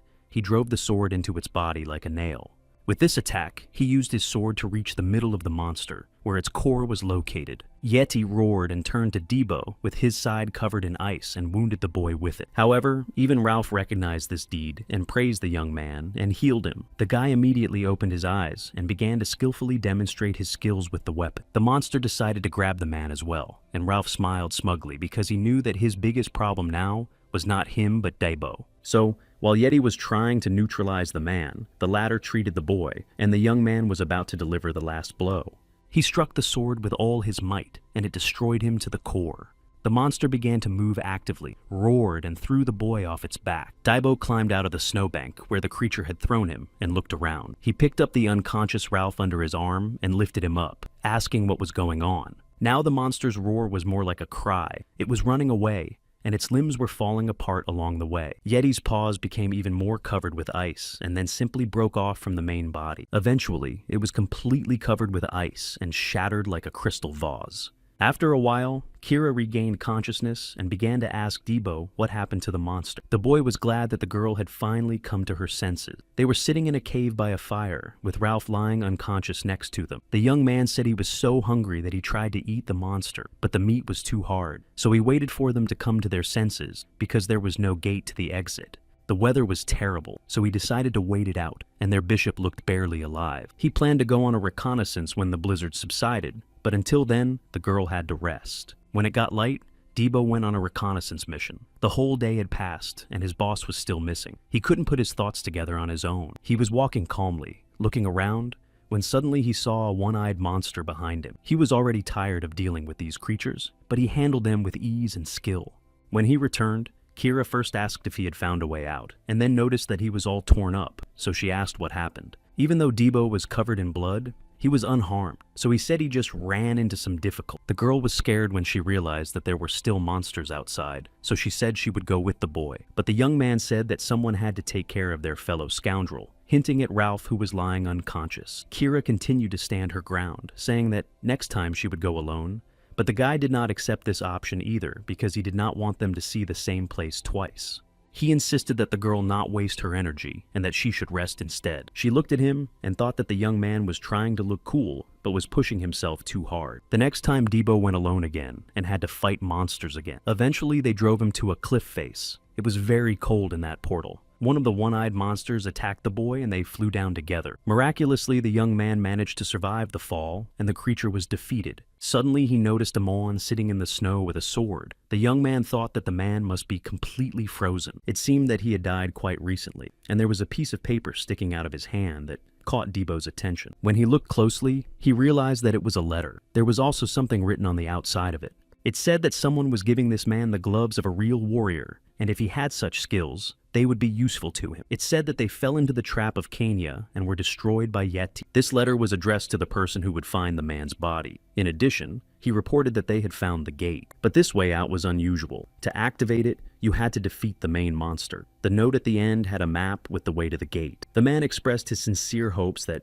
whoever finds him will be able to get out and pass this letter. Since they had dealt with the boss at the beginning, Debo only had to lead his friends to the portal. They successfully activated it, and the young man led the wounded Ralph into the portal. One last time, they looked back to see Elle, but the boy was not there, so they simply entered the portal. Once in their world, Debo wondered what they should do next. Kira thought that they should organize themselves first, but on the other side, masked men with knives were waiting for them. When they saw the company, they could not believe that the majestic ghost had been destroyed. The guy realized that it was Kanya and they would be in trouble. The men sarcastically reassured them that they would do everything quickly and painlessly. They wanted to attack the young man who was holding the unconscious man, but Kira jumped out and protected them from the attack. However, she was attacked by another kunai, which flew directly into her leg. Debo was distracted by the wounded girl for a moment, but a second man was flying at him from behind. Suddenly, a beam of light flew out of the portal and destroyed the one who wanted to attack the boy by surprise. It was an arrow that zigzagged and killed all of Canius's people one by one. The girl and the boy turned in surprise toward the portal, and the next moment, Debo smiled slightly as he realized what was happening. All disfigured in a torn shirt and with a smile, El Palm came out of the portal, asking his friends if they missed him, dropping an imperceptible tear of joy. The young man ironically, but actually sincerely replied that of course they missed him. He even joked that since the boss was late, he would have to buy them beer.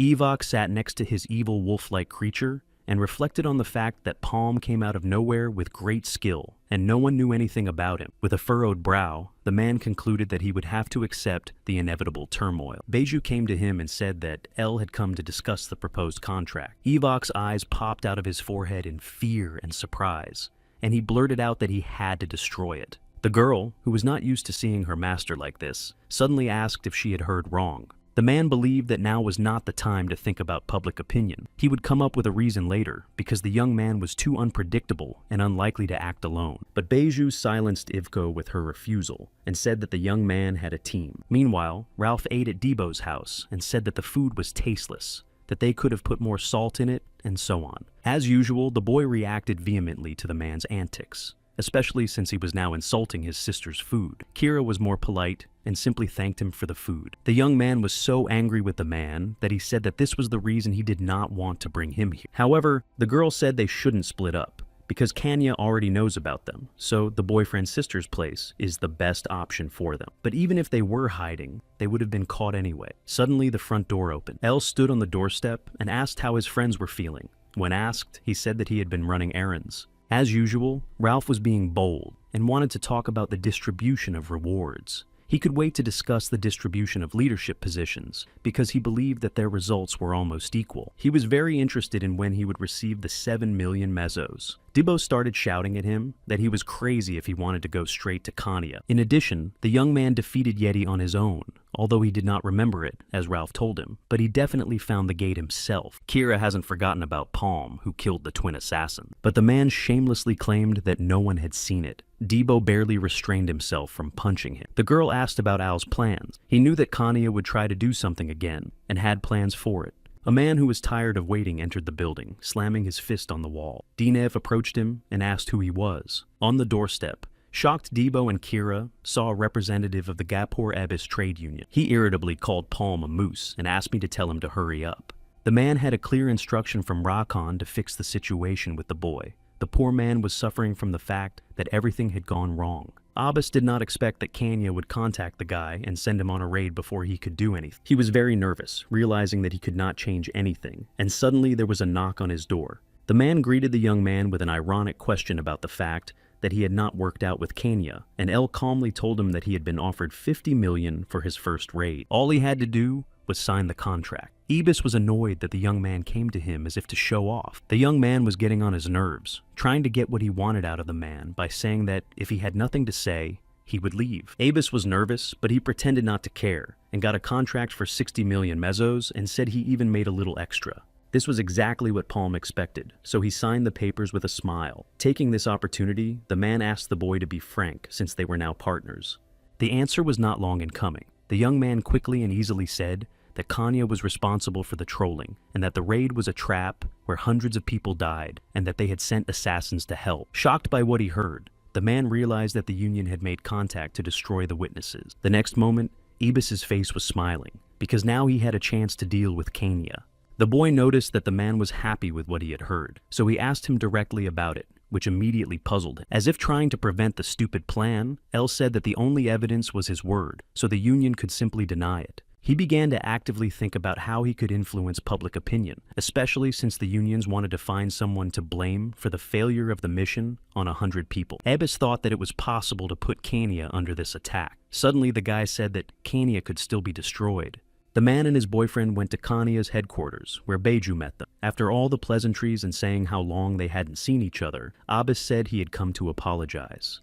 The man said that there had been some misunderstandings between him and Palm, so El turned to them in a fit of youthful anger. He explained the situation so that the young man signed an official contract with them, and the man apologized for taking the palm from them. The girl was nervous, but she didn't show it and said that in that case she wouldn't be able to pay the first installment of their contract. The guy calmly agreed to it. Their conversation did not end there. Abbas began to tell us that after this incident, he realized how valuable human life is, so he decided to treat talented people accordingly. The man said with a smile that, in order to avoid any incidents, he decided to hire round-the-clock security for Al, and, of course, his entire team. He said that the raid showed how well they worked together. At this point, Beju almost turned white from what she was hearing, and Ibis continued with satisfaction that if someone tried to harm Al's team, he would have to deal with the entire trade union. These words shocked the girl. She did not know what to say and was only nervously silent. When Palm told his company, Debo was stunned by the amount he heard, and Kira looked around and marveled at the guards assigned to them. She could not believe that Gapor had gone so far. Ralph's eyes were shining, and he was spitting as he gleefully praised the guy for his business acumen. But the man did not stop mocking Debo and said that he was thinking about the value of their team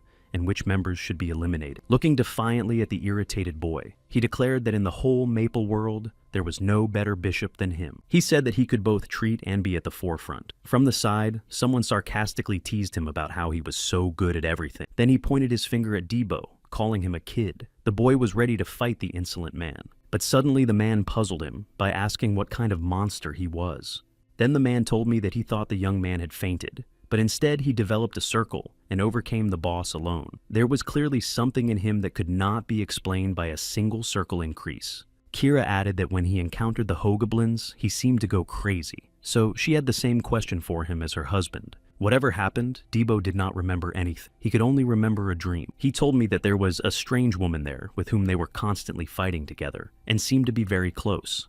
But when he woke up, he didn't remember her face. Hearing this, El was shocked. He began to put together the dream of a strange woman and a whole bird. Before the regression, it was no secret that Debo and Aaron were together. If the mysterious woman from his dreams was her, it could mean that his pre-regression power was returning to him without consciousness. Palm was nervous about what was happening. He assumed that something had gone wrong during the regression, and that it had changed the past. Ralph, not to overpraise the boy, added that his disadvantage was that he was a bit dumb. Al was also suspected of being unusual. For a man who had recently become an adventurer, he was too perceptive, had perfect skills, and quickly developed a third circle. No wonder Gaypor clung to him so much. Now he turned to Kira, claiming that she knew everything herself. He began to list her advantages: a good base of intelligence, which is quite expected from the commander of the Knights of Cygnus, and good skills for the second round. But he didn't see anything special in it. Al's team became a bait and switch, and the Union paid the price. Now their task was to fall into the trap of Cana and find evidence that they were followers. Ralph was willing to take any risk as long as it was paid for, but he didn't want to share the money with the dead weight of their team. The man tried to point the girl to the door as politely as possible and said that he would be grateful if she returned to her knights.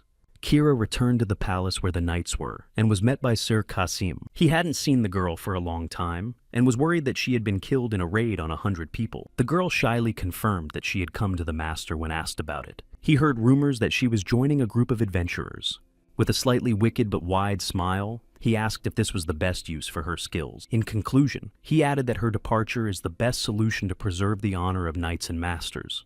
The master listened carefully to the girl and summarized her request. She wanted to leave the knightly order. He didn't understand what was happening and was worried that he had made a mistake in the girl. While we were signing her documents, she sincerely apologized and said that she could not explain everything now, but would do so someday. Suddenly, the master said that joining the ranks of the adventurers would be a secret mission for Kira and ordered her to come back every 3 weeks with proof. The woman reminded the girl that she remained her pupil and forever a knight of the Order of the Cygnus. Kira spoke frankly in front of her comrades. She knew she was asking for too much, but she could not return to her order, where traitors were also hiding, without doing anything. She asked to be given time to improve her skills and did not expect any money at all. Palma smiled at her words, and the man continued to say that the girl did not understand how life works, and again decided to gently hint that she should leave. However, Elle suddenly intervened and asked if the man was sure of what he was saying. He explained that if a girl goes in search of followers with her own character, it will not lead to good. The boy reminded him that Ralph had said something about the girl's skills, but the young man also had something to add. He knew that the man was confident in his skills, but he was not the only one who was disappointed in the abilities of the team members. Elle said that he sent them to the secondary gate because he believed they could handle it, but it turned out that if it wasn't for Debo, they would have all died. Ralph nervously began to argue back and say that they were not facing an ordinary opponent and that the boy had not fought him before. But Palm said that it was just a snowy Yeti, and that he had somehow gotten along with him one-on-one. All 3 of them were stunned by what they heard. The guy thought to himself that, of course, the battle was before the regression, but this time, if everything went according to plan, he would have to fight it too. However, the men Connie sent were too strong, so he had to change his plan. However, neither he nor his team members were yet that skilled.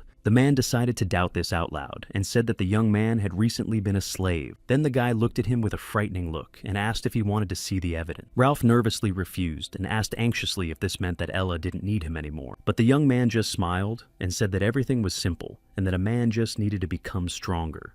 There are only a few months left before the next raid, and in times like these, it's all about strength. Meanwhile, Beiju reported everything to Evil. The situation for them was complicated. If they confronted Gayport, they would attract unnecessary attention. The man asked what they knew and whether the negotiations had been an act from the beginning, but the girl knew nothing about it, and the spies hadn't reported anything like that either. She assumed that people of higher rank might have the information. The man sat quietly and thought about what he had heard. He was not worried about the Gayport community because it would not be a problem for them to get rid of them. When the day comes, it will not be difficult for them to destroy them and other garbage. Their only enemy was the Maple Alliance. Just like 8 centuries ago, Empress Cygnus's coalition of knights resisted the adventurers and the Nova tribe. After sealing the heroes, they are their only problem. If it was a conflict between trade unions, they didn't need support from the top. But Ivko had a bad feeling. It is not known whether the boy did this because he really trusted Gayport. The next task for the girl was to collect all the available information about Gapor, and she dutifully set out to do the job. Although the man did not like the fact that everything was not going according to plan, he hoped that El Palm would be a worthy opponent. Meanwhile, the young man was actively preparing for the next raid with his team. Ralph and Kira could barely stand up, and the man asked the young man who he was. They couldn't even get close to him. Elle was smiling playfully, inviting the team to finally strike him. Palm rushed to attack, saying that if he received even one scratch, they would be done for the day. Debo, who was sitting alone and meditating, complained about the noise that prevented him from concentrating. In fact, he wanted to train like everyone else because he didn't like sitting around and catching Zen. His boss gave him the task of discovering the strength that was manifested when he was unconscious. Palm himself did not know whether it was possible, but if it works, it will be interesting. While Ralph was screaming in the background, asking to be beaten more lightly, the boy tried to concentrate, even though he doubted that he could get stronger. In the evening after the training, the beaten man sat and tried to say a few words to Al, while Debo laughed at these funny attempts. Palm calmly replied that he had simply adjusted the attack to suit his circles, and that the bishop assumed it was something personal, like a little revenge. Debo's sister was worried about leaving Kira alone, because she did not return with everyone else. But since she had security with her, there was nothing to worry about. Suddenly, the guy remembered that he wanted to talk to his boss about something. He handed the young man the letter he had found from the frozen adventurer. Since it had helped them get out, he felt he should pass it on, but he didn't know to whom. So he asked Al if he had any ideas, but the guy saw the cross ring on the note. She reminded him of a girl from his past life. Debo also noticed the surprise on the young man's face. Palm snatched the letter, said he would take care of it, and sent the young man to bed early. The next day, the young man also had to try to adapt to the rhythm of the training. Ralph gloated that he would not be the only one to suffer. Meanwhile, Kira was furiously practicing with her sword, cutting down all the trees around her. In her head, Kaisim's words sounded like a replay of Kaisim's words, who had told her with a smile that the girls were talentless. As she scrolled through it, she put more and more power and fury into her punches. Meanwhile, Elle went to a residential neighborhood and knocked on one of the doors. An unknown man opened the door across the street and started asking the guy who he was. Then Palm joked that he was a postman and showed a letter with a ring attached. After an unusual incident involving the destruction of a gate by unknown persons, a trade union launched an investigation, but the thieves were never found. Or rather, there was no need to look for them anymore. The gate surprisingly appeared near the place of destruction, and after this fact was revealed, they were no longer attacked. El Palm only later found out who did it, and the reason why. An unknown man calmly opened the door for the boy, and Palm calmly entered the room. Once inside, he bowed slightly and was immediately asked sternly how he knew about this place, and given 5 seconds to explain. The young man stood in front of people with weapons in their hands who called themselves Crusade Hunters. A secret community that realized that those gates were a trap and destroyed them. It was a noble sacrifice that will not even go down in history. In order not to create unnecessary movements, the man telekinesed a note to the girl who seemed to be in charge of them. Elle said that he had come to return what they had lost, but concluded that they were in no mood to reward him for it. The fact that the boy had given them a letter was not a good explanation of how he knew about the place. So the girl started counting down. The young man continued his speech, saying that it was probably not the right time to show them the right way, even though they had reached a dead end. Although he did not want the hunters to waste their time, due to certain circumstances, he could not tell them how he knew about the place. But he had a trick up his sleeve when he said something about the basement of the Edelstein Parliament. The girl abruptly stopped talking. The guy knew that he would be left alive, otherwise he would reveal the whereabouts of their leader. The girl came closer to him, pointed a gun, and asked him sternly who he was. The young man smiled sincerely and said he was glad to meet her, calling her Cheryl. But what he really meant was that they hadn't seen each other for a long time, because they were friends before the regression. She joined the uprising after the Crusaders collapsed. They fought many battles together until one fateful day. Then Cheryl told the boy to go ahead and that she would catch up with him, but she sacrificed herself. So Elle wanted to pay her back first, and decided to get right to the point. The guy demanded that the hunters withdraw the branch in Kerning City, because followers had already exposed them. In addition, he said that he had picked up something and handed the box to the girl with telekinesis. The guy said that the Khania trade union had something interesting. When they opened the box, they saw a human hand. Cheryl did not understand what this meant. She said that if it was a provocation, the young man would regret it. But he advised me to take a look first. Lifting his arm with telekinesis, a red tattoo appeared on his skin. When she looked closely, she was shocked, because there was a symbol of followers in the form of an eye. The other hooded crusaders also recognized the symbol, and asked if it was from Khania. The girl was putting everything together in her head. Followers get tattoos as a sign of their loyalty, which only manifest themselves after an infusion of mana. That is why such tattoos are difficult to detect. And even so, everyone knows about the followers, so the girl asked him sternly what he wanted. You don't tell such things out of the goodness of your heart. Elle really needed something, and it was some information. The guy was told what he wanted. Khania set her sights on Nautilus. The young man thought carefully about everything. He didn't know if their plans would change due to changes in the future, so he couldn't let things go. The whole team of Ale arrived at the port in the city of Lys. Debo was as surprised by the huge ships as a child. He was itching to get down to business. Perhaps because a whole month had already passed since his last adventure. Elle came to Abbas's office to discuss their next raid. The man gave him a choice: the gate of the highway for 60 people, or the gate of the Elenium for 70. Of course, he offered what was profitable for Haypor. A whole month had already passed, and it was time to act. But the young man said he was not sure. Abbas was angry. He had spent so much money on the boy, and he was still turning his nose up, so he angrily asked him if he was scared. However, Palm, crossing his arms, calmly said that he had decided where he was going, and named the gate of the Eagle's Eye. Abbas was dumbfounded and frightened. Nervously, he asked if the young man even realized where he was going. The first student of Captain Nautilus was Kihrin, who who led many pirates and was known as the Eagle Eye. But after her death in that portal, the gate was named in her honor. A reward of 9 million mesos was set for them. A lot of adventurers have failed, so they believe that they cannot be conquered. The man couldn't believe that Kanya was going there, and where the boy had gotten this information from. The door opened slightly. Rakan stood on the doorstep and overheard the conversation, and became interested in what was being said in the room. When Ibis asked what brought the gentleman here, he said that he decided to make a gift since the young man had joined them again. He stunned both the bearded man and the young man with the gift. The Gapor trade union prepared 2 phoenix feathers especially for Al. With a smile, the man asked him not to let him down. The young man assumed that this was a hint that the result should be in line with the investment. Unexpectedly, the guy ended up with 4 phoenix feathers. Debo pulled the boss out of his thoughts, asking why they were delayed. The young man replied that they were waiting for someone, and when he turned his head, he saw a familiar drunken man, Iberia. The man was smiling, saying that he hadn't seen me for a long time, and was carrying a sack. Palm ordered something for them, and asked my husband to bring it. These were the things the group tried on immediately. Kira even found them lighter than she thought. The products were made of snowy Eutychus leather, and Ella had given the materials to Ebor last time for the outfit. Debo immediately remembered how his boss had taken away his snow monster trophy. The man noticed that they were doing well, which was not surprising if they had managed to handle a gate for 100 people. Eboru guessed it was because it was so expensive to process, but he promised that no one knew but him. The man had another set in his hand. Then Palm said it was for him. Eboru thanked him for his generosity, but said that he was unlikely to need it.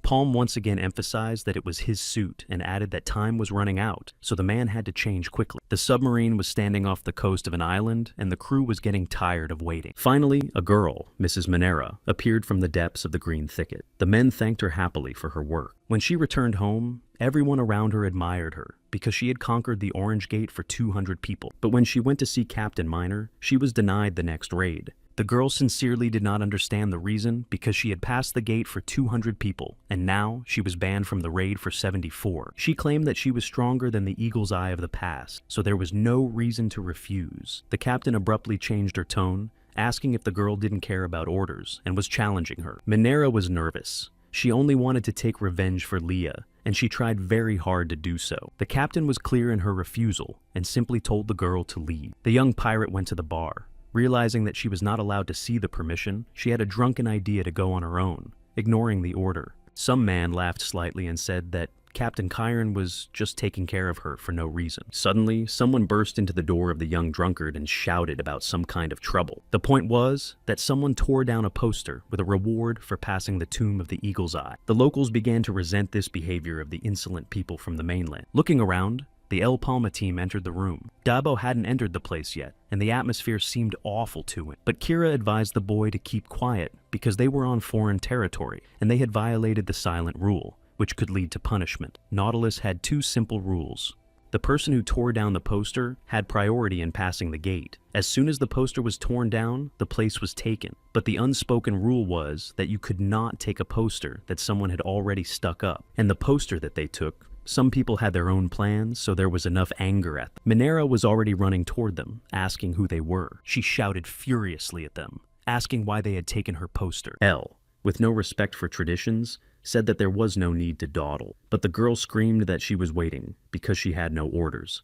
The young man said he had never heard that a permit was required, but Monera explained that she needed one because she had a mentor, a captain. The girl quickly realized that they did not know all the rules, and said that the right to take posters with the reward for passing the gate on the island applies only to pirates. Strangers could not take them just like that because the gate belonged to Nautilus. Daibo could barely contain his laughter, and then laughed out loud, giving his boss the finger up because he now realized his cunning plan. Monera was naturally angry at this impudence and demanded the poster back, but the guy still cheerfully refused. Confidently leaning on Al, the young man decided to introduce himself and said that they were pirates of Iberia. Judging by the man's nervous appearance, he did not expect such a setup and knew perfectly well what could be the consequences for such behavior. The girl started to get even more nervous, but continued to explain that they could not just become pirates because there was a certain procedure. Debo continued his performance and confidently declared that they were also pirates. Eboru was getting more and more nervous as he crumpled the poster in his hand. The guy kept saying that Eboru was a real pirate. It was obvious if they were on this island, and if their main pirate was a pirate, then they were pirate. 3 men came up behind him and decided to tame Debo a bit, saying that he was drawing the wrong conclusions and that the leader of the pirates did not make them all pirates. Miner's eyes lit up when she saw the men returning from a mission. A man with a blue bandana and a white eye patch, Mr. Murat, asked what the commotion was about. Elle was surprised because he had never met Murat, but politely pointed out that they hadn't broken any rules. The man replied that he would let Chiron judge the situation, as she was the one who set the laws. He also asked where the others were, because he doubted that these were all who had gone through such a difficult gate. Palm calmly stated that there were only 5 of them, and was met with a response that they were called crazy for going into a portal for 74 people in such a large number. They suspected something untoward in this behavior, so they asked the young man his name. El Palm calmly introduced himself. There were those in the room who recognized his name. Some people have heard that the young man managed to survive in a red class gate for 100 people. Debo had heard them talked about as mysterious adventurers who managed to survive and had already become proud. But one woman instantly let him go, saying that they were just worthless cowards who barely survived. Instead, she said that Ms. Manera had conquered a gate for 200 people, which proved that she was stronger. Murat suggested a compromise, priority for them since they were the first to take the poster, but leave the other 69 cities to other participants. Debo was about to say something smug, but Elle beat him to it and agreed. But Palm, as always, had his own condition: 100,000 mesos per person for a maximum of 10 places. Manera agreed to buy the place. Even though her husband talked her out of it because she could come in after they died, she decided to play it safe in case the team escaped. Her friend reminded her of Chiron's ban, but she said there was no time to wait and she would ask for clemency later. Manera was determined and could not give up this gate to anyone. Ralph was grumbling about money as usual. He liked the boss's idea, but 10 seats was not enough for him. He was very worried that his boss was losing 5,900,000 mesos and offered to sell all the vacant seats. Kira reminded him of the consequences if there were 14 times as many people as they were. Palm knew that this time the Khania had a different goal: to destroy Minera, Chiron's second student. It was in the portal where her first student died. The young man knew that after that, the captain was so devastated that she retired to seclusion. The followers took advantage of the situation and, through internal machinations, the Nautilus pirates were completely destroyed. This was supposed to happen only 2 years later, but circumstances changed. He learned from the Crusaders that the Khania had already started transferring money through pirates, which meant they had accelerated their plans. He had to be one step ahead. The limited number of participants was to protect Minera and also to minimize the need to use mana. While Debo was arguing with Ralph, Iboru just stood there with a philosophical look on his face, not understanding why he was brought there. Together they went to the place on the submarine. Suddenly someone came to Al's house. He used telekinesis and opened the door. But the guest turned out to be quite unexpected for him, but the guy gladly received him. Captain Chiron and his friend Murai came to the young man's cabin. When Palm asked what brought them here, the captain said she had to check something, and that the boy shouldn't lie. The red-headed woman asked him directly if El Palm was a follower of the Dark Magician. He had expected anything but this question.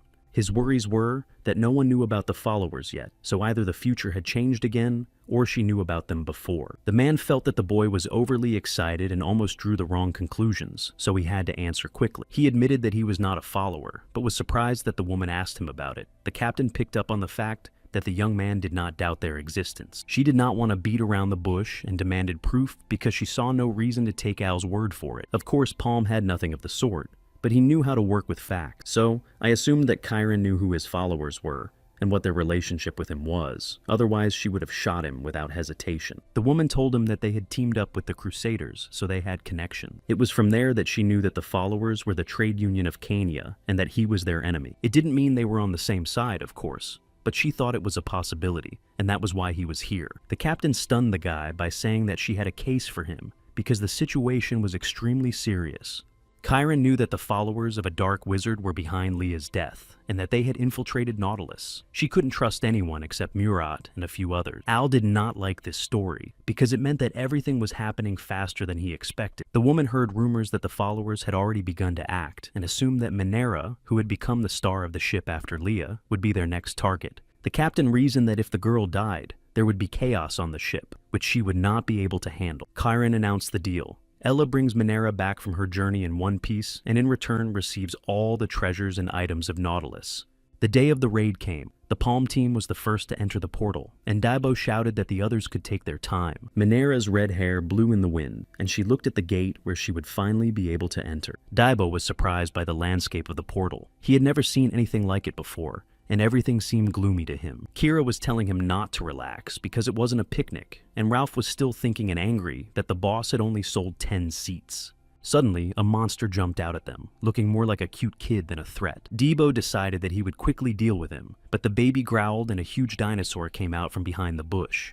The boy's courage instantly evaporated when he saw that the baby was with his mother. Later, other pirates came in and bought seats and immediately started shooting back at the monster. A man named Gio was shooting a cannon and saying that they would make it. He assured us that we shouldn't be afraid of these drakes, because they had overcome the gate with 200 people. During this encouraging speech, a monster approached him from behind and opened its mouth, where someone successfully shot and destroyed the creature. Gio was told that he was right and advised to return to the ranks. Minera was his savior. There was not a drop of fear on the girl's face. She skillfully held 2 pistols and was going to deal with the monster herself. Debo, Kira, and Ralph were running away from another drake. The young man could not understand where they were coming from. He was also angry at his boss for telling them to move on and then leaving again. In a moment, he reached the cliff and had nowhere to run, but he simply stepped aside and the huge monster, which was not going to stop at full speed, flew into the stones. This angered the creature even more, but the young man had already adjusted and began to work with his weapon. Back at home, they discussed battle tactics. El said that his team was not doing it effectively because of reckless actions. He ordered them to fight together as a team and called them a family. None of the participants liked it. Palm assigned each of them a task. Debo had to infiltrate the enemy lines and create chaos. His goal was not to kill everyone in one blow, but to wound them and thus complicate the battle. The main task is to move forward without being distracted by anything. The young man did not have to be distracted by attacks from behind because he was covered by a man they called Daddy. Apparently, Ralph liked this nickname because, covering Debo's back, he called him Son and told him not to worry and to trust his daddy. El gave Ralph the task of being Debo's shield and forgetting about his selfish methods of struggle. He told the man to fight for the boy no matter what. The monsters surrounded the boy and the man from both sides, so they decided to try the children's plan and did a good job of destroying the creatures.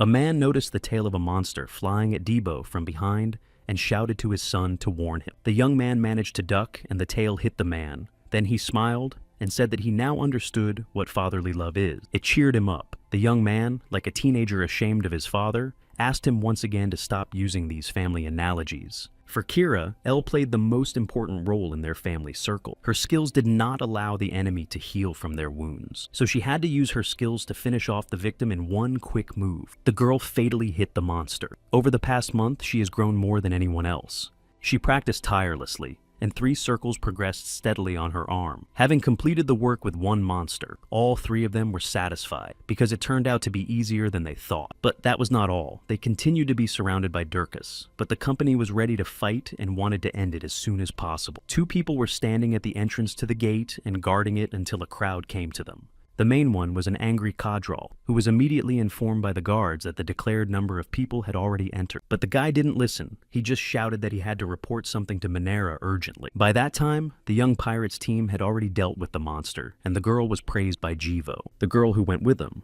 waved and said that they hit the jackpot because of a large mana stone. She started to say something about selling on the market, but suddenly she was pierced by a fiery arrow. The arrow did not disappear and began to hunt for other members of Minera's team. One of them managed to cover Gio and shouted something to his commander. She knew what to do and started shooting back at the arrow with her pistol. Suddenly, she realized something was happening behind her and turned around to see a magnum shot. He didn't touch the girl at all, and she furrowed her brows and demanded an explanation. Behind her was El Palm with a strange device on his eye. He explained his actions by saying that he was cleaning. The young man asked us not to move, saying that he would soon finish, and a flock of arrows flew in the direction of Minera's team. In this battle, there was one unfortunate person about whom everyone simply forgot, Ibaru. Debo told him to trust him in the man who had abandoned him. He did not understand why he was brought here at all. Running away from the monsters, the man hid in an anthill, and if not for him, he would have been eaten long ago. He could not hide there forever, especially if the others managed to escape. He would be left alone. The young man climbed out of the hole and moved on, hiding from the monsters. He had only the second lap, but he was not going to die here. Looking for a way out, the man came across the secondary gate and began to think about what to do. Suddenly, someone jumped on his shoulder and scared Abira to death. He immediately rejected the creature, but after looking closely, he realized that it was just an animal called El Palma. The man breathed out a sigh of relief and started talking to the animal, asking how long it had been here. Suddenly, he realized that he had accidentally put his hand into the portal and was now completely sucked in. The snail sighed with either relief or hesitation and followed him. Meanwhile, Palm was busy mopping up Manera's surroundings with fire arrows. The girl pointed a gun at him and demanded immediate explanations instead of incomprehensible nonsense. The guy did not have time to make the last shot because something very explosive flew at him. It was Cadral who arrived with his team and fired a cannon at the young man. But El got away and started running away, so the guy sent his assistants after him. And he explained to the girl that Chiron had sent him because she had learned that Palm had made the same problem at the gate for 100 people. Listening to all this, the girl was nervous, but felt that she clearly did not understand something. El ran away quickly and sometimes turned around and killed everyone who chased him. A girl was annoyed that no one could neutralize the young man and fired a gun, and it seemed to hit. The fire did not dissipate after the shot, but only intensified because a fire sphere was flying at them. The young man took out 3 of them, but reinforcements arrived, so he wondered if his plan had been discovered. Suddenly, a silhouette with angry eyes and 2 pistols jumped out in front of him. Palm was surprised by this unexpected turn, and managed to dodge at the last moment. It was Manera who was not going to let the guy just run away. They started shooting at him non-stop. The young man simply ran away, deftly maneuvering between the trees. During his escape, he noticed a secondary portal in his side vision. Cadral decided to throw the bomb in that direction. Gio thought it was a terrible idea, and as soon as he realized what was about to happen, he wanted to stop the man. Palm managed to react and covered the girl with stones using telekinesis. The bomb flew directly at her and exploded with a roar, destroying even more stones around her. The girl and her boyfriend were stoned to death. Gio called everyone together because Manera had to be rescued. The pirate coughed up the dust, and when she opened her eyes, El stood menacingly in front of her. She immediately pulled a gun on him, but if you look closely, they were alive only because of the young man's telekinesis. The girl believed that she still had an advantage over the guy, and pointed a gun at him, and demanded an explanation of what was happening and what he was up to. The young man was not at all afraid of her weapon, and even though Manera's finger was trembling on the trigger, El asked her if she was ready to hear the truth. On the other side of the rubble, Gio grabbed Cadral by the collar and began to scold him for his reckless act that had injured their commander. Suddenly, the rubble exploded, attracting the men's attention, and a passage appeared in the stone. Gio asked in a trembling voice if Manera was alive. Al's fire arrow was the first to fly out of that place. The girl's pistol was next, and it made several holes in the surprised Gio. In the last moments of his life, the guy looked at the girl in surprise and only quietly asked why. Ignoring Gio's misunderstanding, the girl asked Palm what the results were. The answer was that, as he expected, he had only wasted mana because of her stubbornness. Looking at the crowd in front of him, the young man calmly pointed out to the girl all the newcomers. Manera then ordered Gio to gather the boys and leave. The man, of course, still did not understand what was happening. There was no time to explain the whole situation, so the answer was short. It was an order from Captain Karen. Meanwhile, Iboru was already on the other side of the portal, and was making excuses to the snail that it was an accident and he wanted to wait for everyone. At first, he was surprised to notice that the second level was also in the cave, and then he assumed that the others could be here too. Somewhere in the distance, he noticed the silhouette of a man and ran forward, ignoring the fact that there was a pile of bones around him. He began to explain that he had fallen behind his group and asked to join them if there were no objections. Suddenly, an animal jumped on him to stop him. Iboru fell down. He was furious and threatened to put the unfortunate snail in the soup for such behavior. He was complaining about the animal as if it were worse than a monster, but when he looked up, he saw a horrible creature. The entire cave was filled with creatures that resembled humans in silhouette but looked very bizarre up close. Meanwhile, the man who ordered Gio to flee noticed the pendant on the miner's neck and realized something. When the girl was under the rubble with El, he asked her how much she knew about the death of Leah's eagle eye. For the pirate, this was an audacity, and she did not understand why the young man was even thinking about it now. Palm explained that beyond these stones, among the people she considers friends, are followers of the dark wizard who destroyed the eagle's eye. He also said that Kerfin had guessed everything, which is why he was here. They wanted to divide the captain from Manera in order to destroy her second student. For a moment, the girl hung there, making a bunch of thoughts in her head. It was hard for her to accept the fact that followers had made their way to Nautilus, and that there were still people among their comrades. The guy gave the girl the medallion she asked him to give to Kyron. It was her symbol that she would never give away to anyone. It was proof that the captain really knew everything and wanted to protect her. Then Minera lowered her weapon and asked about those who had already been killed by L. He briefly confirmed her guess. Then she asked him how he identified them. It was all about the monocle he got from the Crusaders. They didn't trust him very much and assumed that he might be preparing a trap. But at least their plans coincided, so even though they regretted what they had done, they could not go back. Cheryl reassured herself that if Palm's mana couldn't sustain the monocle, he would die before he could use it. So, the Crusaders decided to humbly wait for the answers that the future would bring them. After getting out of the rubble, El told Minera that all but 3 of them, including Gio, were followers. One of the traitors began to manipulate the girl by asking her if she really believed the guy's word without evidence. But the young man had proof. Even before the regression, the fight against followers was a real hassle. Their tattoos appeared only after an infusion of mana, and their location varied, making it difficult to identify. However, the fact that it was not visible to the naked eye did not mean that it did not exist at all. As proof, Palm approached K-Draw, raised his head, poured in mana, and a mark appeared on the man's forehead. The guy added that he respects all tastes, but in his opinion, this was too much. Gio and the man with long hair standing next to him saw the symbol with their own eyes and could not believe it. The followers quickly realized that they had been exposed, and one of them ordered everyone to be killed. Although people loyal to Minera already knew the truth, they still did not expect such a sharp attack. The pirate herself, without a shadow of doubt or regret, used her pistols against her former good friend. Elle spent too much mana searching for followers and told the girl that at this rate they would be at a disadvantage. There was a secondary gate nearby, so the guy offered to go in and seek shelter there. Minera only shut the young man up, not wanting to listen to him, and with her hot temper, she planned to personally kill everyone. One of the insurgents had an object with him that emitted purple magic and ordered everyone to disperse if they did not want to be hit. He held a skull in his hands and said it was time to start hunting. The next moment, he released something like a ghost that enveloped Minera and her team members. Instantly, everything around her was pitch black. She could not see anything and could not understand what kind of illusion it was.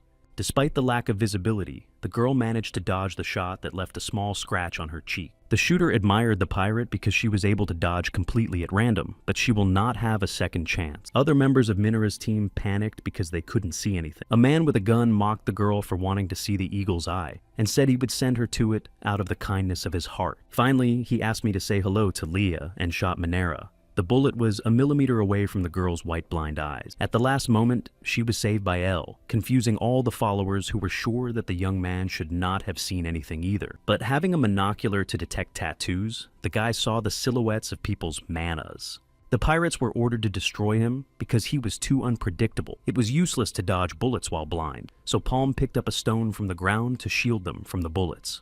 The next to be used was a fire arrow that maneuvered to string people one by one. The man with the huge cannon naively thought that he would not be hit by the shot, but he was mistaken and died. The man holding the skull could not understand what kind of force it was, because he thought it was an ordinary fire arrow. He ordered everyone to stop the boy, so a bunch of arrows flew in Elle's direction. Palm now had 4 phoenix feathers, so he repelled the attack with his most powerful revolver. The man with the skull could not believe his eyes because he had never seen arrows being twisted before. But the next moment, as if out of nowhere, Elle appeared and separated his hand, holding the skull with the curse of blindness. Then he quickly took the young man's life and repelled another attack of bullets in his direction. As soon as the owner of the skull died, Minera and the others immediately regained their sight. But it was not the end because the follower, in the last moments of his life, decided to take everyone with him to the next world in the name of a dark magician. From somewhere, a bomb appeared in his hands and copies of it spread in space. All the bombs exploded at once, scattering people around. Elle made a surfboard out of the stones and maneuvered them in the air, picking everyone up. The guy was on the verge of running out of mana, so he had to get to the secondary gate before his mana ran out. Suddenly, one of the followers jumped on their island of safety and took a swing at the girl. The scoundrel quickly knocked the girl out of the stones he wanted to grab her, but did not have time to grab Gio. Cursing everyone in his head, Palm tried to grab the girl with telekinesis. However, the followers' attack was more deliberate, and the young man did not have time to do anything because a bomb flew in his direction. When Minera recovered from her fall, she was horrified to see that the secondary gate had been destroyed. The other followers were shocked by what had happened. Palm had managed to get through the gate, and they were worried that they had lost him and the others. A guy with brown hair said not to worry because the gate was going to be repaired soon. Now their main task was to destroy the captain's second student. Manhwa wanted to shoot back at her attacker, but he had a protective layer. The girl did not know about it because he had previously hidden his ability. Covering his face from the bullets with his hand, he laughed at her and said that the attack was weak. However, when he tried to strike Manhwa himself, she deftly dodged. After doing a flip, she jumped on his back and shot his feet. When others rushed to help her friend, firing bullets at the girl, she used her husband as a human shield. Despite the fact that the man could use a protective barrier, it did not work for his entire body and the attacks caused him pain. Manhwa also used her shield to attack others.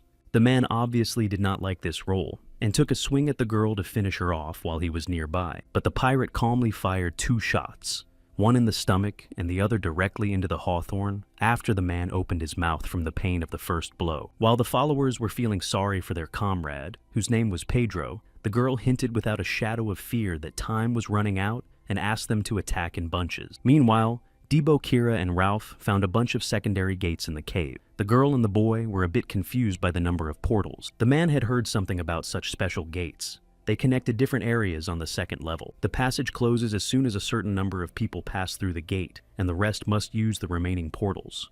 The young man was worried about how they would find the boss if they didn't know which gate led to which. Ralph mockingly suggested that they trust in fortune. The 3 of them were lucky to get through, but they had to keep an eye on the situation because Palm would appear from another gate, and then they would be able to regroup. Somewhere in the distance, Debo noticed the silhouette of a man rapidly approaching. It was Iboru, who was just crying with joy when he saw the company, thinking out loud that they had come to save him. But the company turned around and started to run away, and the guy was shouting for the man not to come near them. Iboru was sad about the infidelity of his team, and everyone just prayed for Palm to appear. El had already appeared on the 2nd level and was looking at the monsters through his monocle, frightened. Gio was also shocked because he realized that they were not just monsters because they were wearing pirate clothes. They left moral dilemmas for later because the creatures did not die even after their heads were cut off. The guy was very scared of what he saw because he had never heard of such monsters without a core. These zombies were human corpses, and because of the lack of vital points, they could not die. Everything was different from before the regression, so the young man panicked a little and thought about how to find a way out as quickly as possible, and suddenly he saw the threads of mana stretching very far. Following these threads, he came to a wall behind which there was something, and there he saw Debo. The young man's eye got sore, and he reached the limit and could no longer maintain this skill. Gio saw the boy's condition and began to encourage him to get ready, not noticing the monster that was flying right at him. Suddenly, something destroyed the monster. Manhwa appeared out of nowhere and saved the man. Another member of the girls' team, whose name was Kevin, was very happy to see her and asked if she was injured. The pirate was not going to answer this question and only asked him to move away if he did not want to die. The girl fired, and a bright light that was much bigger than the little gun seemed to be able to destroyed many monsters at once. This shot created a whole tunnel in the rock. Kevin jokingly said that his commander almost killed him. Although the attack destroyed many zombies, when the dust settled, it was clear that there were still many of them. The man asked what they should do because they were running out of ammunition. The girl said that she could shoot one more time with her remaining mana. Suddenly, Palm intervened and stopped the girl, saying that they would need this skill later. Manhwa didn't know what to expect because she just saw a bunch of monsters in front of her. The young man began to dig through his bag, calculating how many kilometers it was to Debo. He had no more time to think. He told the pirate that 5 or even 3 minutes would be enough. She didn't understand what he meant, but the guy took out a few mana stones, ate them, and said he would clear the gate. Meanwhile, Al's team was fighting. Debo couldn't understand why the zombies didn't die, because they were just human corpses, and they even cut off their heads. In general, the battle was difficult, and one of the monsters even grabbed the young man by the throat. As Palm Ralph ordered, he came to the aid of his son. The guy rubbed his neck, wondering if it was possible to kill these creatures, but the man told him to fight and to stop talking. Kira and Ibiru also fought off the ever-living, annoying creatures as best they could. At that moment, the man decided to shoot at a stone block hanging directly above the monster. The move was a success, and Iboru did not expect it, and smiled nervously when he heard himself being praised. But that was not the end of it. Another monster appeared right in front of Debo. It was a complete mockery for the young man. This creature was not like the others. It was a big, slimy, disgusting thing, and the boy didn't know what to do with it, because they hadn't done much with the other one either. Iboru's praise turned to anger, because he had woken the creature. The poor man was already reluctant to come up here, and now they were scolding him. While Manhwa and his team fought off the monsters, El restored his mana. The poor young man felt as if his heart was going to stop. He didn't want to make himself feel that way again. There was no other choice. It was too early to develop a new circle, and without preparation, it would only bring him down. Then there was only one option, because he had faced similar situations before the regression. The monsters were getting stronger and stronger, and his mana and attack power were not up to par. So when the young man reached the limit of his 6th circle, he had to get out of it. It was risky, but I decided that the mana stones used only for circle development were a concentrated substance that was the power of monsters. Then he wondered if it was possible to turn the core in the center of the stone into mana. Theoretically, this was supposed to restore the young man's mana, but there was still a problem with the blast wave. Using telekinesis, he tried to direct the mana with the blood flow to the heart and hoped that it would survive. Manhwa was shooting at another monster when a sphere of fire flew past her, and she heard Al's voice praising her. She looked at the boy in surprise, and he calmly asked her to prepare that devastating attack. The girl looked at the young man in amazement and did not understand what was happening to him, because Palm seemed to be enveloped in blue energy. Meanwhile, Al's team tried unsuccessfully to fight the monster that Eboru accidentally awakened. The creature licked Ralph's hand with its tongue, and when the man looked at the wound, he noticed mushrooms. He was horrified to realize that this is how the creature creates those zombies. The man had to separate his own arm, but fortunately he was healed. He loudly warned his comrades to beware of those tentacles because they turned them into zombies. Debo realized that it was all the work of that monster and saw his friends slowing down and realized that they would all die at this rate. The guy decided to take matters into his own hands and asked everyone to step aside to do his own thing. The young man was very nervous and felt a strong responsibility for what could happen if he failed. Directing the pace, Debo began to quickly separate the creature's poisonous tongue. There were so many of them that he almost missed one, but Kira jumped up and took the hit. Meanwhile, Palm instructed Manhwa to focus on maintaining her skill while he took care of the scope. They had to break down the wall in front of them, and they had only one chance to do so. The boy and the girl started working. Manhwa fired a ball, and El strengthened it and spun it with telekinesis. The bullet pierced the wall. The young man thought to himself that he had to go even faster and preferably gain momentum. It was too early to stop. The boy put all his strength into this blow and asked the girl not to stop. To make their attack even stronger, El added fire arrows that wrapped around the ball.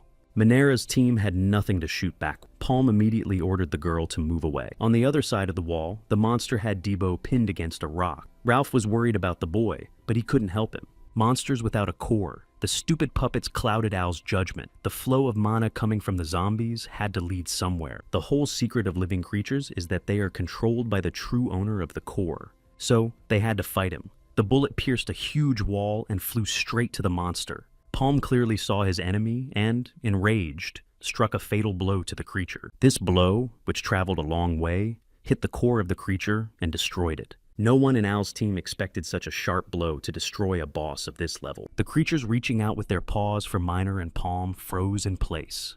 The next moment, all the monsters that didn't have their own core started exploding. Eboru laughed nervously, happy that he had managed to survive this terrible story. A tired but satisfied Palm said with a smile that the gate had been passed. Manhwa looked at the young man with completely different eyes. Her own story was sad because her parents were terrible people and abandoned her. The captain's student Leah was always a heroine to her because she protected all orphans. One day they were sitting on a submarine and remembered that 10 years had passed since Chiron had taken them in. Manhwa always called Leah a genius compared to whom she was nothing. The girl expressed her fears about her feelings because she thought they were alienating, but Leah slapped the young pirate's ear in a sisterly way and said that confidence was her weakness. The blonde and bright as the sun girl said that the child had no reason to hurry because she would always be there. After the monster disappeared, Debo asked Kira if she was sure she was okay. The girl assumed that it might be because of the new equipment, and Ralph reminded her of his work. All conversations were interrupted when the team saw something ahead of them. When they got a little closer, they recognized Leah as being tied to a stone. Ralph assumed that the girl had tied herself up before turning into a zombie mushroom. She had a letter in her pocket where she wrote to her master that her followers had returned. She wrote that in her opinion, they had already penetrated deeply into the ranks of Nautilus. She wanted to return, but could not in her condition, so she asked the captain to take care of her. She also turned to Manhwa because it seemed that the followers were very carefully prepared. She had been betrayed by Prina and Cedric, with whom she had been friends for a long time, and half of their group. She had no idea how many more were still hiding among them. She asked the girl not to believe anyone. She seemed to have shot herself, because she knew it was the end. Manhwa couldn't hold back her tears because in the letter, Leah apologized to her sister for not being able to fulfill her promise. After removing the guards on the other side of the portal, masked followers were already waiting for the company. They were surprised that their people in the portal were late. The staff took a piece of the night, so even Manhwa's unit could not fight blind. Suddenly, one of the men was hit by a bullet. The shooting started. The leader of the followers was stunned when he saw the shooters because he knew they were supposed to be at the meeting. Chiron stood in front of them and pointed her pistol at him, asking if he liked being attacked by surprise. Mirat reported that he had killed everyone and asked the captain not to worry so much, reminding her that she had sent Palm and the girl. She understood everything perfectly well, but knew that she would never forgive herself if Manhwa did not return. Suddenly, the woman heard her name. A girl came out of the portal with her commanding officer. Everyone had grieving faces. The sight brought tears to Chiron's eyes. Even the man with the eye patch was amazed. With tears in her eyes, the girl said that she had brought her sister back. The woman gently congratulated them both on their return. A bunch of people on boats with torches gathered near the Nautilus underwater chute. Debo was amazed at the number of people. Kira explained that they were already burying their heroine, Eagle Eye. As is customary in their traditions, the girl's body was put into a boat and set on fire. After a hard day's work, Manhwa stood and saw her dear sister off to her last journey with sorrow in her heart. Despite the crowded event, Debo noticed that their boss was gone again. The young man was in the captain's cabin, drinking several bottles of mana potion. This was another condition of their agreement to protect Manhwa in the Eagle's Eye portal. However, this amount of mana was an excessive request, as it was hard to get it after losing the recipe for this potion. Elle knew this very well, and asked Chiron because Nautilus's resources were more favorable for this. Even though their case was over, the young man offered new cooperation. Despite the fact that the guy defended Manhwa, it didn't mean that the captain trusted him, so Elle said that it could be considered a new deal. Palm asked for 2 items from the treasury instead of the one they had agreed on, and in return offered to help him track down all of his followers. Although it was his second life, it was not easy for the young man. Manhwa was sitting in her cabin, thinking about something. Suddenly, Geo came in to see her. He confused her a bit by his appearance, but the girl began to say that she was not thinking about anything like that. The man, as if reading her mind, just told her to join the guy. The girl turned around and looked at Geo in surprise. He began to make excuses. Although he didn't want to eavesdrop, he accidentally overheard her talking to Al when the young man offered to join her. He went on to say that this time, everything ended well, only because of that guy, but that the followers who killed Leah were still at large. Clenching his fist tightly, the man added that he was sure that Manhwa was seeking revenge just like him. By joining the Palm, the girl had the opportunity to be on the front lines and fight the followers. Geo himself already trusted the young man. He let Manhwa go with a smile and promised to take care of their home. She blushed a little and looked at the man sincerely, but then smiled and started to mock. The girl said that she could hardly believe it because Geo was a weakling. The man was angry with her for ruining such a moment. Meanwhile, Ella and Chiron were heading down the river to a secret hiding place. As soon as they arrived at the treasury, a bunch of guards immediately pointed their guns at them, with 5 circles up. Then the red-haired woman raised a torch that burned with a blue flame. It was a sign. After that, they were let in without any problems. The door of the secret room opened. It was hard for the boy to hide his surprise when he saw Chiron's treasure trove in front of him. The young man asked if the woman could tell him about these things, but she told him to find out for himself, because no pirate would talk about the value of his treasure. Chiron rudely replied that she would only give him the 2 items as promised. Elle assumed that she was being prickly because of the offer he had made to Mara. I expected even less palms, but there were a lot of onyx dragon staff and a dominator pendant. He also saw the Ring of the Sunrise. Since he had been promised only 2 things, he had to find the most powerful one. Suddenly, the guy turned sharply because he noticed something. The woman was surprised that he decided so quickly. He found exactly the artifact he was looking for. It was a bracelet that emitted a blue glow. After the Day of Judgment, when the followers came out of the shadows, among them was the one who destroyed the Allied troops on the front lines. It was Rick, a traitor to humanity. He infiltrated the highest echelon of the Allied forces. He betrayed everyone when he delivered a fatal blow to the Alliance forces at a crucial moment. This bracelet is a symbol of terror. Because of it, Elle lost many comrades. The boy assumed that Rick found it here after Nautilus fell. Palm put the artifact on his hand and told Karen that it was his first choice. The woman appreciated his selectivity, but did not understand why this particular bracelet, because it did not match his element. Walking a little further among the pile of gold, the young man saw something shiny and looked closely. It was a small ring. Elle had never seen it before and did not feel any energy. He thought it was suspicious because there could not be an ordinary ring lying among the pile of valuables. As soon as the guy reached for her, she just jumped away. This surprised even the captain. Suddenly, the ring jumped up and grabbed hold of Palm's finger. The woman was surprised, but told the young man that she could not give him the item, because it was given to her for safekeeping. Elle didn't argue and agreed to choose another item, but there was a small problem. The ring didn't want to come off. Meanwhile, Beiju reported to Weavok that the issue with Goldrich had been resolved. The man praised the girl and asked about Palm because there was little time left before the next case. Beiju lowered her head guiltily in front of the gentleman and began to tremble and apologize. The angry man slammed his fist on the chair when the girl told him they had failed. Evok lost his temper and started shouting at the poor woman that she was incapable of anything because they even used a piece of the night and still failed. The angry man gave the girl one last chance. She had to pay for her next failure with her life. Meanwhile, the miner quickly packed her things into a backpack in her cabin and set off with a sense of purpose. She grabbed her gun and left her cabin for a long time. Gio saw off Al's team and kindly asked about their imminent departure. Debo said that they would return if possible. Otherwise, Ralph would mockingly advise the man to work on his skills. Gio remembered the bishop as a crazy gambler who had robbed everyone of their money. The young man asked his boss if they were leaving, and Palm nodded a little unhappily, crossing his arms. But then he heard a voice asking them to wait. Debo couldn't believe what he was thinking and looked at the boss, who had a smile on his face. Minera asked to wait for them, breathing heavily from running fast. She decided to join their team and asked with a smile where she belonged. A group of people was attacked by an unknown person wielding a sword shrouded in green magic. A guy with brown hair shouted to his partner with a pigtail to run away and not look back. There was a gate ahead, and one of the company decided to stay late to activate it. The young man was not going to give up so easily. He grabbed the lever and managed to pull it. But the very next moment, a guy named Kukran was cut in half by a huge sword that passed through him. The young man gave his life, but saved his friend because the gate was closed, and now he had time to escape. Kukran's friend did not want to run away, and only shouted his friend's name. But the young man wanted his friend to escape because he had to survive. He had to warn everyone about the mysterious man in armor and on horseback, who was more of a skeleton than a living being. El Palm came to Abbas's office.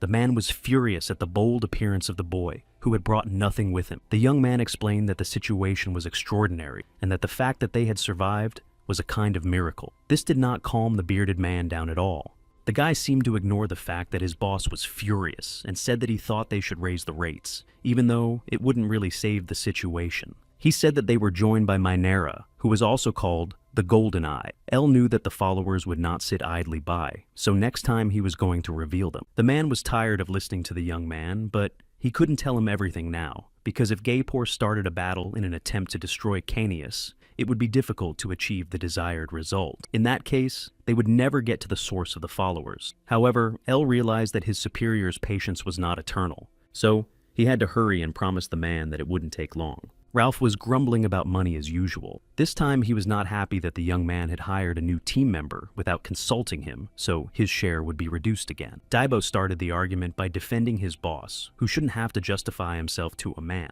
Then Ralph said that they still haven't decided who the leader is. Kira just concluded that he hadn't gotten a good beating. El calmly put his tea on the table and, catching on to the man's words about the interim leader, said that it was not important. The young man looked at him with his cold gaze and said that if someone had a complaint, they could always prove it with their skills and that he always gave them a chance. Ralph was afraid of this look from Palm, so he abruptly stopped talking about leadership. But he didn't forget about money and continued to argue that everything was decided without him. El suddenly got up from the table. Debo asked him where he was going, but the boss just said he had things to do and canceled today's training. Palm and Ralph left the house together and went in different directions. In general, they still had security guards who were always unhappy that their objects were walking around as if they were fearless on their own. So, this time they had to split up, one part following the man and the other following the boy. When El was in the treasury and the situation with the ring happened, Chiron did not believe that he could not take it off, but later realized that the artifact itself chooses its owner.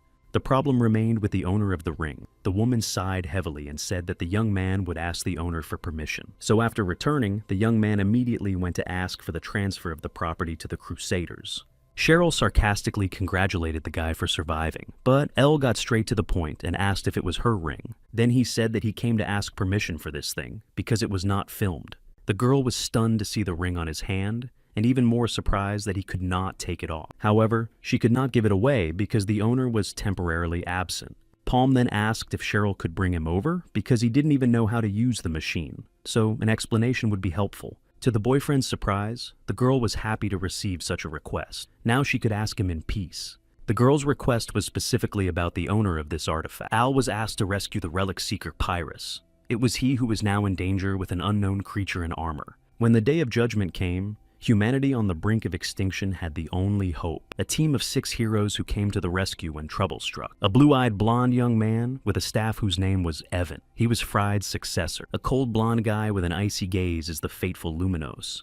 The clever thief Phantom and the long-haired elf queen Mercedes. The halberd heroine Aaron and the mysterious long-haired boy Invol. The last hope of humanity was the return of the 6 heroes who were sealed away 800 years ago, along with the magician. Ordinary people witnessed the insane power and miracles they performed. There was a ray of hope that this time the 6 heroes would save the world. However, no one knew then that they had lost half their powers when they awoke from the seal. During a battle with a dark wizard 800 years ago, the heroes' items fell into a time rift, and now, for unknown reasons, they were found in the gates of this era. The defeated Alliance forces were unable to buy enough time for the heroes to regain their strength. This time it has to be different. They have to give them good protection from followers. El planned to be a bait for enemies with his team to unite the Maple World factions and the Almighty Alliance. This time, they had to win and change history once and for all. Palm brought his team with him. Debo really liked the look of the new location. The boss handed out pieces of paper to everyone and asked the company to attach them to their bodies. The young man, like an obedient mercenary, immediately applied the paper to his body, even though he asked Al what it was. As soon as the paper touched the boy's body, he was immediately enveloped in blue energy. In a few seconds, a gate appeared in front of the team as if from nowhere. Minera and Ralph were also surprised because they would never have found this portal without the strange papers. El assumed that the relic seeker Pier had found a way to track the hero's items. Looking at his hand, he assumed that this ring with character on his finger belonged to the hero. It was a very useful skill, so Palm undertook to save such a valuable person. The company passed the first gate very quickly in just 3 hours. Debo was very happy because it seemed to be a new record. Recalling the firebores, the young man said that it was easy, and they were no match for him, so Kira advised him to wash his face first before showing off. Minera was surprised because the guy said that he had recently completed only 1 lap, to which Debo smugly replied that he was a genius at this pace and would quickly reach the 3rd and 4th lap. Ralph was already getting annoyed by the young man's smug boasting and did not hide his indignation. Palm intervened and advised the boy not to rush because, contrary to popular belief, rapid development of circles is not always beneficial. The development of the circle leads to dramatic changes in all characteristics. Several such jumps in a short period of time put a lot of strain on the body, so you need to keep a balance.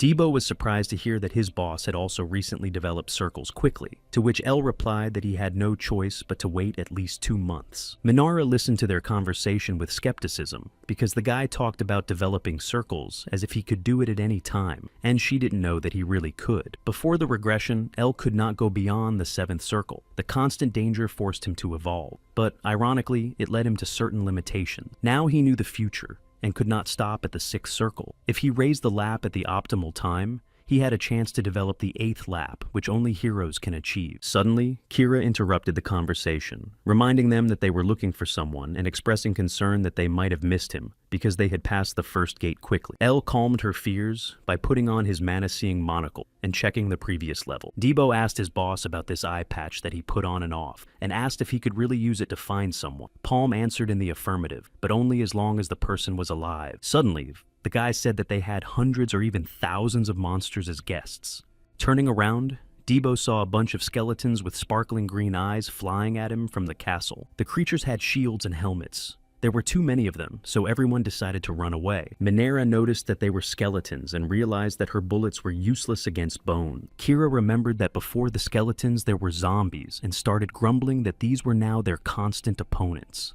The fleeing Ralph had already resigned himself to this thought because he had no choice of opponents. Suddenly, Kira screamed to duck because someone's skull was already flying at Debo. Someone managed to reach the lever, and the resulting wall crushed several skeletons, protecting the company. An unknown rescuer saw the X-ray monocle and asked his comrades if they were crusaders. Everyone turned to the boy, who was happy that they had finally come for him. He was hanging on for dear life, asking if they had brought him something to eat, and then he just fainted. The guy has been here for a month, and during this time, he has learned a lot about the local devices and the behavior of skeletons. He created such magical papers that, at the beginning of the palms, he gave them to everyone. The young man had no doubts about his skills as an infiltrator. The problem was that we ran out of supplies 5 days ago, and there was no one to hunt. It was the very peer they were looking for. The young man joked that he was on the verge of starvation. Suddenly, Elle turned to the boy with a request. Peer was ready to answer any question while eating the bun, but Palm decided to postpone it until the poor young man finished. Monero was happy, because after all this time, the guy would have found a way out, so they wouldn't have to fight the boss and could just leave. But Peer said there was more to it and asked the adventurers for help. The young man fell to his knees and begged them to become his defenders for just 3 days. The guy was looking for something, and if he left just like that, it would mean that his comrades died in vain. He wanted to explore deeper, but he couldn't do it on his own because he didn't know how to fight. So, with his head bowed, he begged for 3 days to find the item and promised a decent reward in return. Palm asked the guy how he was going to find the thing he had been looking for a month in 3 days. They didn't have that much free time to waste here.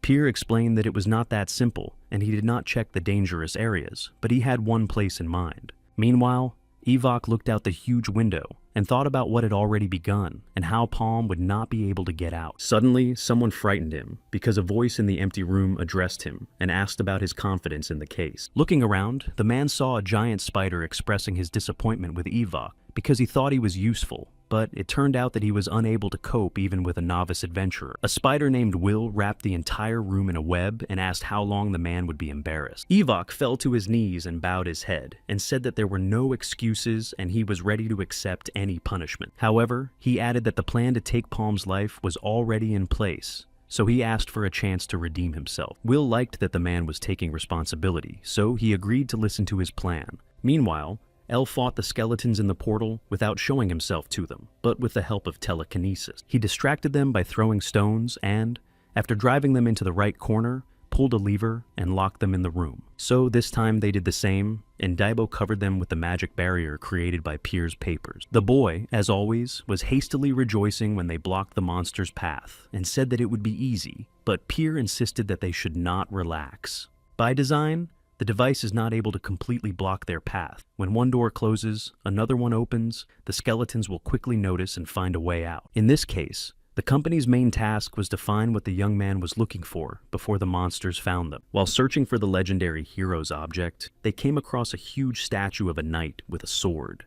Debo didn't see anything that looked like the item they were looking for and assumed the boy was wrong. Palm himself noticed that this place was different from the others, so he thought that if he looked closely, he could find something. While the young man with the halberd wondered who built everything here, Monera looked at the statue and hoped that it would not come to life unexpectedly. Suddenly, everyone was called by Kira, who saw some writing on the wall that she could not read. Peer assumed that it was a kind of riddle written in an ancient language. He thought that if they translated it, it would help them find the object. On the wall, it was written that to the sound of the orchestra, a brilliant artist appeared on the stage behind a deep, dark curtain, looking down on everyone. Those who had goals had to follow his trail. Suddenly, Monera noticed something that looked like a door with something painted on it. She thought it might be important. Ralph and Debo saw something similar. All the doors had drawings that symbolized something. Some were intuitive, and others were more difficult to understand. Peer thought about the riddle, and remembered that it said to follow the light. So, he asked to pour mana into the sun symbol. Debo looked at the boy and tried to do it,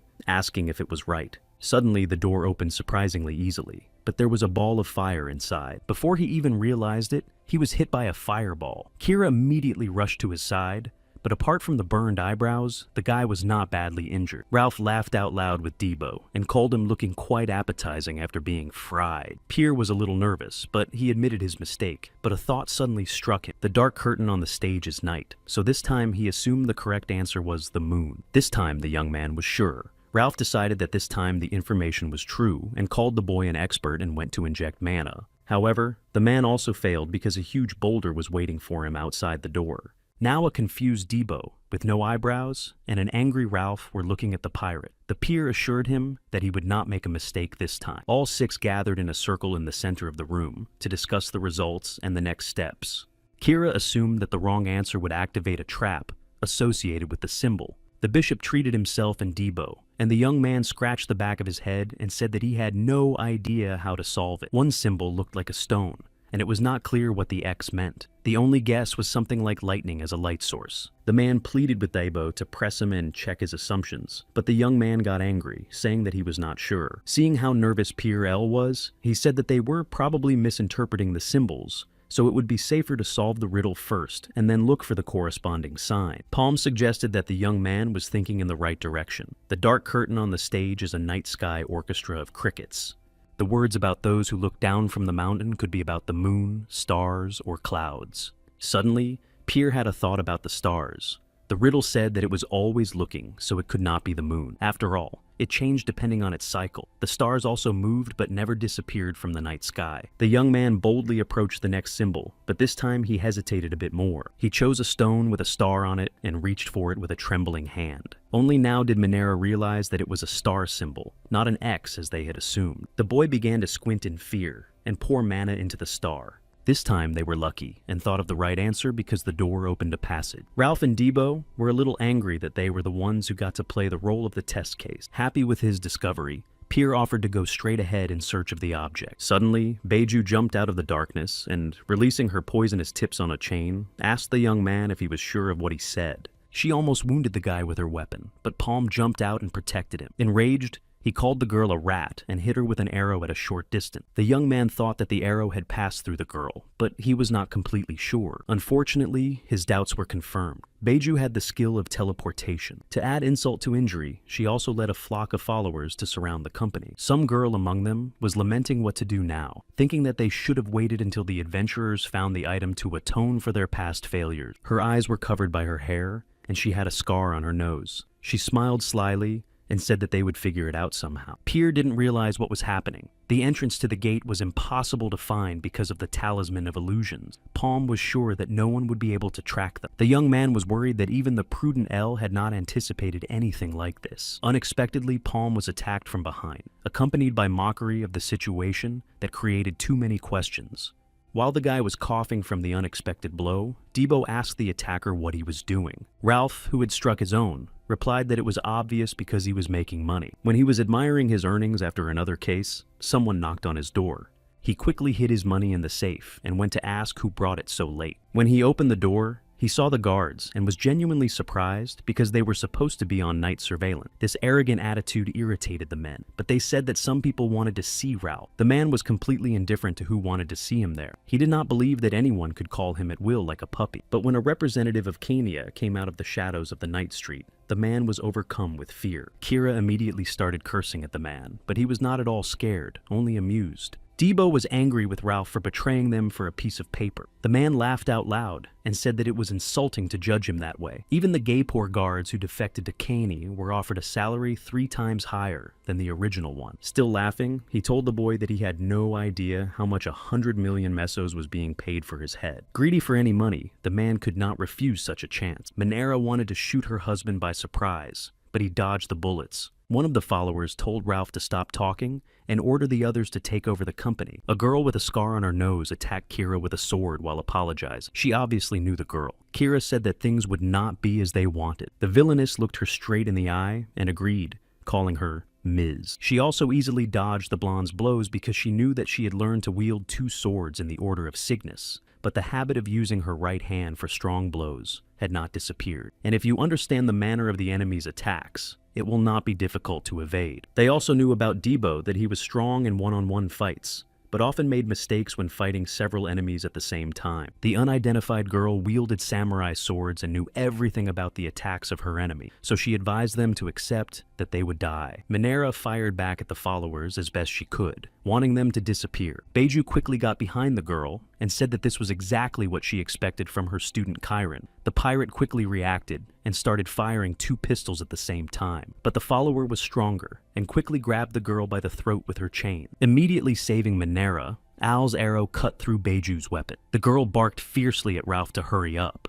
The man said that he was not so easy to defeat, but he broke 2 ribs with his first attack, so he would not last long. Meanwhile, one of the followers strung Pyrrhus on his sharp sword, but it was just another illusion of a clever young man, and the sword went through the paper. The young man himself was already near the stone-like symbol and asked his enemies if they wanted to know what it meant because he had guessed. Pyr poured mana into the symbol and the trap mechanism began to work. Everything around him shook. The stranger with the scar on her nose expressed her bad premonitions, and indeed the next moment, the floor simply disappeared from under her feet. Everyone was falling, followers and adventurers alike. Kira shouted to Debo because she saw different passages in the walls.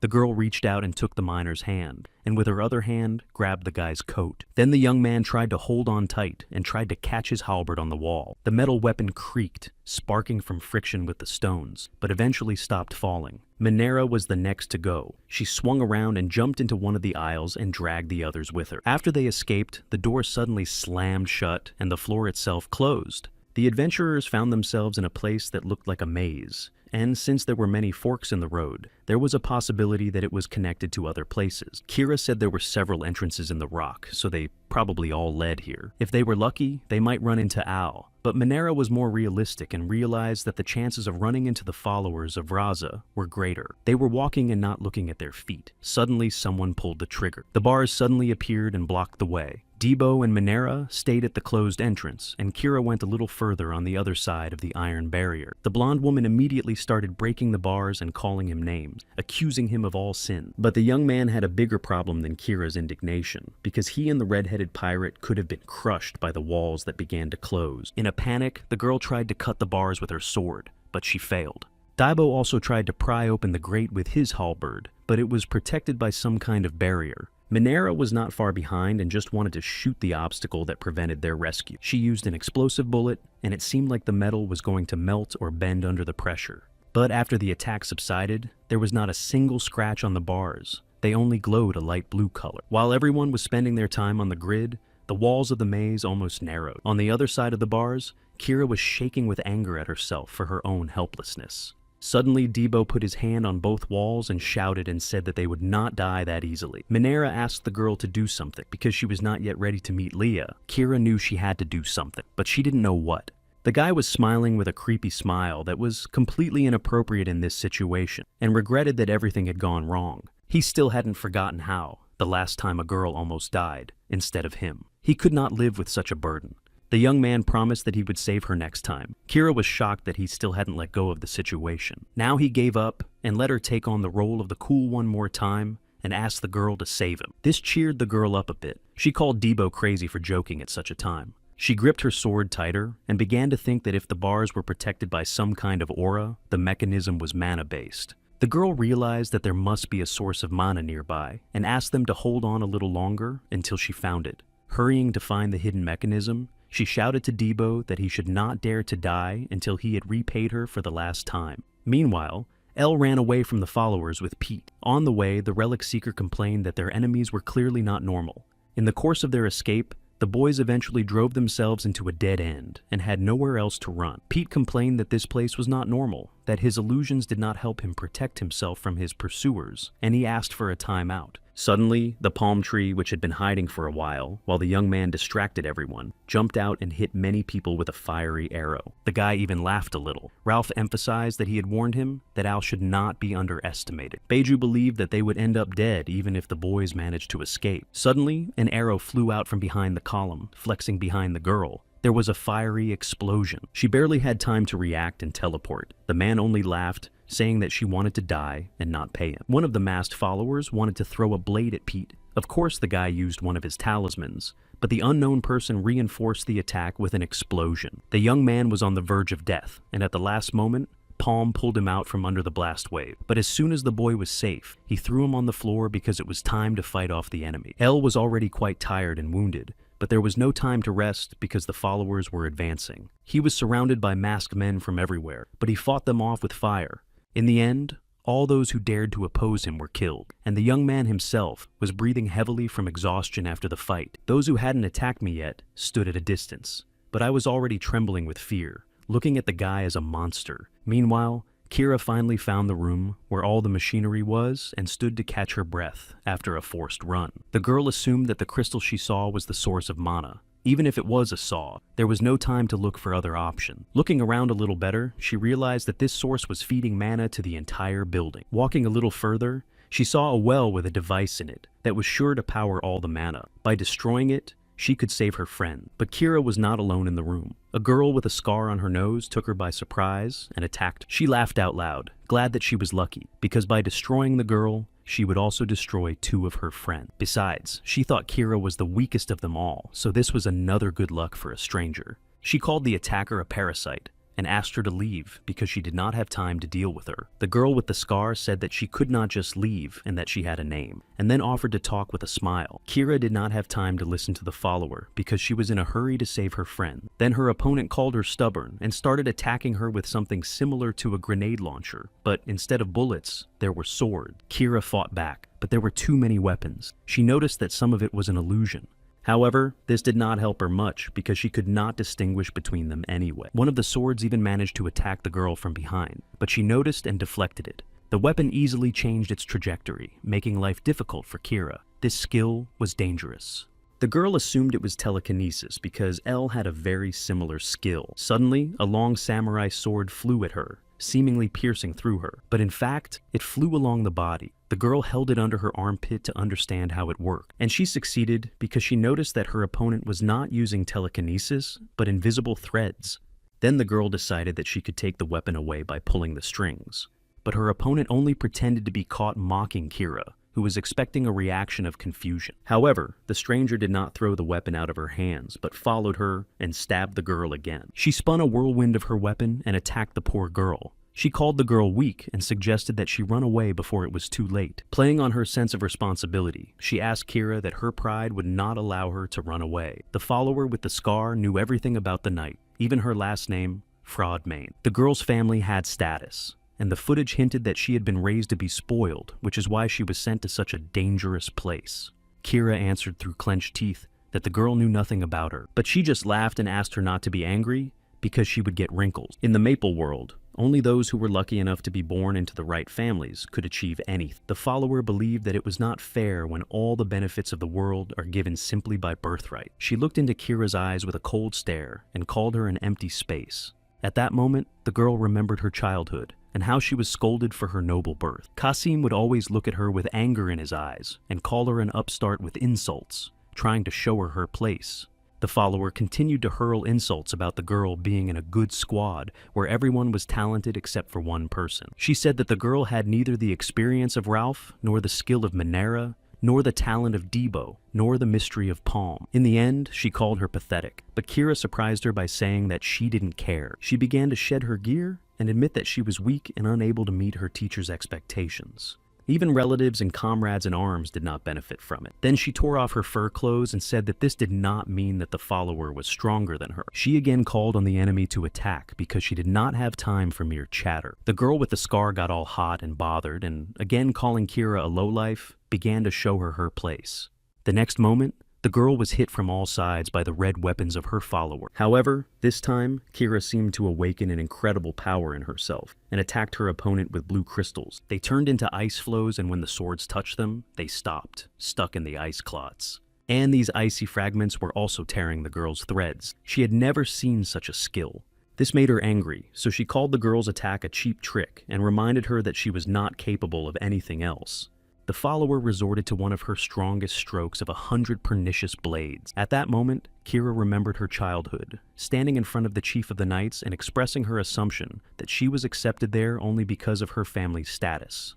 The woman just laughed and said that there are people who are not able to see the true value of treasures. She advised the girl not to conform to the standards of others and not to put herself in a box. She stroked her head and predicted that Kira would become stronger than anyone else in the world as soon as she realized the meaning of these words. It was then that the girl realized this and was able to repel all the attacks of the attacker, baffling her with her skills. Next to the yellow light of the sword that repelled the follower's attacks, Kira's hair began to shine with a light blue light. Her opponent was already angry with her for daring to fight back and dodge the blows so skillfully. The girl did not know that she was capable of not only turning her enemies into ashes, but that the power she held was much greater. Her eye changed color and now played blue, yellow, blue, and red. An explosion occurred right in front of the follower, as if a star that had lived for 100 years had ended its existence. But a new life emerged from her, a new Kira, who has now fully awakened her powers. With one punch, she put an end to her bullying rival. Then she destroyed the stone that fed all the mechanisms with mana and ran to her friend. Finally, she realized what the teacher wanted to tell her. She doesn't limit herself. Although she realized it too late in her opinion, she will still believe in herself and her friend. Kira managed to save Debo and Minera. They destroyed the bars and managed to get out before they were crushed. So the boy met the girl with a smile. Although she was breathing heavily from running and had blood running down her face, Kira also smiled at it. Meanwhile, masked followers ran around the castle looking for Elle, who had managed to escape with the boyfriend. They were hiding behind pieces of paper with an illusion, and Pierre wondered how long these cheap tricks would last. He was much more concerned about whether Palm was okay, because frankly, the guy looked bad. There was no time to rest. The guys were quickly found, so they had to flee, and Elle fought back with fire arrows. Pierre fought back with illusions and suddenly heard an insult in his direction. He was called a fool and scolded by others for not being able to cope with him. He got angry and used his next paper, which this time glowed red. But this did not help, so the guy continued to run away and want to continue to be underestimated. Palm constantly came to his defense, destroying the attackers at the last moment. This time he made it again, but he was already on the verge of death and could barely breathe. Suddenly, as if out of nowhere, Beiju appeared and took advantage of the situation to wound the boy. She was surprised that when she approached the young man, he was still conscious and able to move. Palm was used to fighting to the last, and he reached out to the girl wearing one of his mascots. This is the one he took from the sorcerer in the portal for 100 people, so he attacked with the last of his strength with a fire sphere. The follower, of course, teleported and started to freak out that the young man was stalling. However, when the dust from the explosion cleared, she saw that the boy had disappeared. A rally came up behind us and expressed his dissatisfaction with the fact that Beiju had not yet caught Owl, although she had repeatedly said that she could easily do it. But the girl did not care because she had already wounded the young man with her weapon. When Pierre and Palm were in a safe place, the boy went up to the magician and asked if he was okay. A liquid poured out of Palm's wound, dissolving the stone. It was poison. Ralph and Beiju ran through the corridors in search of Al. The girl knew that the boy would not last more than 40 minutes. Her weapons had poison on their limbs, and her victim was doomed to inevitable death in agony. One blow was enough, so the young man was not able to run far. They reached 2 doors, so the girl ordered them to split up and find Al. Meanwhile, Pierre led Palm by the hand and complained that he had not expected such problems and said that he would have been better off not calling them for help at all. He apologized. However, Elle did not consider him guilty and said that if he had not been able to suppress this skill, he would have been a dead man long ago. The young man thought about the girl's weapon and teleportation skill because, unlike the twins, it was not a trick. He said he would deal with Beiju and asked Pierre to do his own thing. During all these events, the guy completely forgot about his mission. Now their main problem was the ceiling that closed, but they found a device that could help them with that. But there was a puzzle again. The spear had to be placed correctly, then mana would flow through the paths and activate the device. The guy was nervous, but he wanted to do it as quickly as possible so that Elle could hold out for the time being. Palm covered himself with a paper that created a mirage and told the boy that he could take his time because he had his own business. He activated the X-ray monocle and began to inspect the building for mana flows. Ralph ran ahead and ordered his masked followers to take the boy alive because he wanted to kill him for a reward. But his followers were not going to listen to him. He was a nobody to them, and they openly said that he had no power over them. The man turned around in surprise and, in indignation, told the dissatisfied to talk to their leader. But while he was arguing with the others, an arrow flew out from in front of him. The bishop recognized the arrow of Elle that had struck the followers standing next to him. He could not believe what was happening, but he remembered the X-ray monocle and realized that he had them in the palm of his hand. While the man was thinking in confusion, the arrows had already killed all his companions. He was the only one left, but he could not expect mercy. In the meantime, Pierre figured out the puzzle, and mana was about to start feeding the mechanism. All that was left was to wait a little longer, because the blue energy was already filling the pipes. When he turned around, he realized that Elle was already exhausted and lying unconscious. It was at this moment that Kira destroyed the crystal, and the mechanism that was supposed to open the ceiling did not work either. And the worst part is that Ralph's hand passed through the illusory curtain and grabbed Pierre with an evil smile. At that time, Debo, Minera, and Kira were looking for a way out, wandering the corridors, when they suddenly heard a strange sound behind them. They looked back and water was rapidly pouring out of the empty tunnel. The company began to run away, but it didn't help them, as water poured out of the tunnel and into the outside from all the other holes in the walls. Beiju was waiting for Ralph. She heard a strange sound but didn't know it was just her husband grumbling about being late. He had just come up behind me and told me that water was flooding all the roads and would soon reach here. Although the bishop turned and did not run away, the girl still looked at him with furrowed brows. Ralph carried Pier on his shoulder and dragged Palm across the floor. Beiju still recognized that he was brave. She asked where the rest of her people were and was told that they all died, but at least they did some good.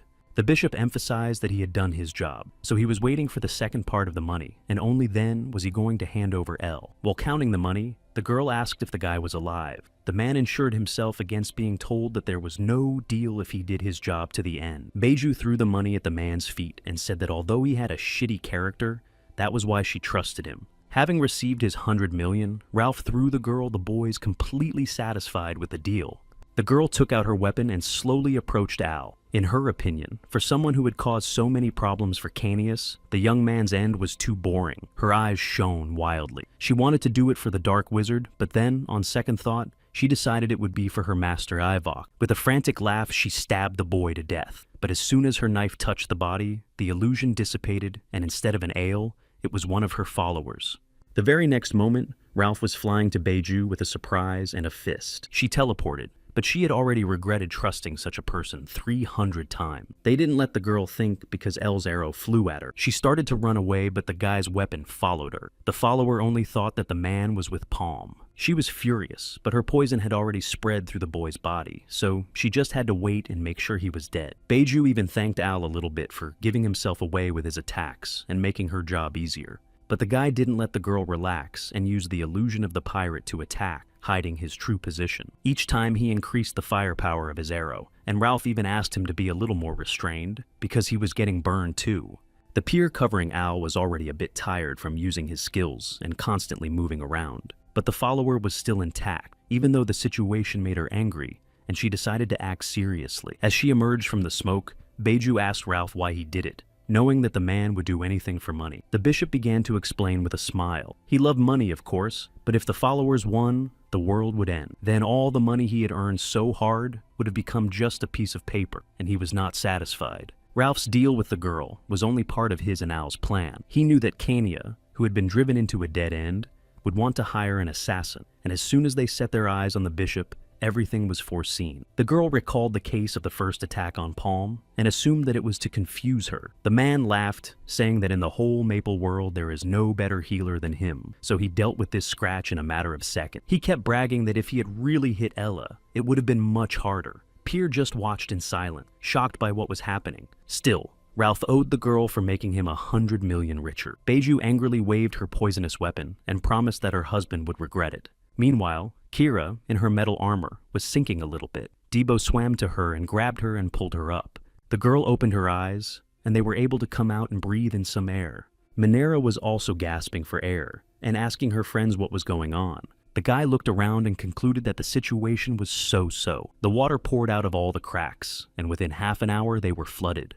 Kira looked at the ceiling in confusion and realized that their only passage was now blocked. And in order to save her friends, she destroyed the energy source, so it can't be opened. Suddenly, something crashed into the water near Minera, making waves. Wiping his eyes from the water, Debo tried to understand what was happening now. The stone statue, which had been standing there before, now came to life, and its eyes shone with a blue gleam. When Beiju was still a girl, Yiwok helped her take revenge on her enemies and burn them. When everything around her was burning, she wished her fallen enemies to burn in hell, but even this punishment was not too lenient for them, in her opinion. The man told her that those whose hands are covered in blood, even if it is because of just revenge, will not get a better ending. Just as Ivok promised the child, the girl's revenge was completed and her enemies were destroyed. For this service, since then her life belonged to the man, and the girl became his unquestioning servant. So now Beiju was capable of doing anything for her master. She rushed in furiously and even managed to separate Ralph's head. But this did not help her, because it was only a clone, and now several such bishops were running against her. She knew that most of them were an illusion and did not pose any threat. However, the problem was that it was impossible to distinguish the real attackers. As he created more and more clones, Pier asked the company to end because he couldn't go on like this for long. El kept trying to hit Beiju with arrows and watched her movements through his monocle. But after another attack, the girl hid behind the smoke and found herself near Pier. The young man pretended that he was caught, and that was the end of it. But the next moment he quickly turned around, dodged the blow, and struck his own. The real young man was proud of his excellent fake from the outside, completely safe. After dispelling the illusion, Ralph appeared, attacking Beiju and mocking her confidence, which had disappeared. The man dodged her chains with gusto and cheer, and even grabbed one with his hand. However, the girl managed to cunningly put chains around him because she would not give up easily. The bishop began to suffocate, and then Elle appeared in a flash and cut the follower's weapon with his sword. Then Ralph kicked the girl in the back with the smile that had returned to him after his release. She decided to take on Pier first for her revenge, and started chasing the poor boy who was already stressed. He was protected by Elle telekinesis, shielding him with a staff from a poisonous knife. The poor young man who had just been rescued looked at the fierce battle and thought that all three were real monsters. Ralph and Elle tried to keep up with the constantly teleporting Beiju and eventually managed to pinch her from both sides. However, the girl was enveloped in a poisonous purple flame that scattered the attackers in different directions. The man found himself in free fall, and Eli carefully caught Pier. At the last moment, the guy threw a dagger at her, so now Beiju was holding her wounded arm and was incredibly angry at both of them and vowed to finish them off at any cost. But they ran out of time because water poured from the passage and knocked everyone down. This severely disrupted Palm's plans, especially when Pier was washed away by water. The man who managed to get a hold of the column with a knife realized it was time to run. But that was not the end of it, as Beiju emerged from the water with a fierce look and immediately attacked Ralph. Her face darkened with anger, and she promised to destroy everyone in an afterlife voice. With great pleasure, the follower stabbed the man in the back. Elle screamed when he saw this because he had just managed to catch Pier and had already lost the bishop. In front of the boy, the two of them were underwater. The man tried to attack, but the girl teleported away. Ralph grabbed at his wound because he had received it with a poisonous knife and felt it spreading through his body. The girl continued to attack. When she cut his palm with a knife, he was able to grab her and smilingly took out the gold cross he was wearing. Everything around me shone. The symbol of the cross with angelic wings appeared. Dodging the attacks, Beiju could not believe that the man had such ability. His ability to heal worked like an antidote. That's how he saved Palm. A protective barrier was formed around the man, from which he could safely attack the girl. The movement of Ralph's hands seemed strange to Beiju, and it was difficult for her to dodge them, so she simply moved away. The man began to smile and apologized because he could no longer ignore his followers' praise. The girl was furious and decided to make the most of the teleportation talisman. The bishop decided to end it and quickly swam to the column behind which the girl was hiding. He destroyed it with a single blow, and when Beiju tried to strike him, she only ran into a protective barrier. The man just laughed at her naivety because she thought she could get through his defense. The follower teleported to dodge the blows, but she failed because Ralph's fist caught up with her. The man realized that she was always behind his back, trying to attack him by surprise, but now he was the one who attacked her by surprise. The bishop's insolence angered Beiju, so she stabbed him with a knife so hard that it destroyed his barrier. Now she had decided the course of the battle, and was going to deliver the fatal blow by saying that fighting her husband was really fun. But she did not have time because a fire arrow flew near her hand with a knife. Ella and Pier were in a space made of air,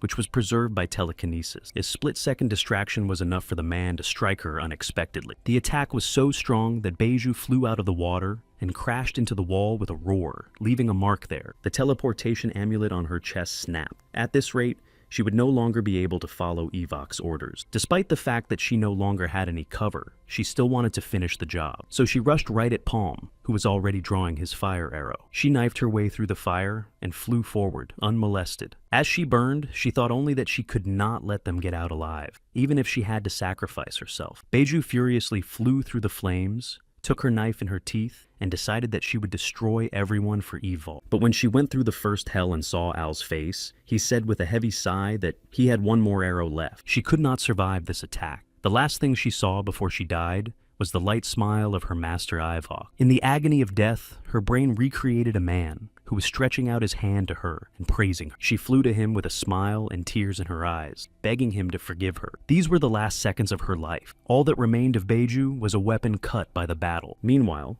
the rest of Al's team fought with the statue that suddenly came to life. Minera fired her pistol and could not understand how such a huge creature could fly at all. The girl hit the statue, but it didn't do much damage, so she had to dodge a blow from a stone sword. Despite its size, the creature turned out to be surprisingly fast, so the pirate had to be rescued by Debo. Kira used her new skills to create water wave. Now defeating the statue was not a priority because they had to find a new source of mana to open the passage in the ceiling. Minera understood the knight's idea, but still had to shoot back. The boy was not far behind and also attacked the pile of stone. He even got excited because he realized that they needed to get his mana stone. They had to be careful not to destroy it, but first to get rid of the creature's armor. However, the giant was recovering, and in addition, Debo's feet were stuck in his restored matter. While the young man was distracted by his new problem, the statue's hand was already flying at him. He almost didn't notice it, so Kira loudly warned him. Suddenly, the boy was covered by the golden barrier of the holy magic shell. He turned around and was shocked to see that he had been rescued by Ralph. The man smiled broadly and said that they had not seen their son for a long time. The Stone Knight easily broke the barrier, but the fraction of seconds won was enough to save Debo. The young man did not understand anything. He only timidly said that Ralph was a traitor, despite the fact that he was still in his arms. The man just laughed and started playing the offended one, saying how could he say such things to his own father. The guy quickly recovered, and the next moment, like a petulant teenager, he was grumbling for the bishop to stop talking nonsense. Very quickly, Palm joined his friends with a fiery arrow to attack the statue. The girls immediately recognized the captain, who came to their aid. Debo was also happy to see his boss, and said he had no doubt that he would survive. The young man immediately warned him not to break the mana stone. El could see it clearly in the monster, and at the same time saw the creature's weakness. Palm asked the boy to hold on tight, and started working with his telekinesis.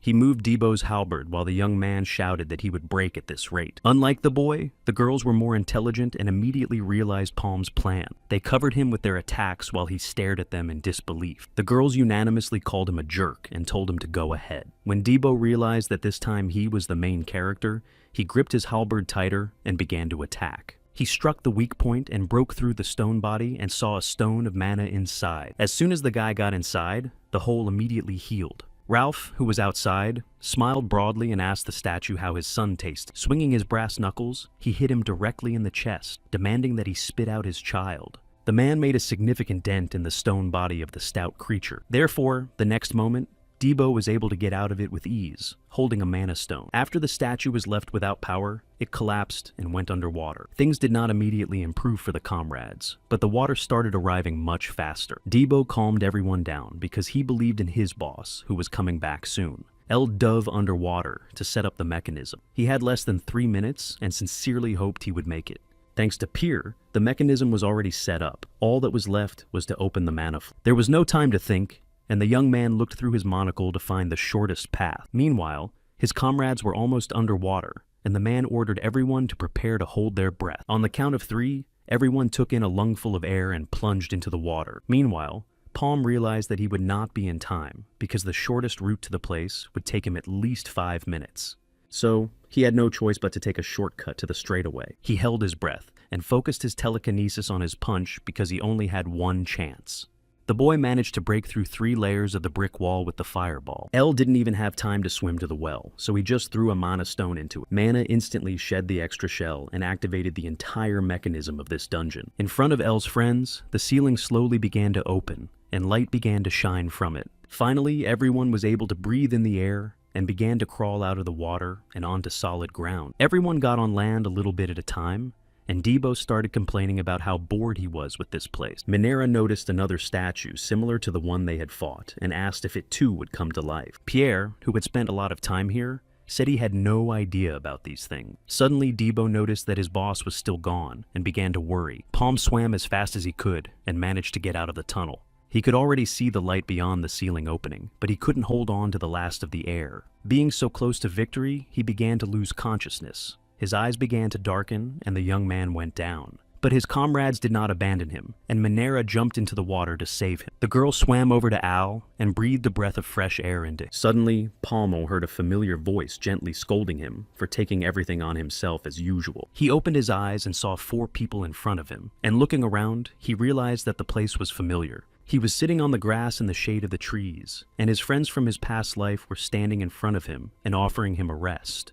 The ash-white girl smilingly advised him not to overexert himself, because he had already done a good job. El realized that these were fond memories from the past, and smiled. Then he told his friends that everything was fine, and that he had just kept his promise. Suddenly, the young man woke up in the castle, spat out the water, and was the first to see the excited pirate. Coughing, he asked what had happened and whether his girlfriend had saved him. A happy Debo stood next to me and said that he was already worried about his boss because he hadn't come to for a long time. When Palm examined himself, he realized that his body was fine. Ralph could not miss the opportunity to brag that it was all thanks to his healing spell. Elle wanted to get to the point, but he noticed that Manera looked away strangely, and when asked if something was wrong, she blushed and said that everything was fine. Looking for a way out, the company had to listen to Debo's complaints when he found out that everything had been planned and he hadn't been warned. Although half of the events were improvised, the man still boasted of his skillful acting. Elle made him a little nervous by saying that the first attack was more like something personal. Ralph quickly changed the subject to the fact that they had to hurry. He carried Beiju's body on his shoulder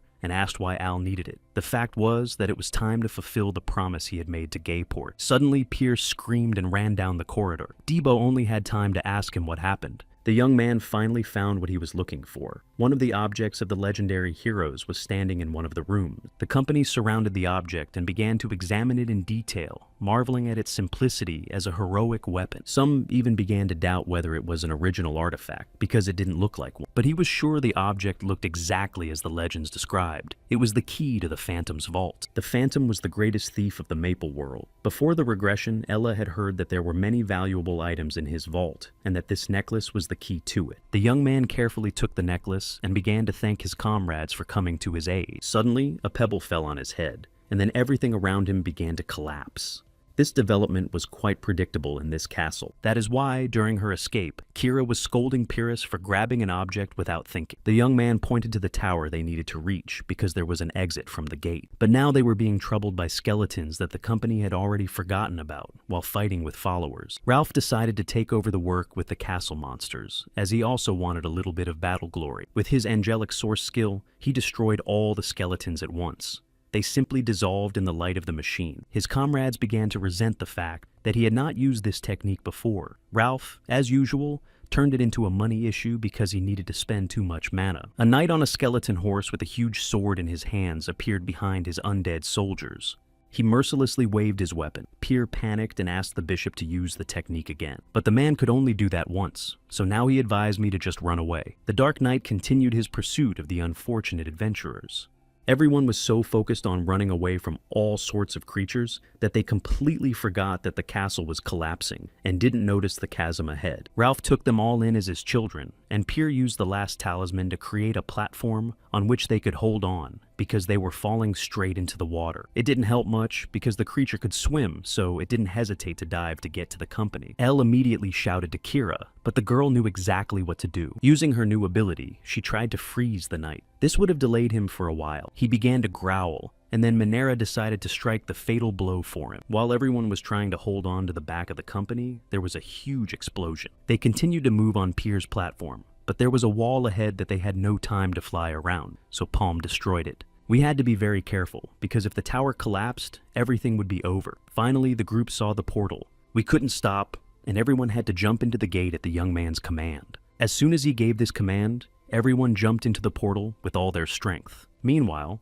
the spider told Iwoku that he could no longer sense Beiju's energy, so she must have failed. The man was on his knees and admitted that he had no excuses and was ready to answer for it with his own life. Of course, Will could have taken the man's life at any time, but first he wanted to show him something. His plan required as many spectators as possible. A young man emerged from the shadows, and it was time to replace the players. Meanwhile, in the room of one guild, a man with a mustache and Franco's monocle was speculating that Pierre was still alive because the gate was open. There was little hope that he was just sitting somewhere waiting for support.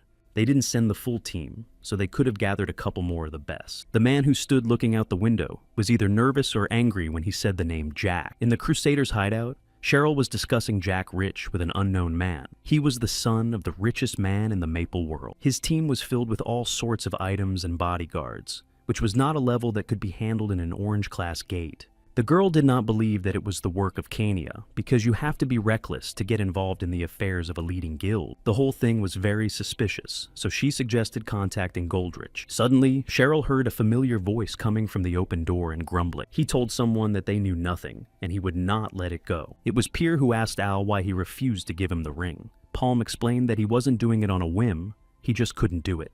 The girl was overjoyed to hear the young man's voice after a whole month had passed, and she had finally seen him. The young man kept shouting at Al, calling him a thief, and there was no trace of gratitude for the rescue. The guy calmly told the girl that he had brought their idiot. Cheryl started to run to him with a hug, but a second later, she remembered that he was annoying. Newspapers were flying around the streets of Lee's, with news that Jack the Ripper was stuck in the gate. It was almost the best team in the third round, but people were more interested in the fact that Goldrich was sending a rescue team, and, if successful, the reward would be 150 million mesos. There was a lot of talk on the streets about the raid, and many people were eager for the money, but only 7 places were left. Debo read the news and wondered, while Ralph cried and asked where Ella could be at such a time. With tears in his eyes, he said that he had a healer's instinct to save people, to which the guy replied that it was more likely a miser's instinct. The man and the boy were walking through the slums of the city, and the young man asked why they were here, and recalled how he had once come here with his boss. They came to a door with a bell on it. Ralph had his own plans here. When he opened the door and entered, Debo covered his nose with his hand because the room was too dusty. The man greeted the stranger lounging in the chair. His name was Gary, and he was sleeping peacefully while waiting for customers, so Ralph had to wake him up in a friendly way. The bishop greeted his friend again when he finally stopped napping. Debo watched and hoped they would get a discount. They hadn't seen each other for so long that the man thought Ralph was dead. A second later, a knife was sticking out of the man's throat because he had robbed Gary the last time they met. While they were arguing, because the bishop began to pretend that it hadn't happened, the boy stood aside and tried to guess what Ralph had already done. The man said that he had his reasons in the past, but now he had come for another matter and had a lot of money. Debo immediately recognized the money as the boss's. Gary stared fiercely at Ralph, his eyes sparkling and his knife never lowered. But a second later, he was hugging the man and calling him a bro. After proving his financial solvency, the man asked the visitors what they were looking for, since he had everything except what he didn't. Ralph knew exactly what he was after, so he asked an old friend if he had a whistle amplifier. The man happily opened a box covered with a cloth and showed a bunch of whistles inside. The inexperienced Debo said they looked like ordinary whistles. Gary asked if he was blind, and the father could not help but tease his son. The boy started shouting that he had never seen anything like them. The seller began to explain in simple terms that these whistles amplify objects and are a good safety net for difficult gates. Then he took one of the whistles in his hands and said that they had a 100% success rate. Putting his hand on his shoulder, Ralph said with an evil smile that it was garbage and he hadn't come here for that. Debo didn't understand why it was 100% bad. The lower the success rate of a whistle, the more power it gives. To avoid using them several times, you need to find the whistle with the lowest percentage. Now the boyfriend was also angry with Gary, but the man couldn't help them because he didn't have the goods. Everything changed, and now elite items belonged to the military and were subject to regulation. Ralph turned around and began to say how sorry he was that they had come so far and what they were going to do now. The man turned around a bit and said with a smile that if Gary had such whistles, he would buy about 50 of them, which would be about 100 million mesos. The ploy worked. Gary put his hand on Ralph's shoulder to stop him and said that before making a decision, you have to let people talk. They both smiled broadly. In the days of the Dark Wizard, there was one who had many names. Archmage Fried was a Dragon Lord, or Dragon Sorcerer, and the most unusual was a Master of Time Magic. His eyes reflected the clock, but he did not appear on the Day of Judgment. 800 years ago, before the Dark Wizard was sealed, he cursed 6 heroes, and their time stopped for that moment. Only Friedman was spared thanks to the sacrifice of the dragon Afrian, with whom he made a pact. The lone hero Fried wandered the world in search of ways to break the seals of his comrades. However, in the end, he failed to find a solution and disappeared without a trace. This was all the information that Pierre had. He assumed that there was some kind of agreement. The ring on Palm's hand is the trace he left behind, the ring of the hero Fried. Elle could not believe it, because it partially answered the question of why he was reborn. If he possessed the magic of time, it was probably his doing. The boy began to have memories. He did not understand how a person who lived 800 years ago could do this, and if it was him, why he did not join them on that fateful day. Cheryl said she would stop doubting Palm if Fried chose him, but first she had to find out something. Crossing her arms, she asked the boy why he was opposing the followers. Clenching his fists, Elle said that he could not explain everything in detail, so he said briefly that he just wanted to save them. He talked about his friends, including Cheryl. In this time, they were alive. Meanwhile, Kira kept practicing in the forest, hacking away at all the trees around her with her sword. Suddenly, Debo came up to her and asked if she was tired of doing the same thing every day. He said he was tired of looking for a girl.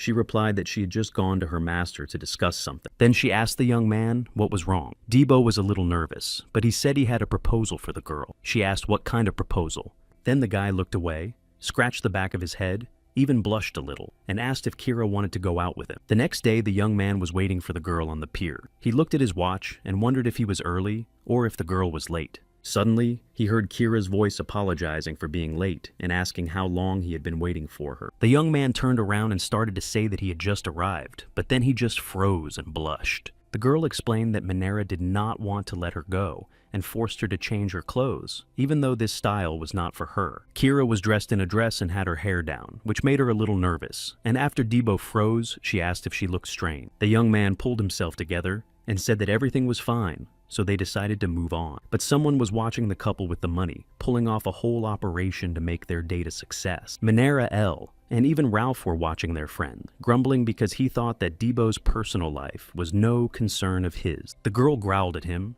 and told him to keep quiet if he didn't understand, because she had to take care of the mental health of the team members. When Kira told the pirate that she had been invited by Debo to go out, she choked on her beer.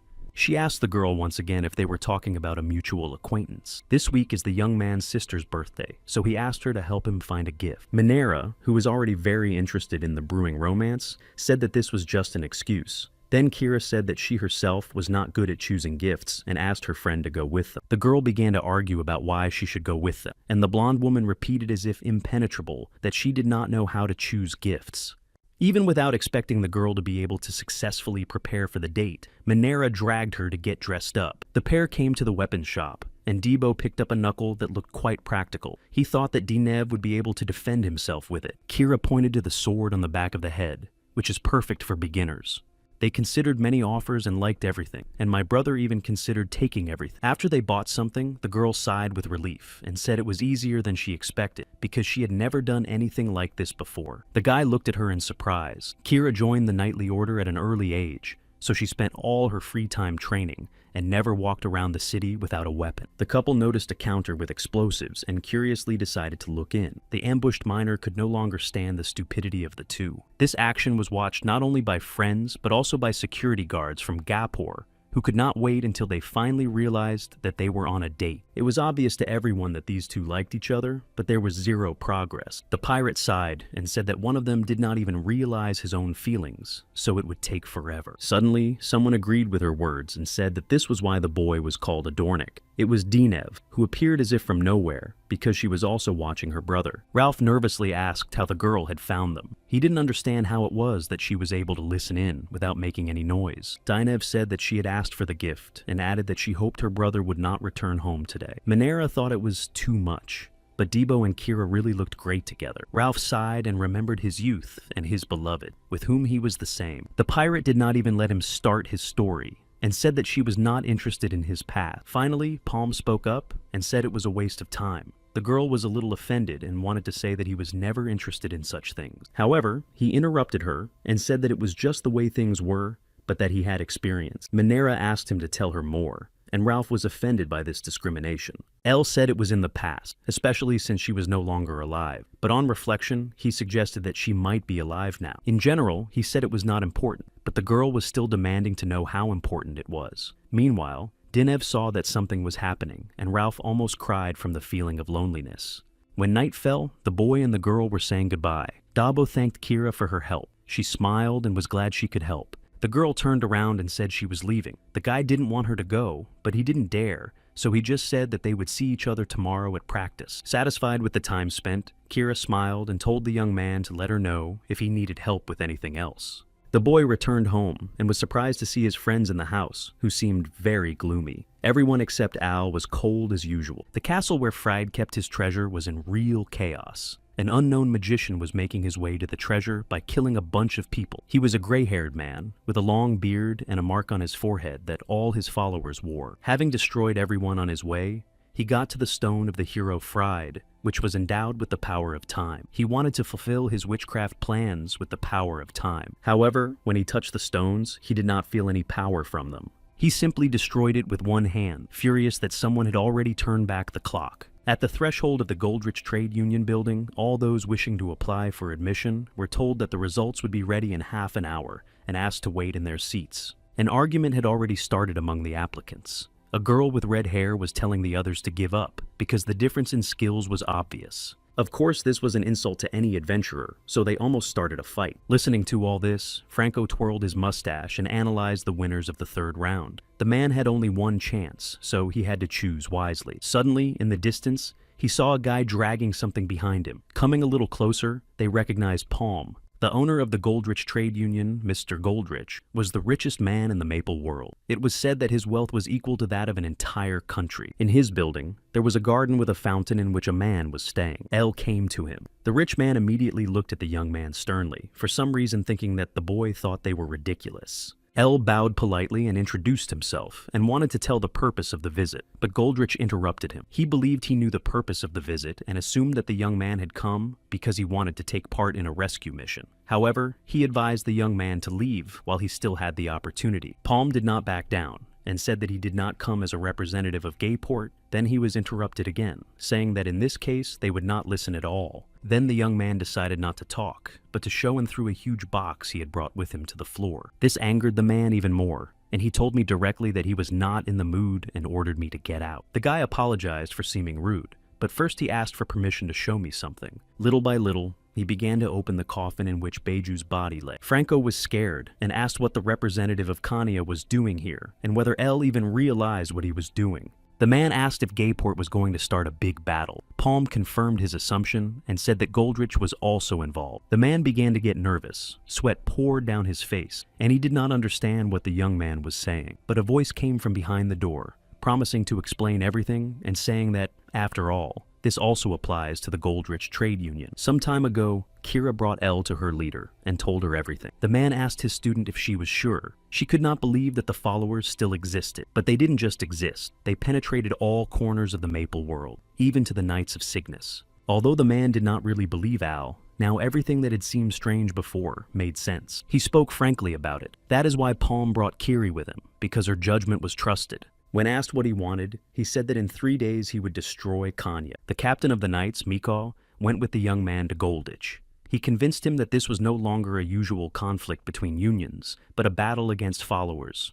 Elle Palm approached the girl's body, poured mana into it, and a tattoo appeared on her head. He explained that it is a mark of the followers with the sign of their leader on it. There was panic in Goldrich's eyes. He realized that the Canny were indeed followers of the Dark Magician. Palm had an offer for the man that he could not refuse. Al's entire team was out at a bar. Minera asked him if he was sure he should party like that before the battle. The young man believed that rest would not hurt anyone. They did their best. They improved their weapons and trained hard. So before the fight, it was best to rest. The guards also preferred to relax a bit. A drunken Ralph began to approach the boy and the girl, laughing and asking what they were whispering about. He threw his arm around Al's shoulder and started joking about him and Minera dating. The man had just called himself a relationship expert when Palm's fist flew into his face.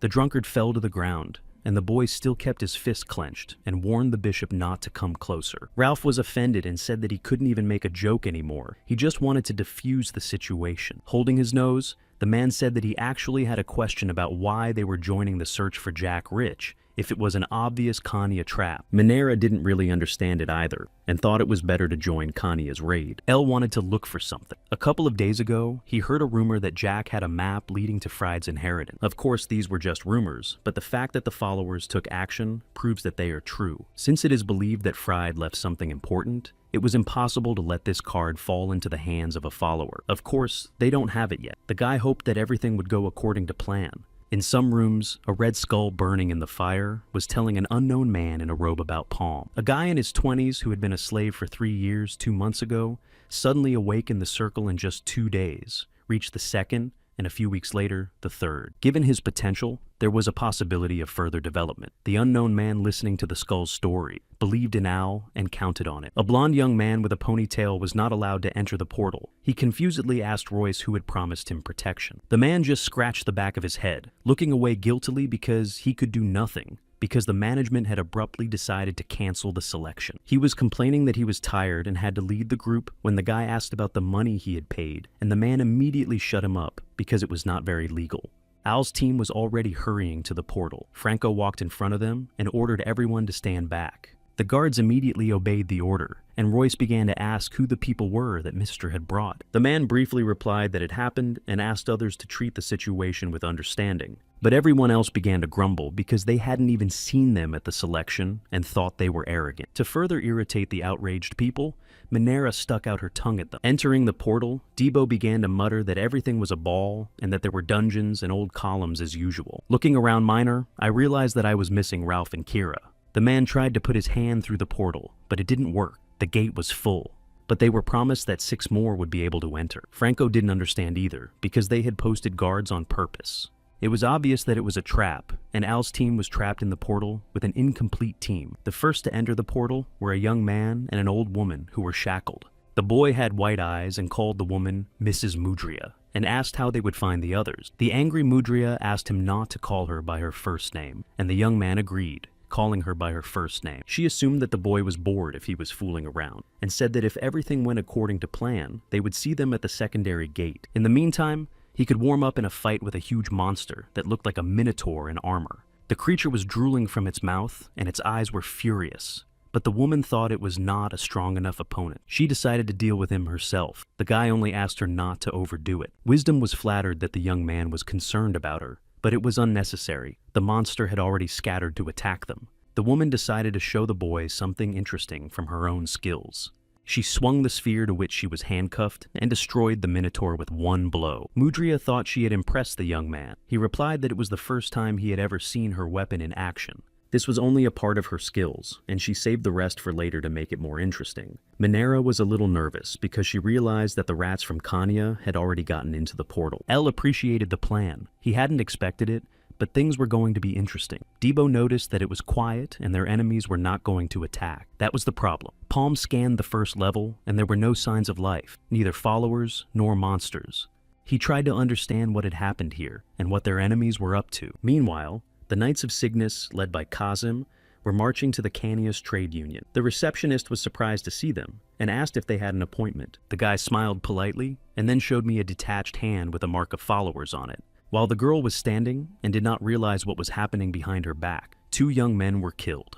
The knight put a sword to her throat and still smilingly said that if she interfered, she would be mistaken for a follower. The warriors moved on down the corridor, where a bunch of other followers rushed at them, shouting words about the magician. When he got to the main room, Kasim asked the knight who had already been there about the loss of the target. The young man apologized. He assumed that there was a leak because when they arrived, there was no one in the room. But there were only traces of a struggle with the beast, so the commander ordered the man to come forward because only by capturing the main one could they put an end to it. Meanwhile, the spider performed some rituals on Ivok and said that he had given him many chances and asked if he was offended. Although the man was suffering in hellish agony, he said that it was an honor to offer his worthless body to the dark magician. Meanwhile, the heads of the unions gathered at a table to discuss further action. Abbas showed something on the map and said that there was no way to retreat now because they had surrounded the pier. The remaining troops were to provide additional support at the crossroads. Goldrich was very worried about his son, but he reassured himself that there was still a little time left. Meanwhile, Michael was dealing with a mysterious crocodile monster that existed right under the city of Fox. The girl who was with him couldn't believe that the freaks from Connie were growing something like this near the city. In addition to the crocodile, they met a bunch of other monsters with incredible strength. If the Godrich Union had not conveyed this information, there would have been many more victims. The man did not express any vivid emotions about this, but he did think that the monsters were amazingly strong. Even though they defeated all the knights, the feeling of anxiety did not leave the knight. They were in such a large room and did not see a single guard. He was not given time to think because a new batch of strange creatures had already arrived. Meanwhile, Jack Rich was trembling behind a rock. He didn't understand where the monsters came from and would have died if the guard hadn't sacrificed himself. He was shaking and crying, saying that he was afraid and wanted to live. Suddenly, El came out from behind a rock and said that he had already informed the whole world about it by his whining, because it could be heard from a kilometer away. When he saw the young man, he immediately grabbed for his sword, but Palm simply kicked him, and he fell. El mocked him a bit, saying that Jack had plenty of energy, but then decided to calm him down and said that they had come to save him. As a confirmation, the young man threw a medallion with precious stones at Rich's feet. The guy recognized him and made sure that the company really came from his father, but he was confused that there were only 3 of them. El assured him that they were more than enough to save one person.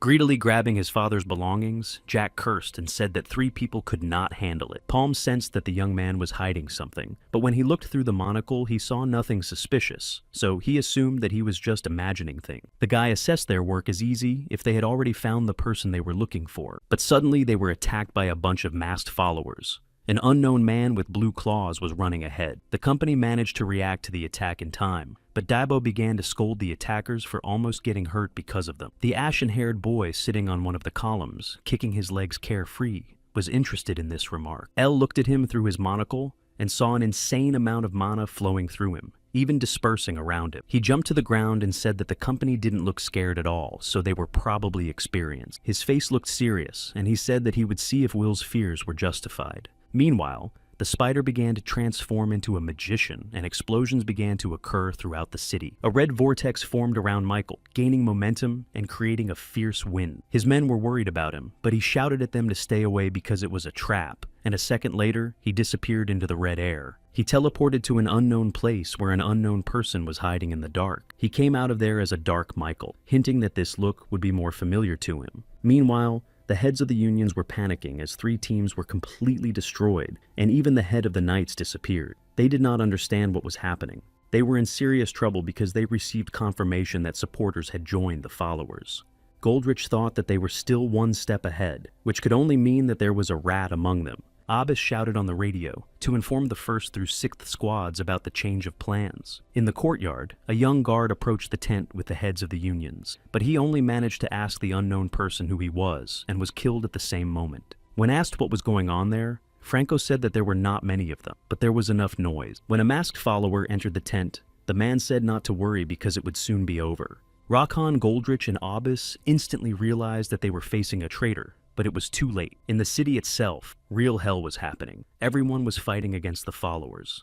Kira, who could not get to the portal, helped civilians leave the battlefield with her team. They had to leave the city quickly, while everyone else was waiting for reinforcements from Gapur. While the girl was informing the unfortunate people in such trouble, the enemy was already flying towards her.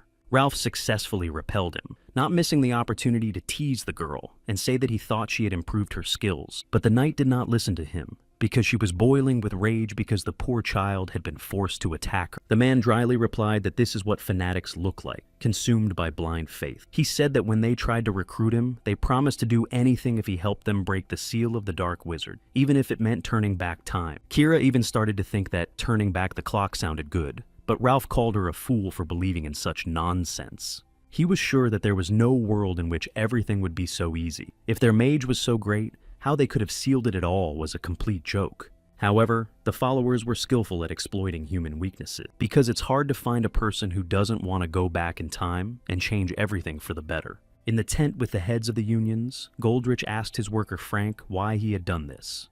The man twirled his mustache, smiled nervously, and repeated the question he had just been asked. Franco had his own drama. He once had a daughter who died too young, and his followers promised to bring her back. He was ready to do anything for her. With his eyes closed, he pointed to Goldrich and said it was an honor to serve him. To protect him and Rokan, Ebbis jumped forward with 2 brass knuckles. He ordered the men to run away.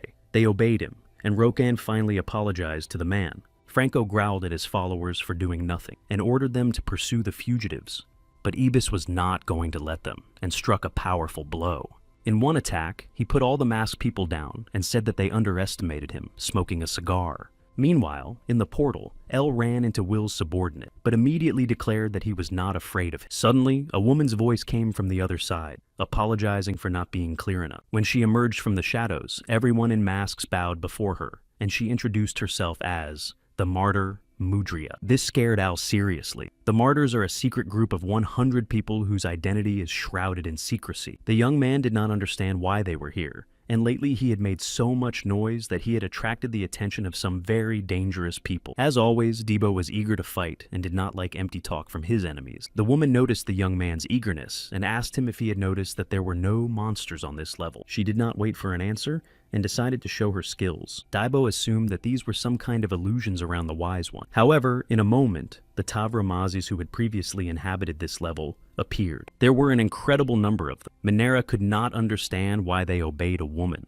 It was obvious that they had been brainwashed, but the question of how remained open. El shouted to Debo not to face the weapons of these creatures, but it was too late. While he was being warned, he blocked the attack with his halberd, and at the same moment, he was electrocuted and thrown far into the wall, where a dent was left. The guy had a logical question about how to deal with this situation. El told everyone to stand back. He took out 4 amplifying phoenix feathers and said he would destroy them all at once. The young man twisted a fire arrow of incredible power and let it fly to destroy his enemies. The masked followers were shocked by this power and assumed that the guy was using telekinesis. Palm confirmed their guesses with a cold stare and destroyed them a second later. The fire from the arrows was so powerful that it even slightly hit Manhwa. But that was only the beginning. El began to create a fiery tornado using telekinesis. The Ashen Boy was amazed at Palm's skill. On his chest hung a ring that shone with purple light. The next moment, the whole fiery whirlwind simply disappeared, dissipating as if it were a gentle breeze. The girl and Debo couldn't believe their eyes because they had just dispelled the magic of their boss. The boy stood by the wise woman and asked a rhetorical question to his enemies, who naively assumed that he could die so easily. He wanted his enemies to suffer more. The young man shocked everyone when he also started using telekinesis. This marked the beginning of a real battle between the rebels and Al's team. Meanwhile, Rokan and Gordrich were fleeing. The head of the Union, Gayport, proposed to retreat because the front line was damaged, but the rich man was against it. In fact, they had a secret plan that even Franco did not know about. It was proposed by Palm, and the man even thought it was too much. Goldrich looked at his watch. They only had to hold out for an hour, or at least 30 minutes. But it was more difficult than we would have liked, because followers were already waiting in front of them, and enemies were also chasing them. Rakan hinted that it was time to start implementing the same plan, but the man insisted that it was too early. Trying to hide from the attacks, Gaport's head was indignant that there was no point in the plan if everyone was dead by then. Suddenly, the followers were struck by icicles, and those who remained unharmed turned back in fear. It was Ralph and Kira. As always, thinking about money, the man informed the newly rescued that there was a campaign for their services as rescuers. The naive masked followers thought that if there were only 2 of them, they could easily deal with them. They could not understand how this was possible. Only in the last moments of his life, one of the attackers looked into the girl's icy eyes and remembered that they were from the El Palma team. Entering her sun and moon oneness mode, Kira quickly finished everyone off. After finishing the case, the girl said that they came to the rescue when they saw a flock of followers gathering. Ralph emphasized that the situation was extraordinary, so he would take the money for the work later, and now he would tell us about his rates.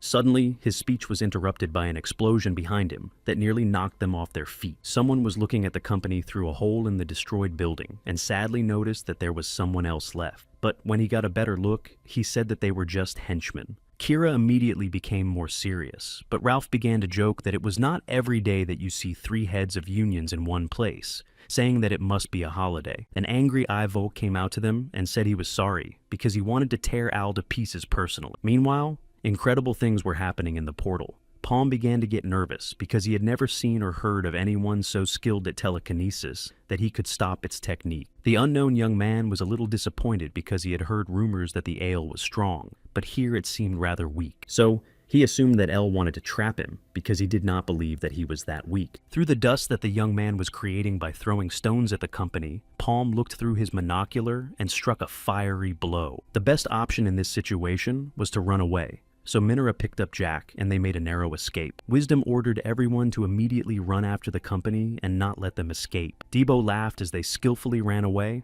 but El did not share his enthusiasm and thought it best to get out of here because they had already reached their goal. Suddenly, a huge monster appeared in front of them and grabbed Debo and squeezed him tightly in his fist.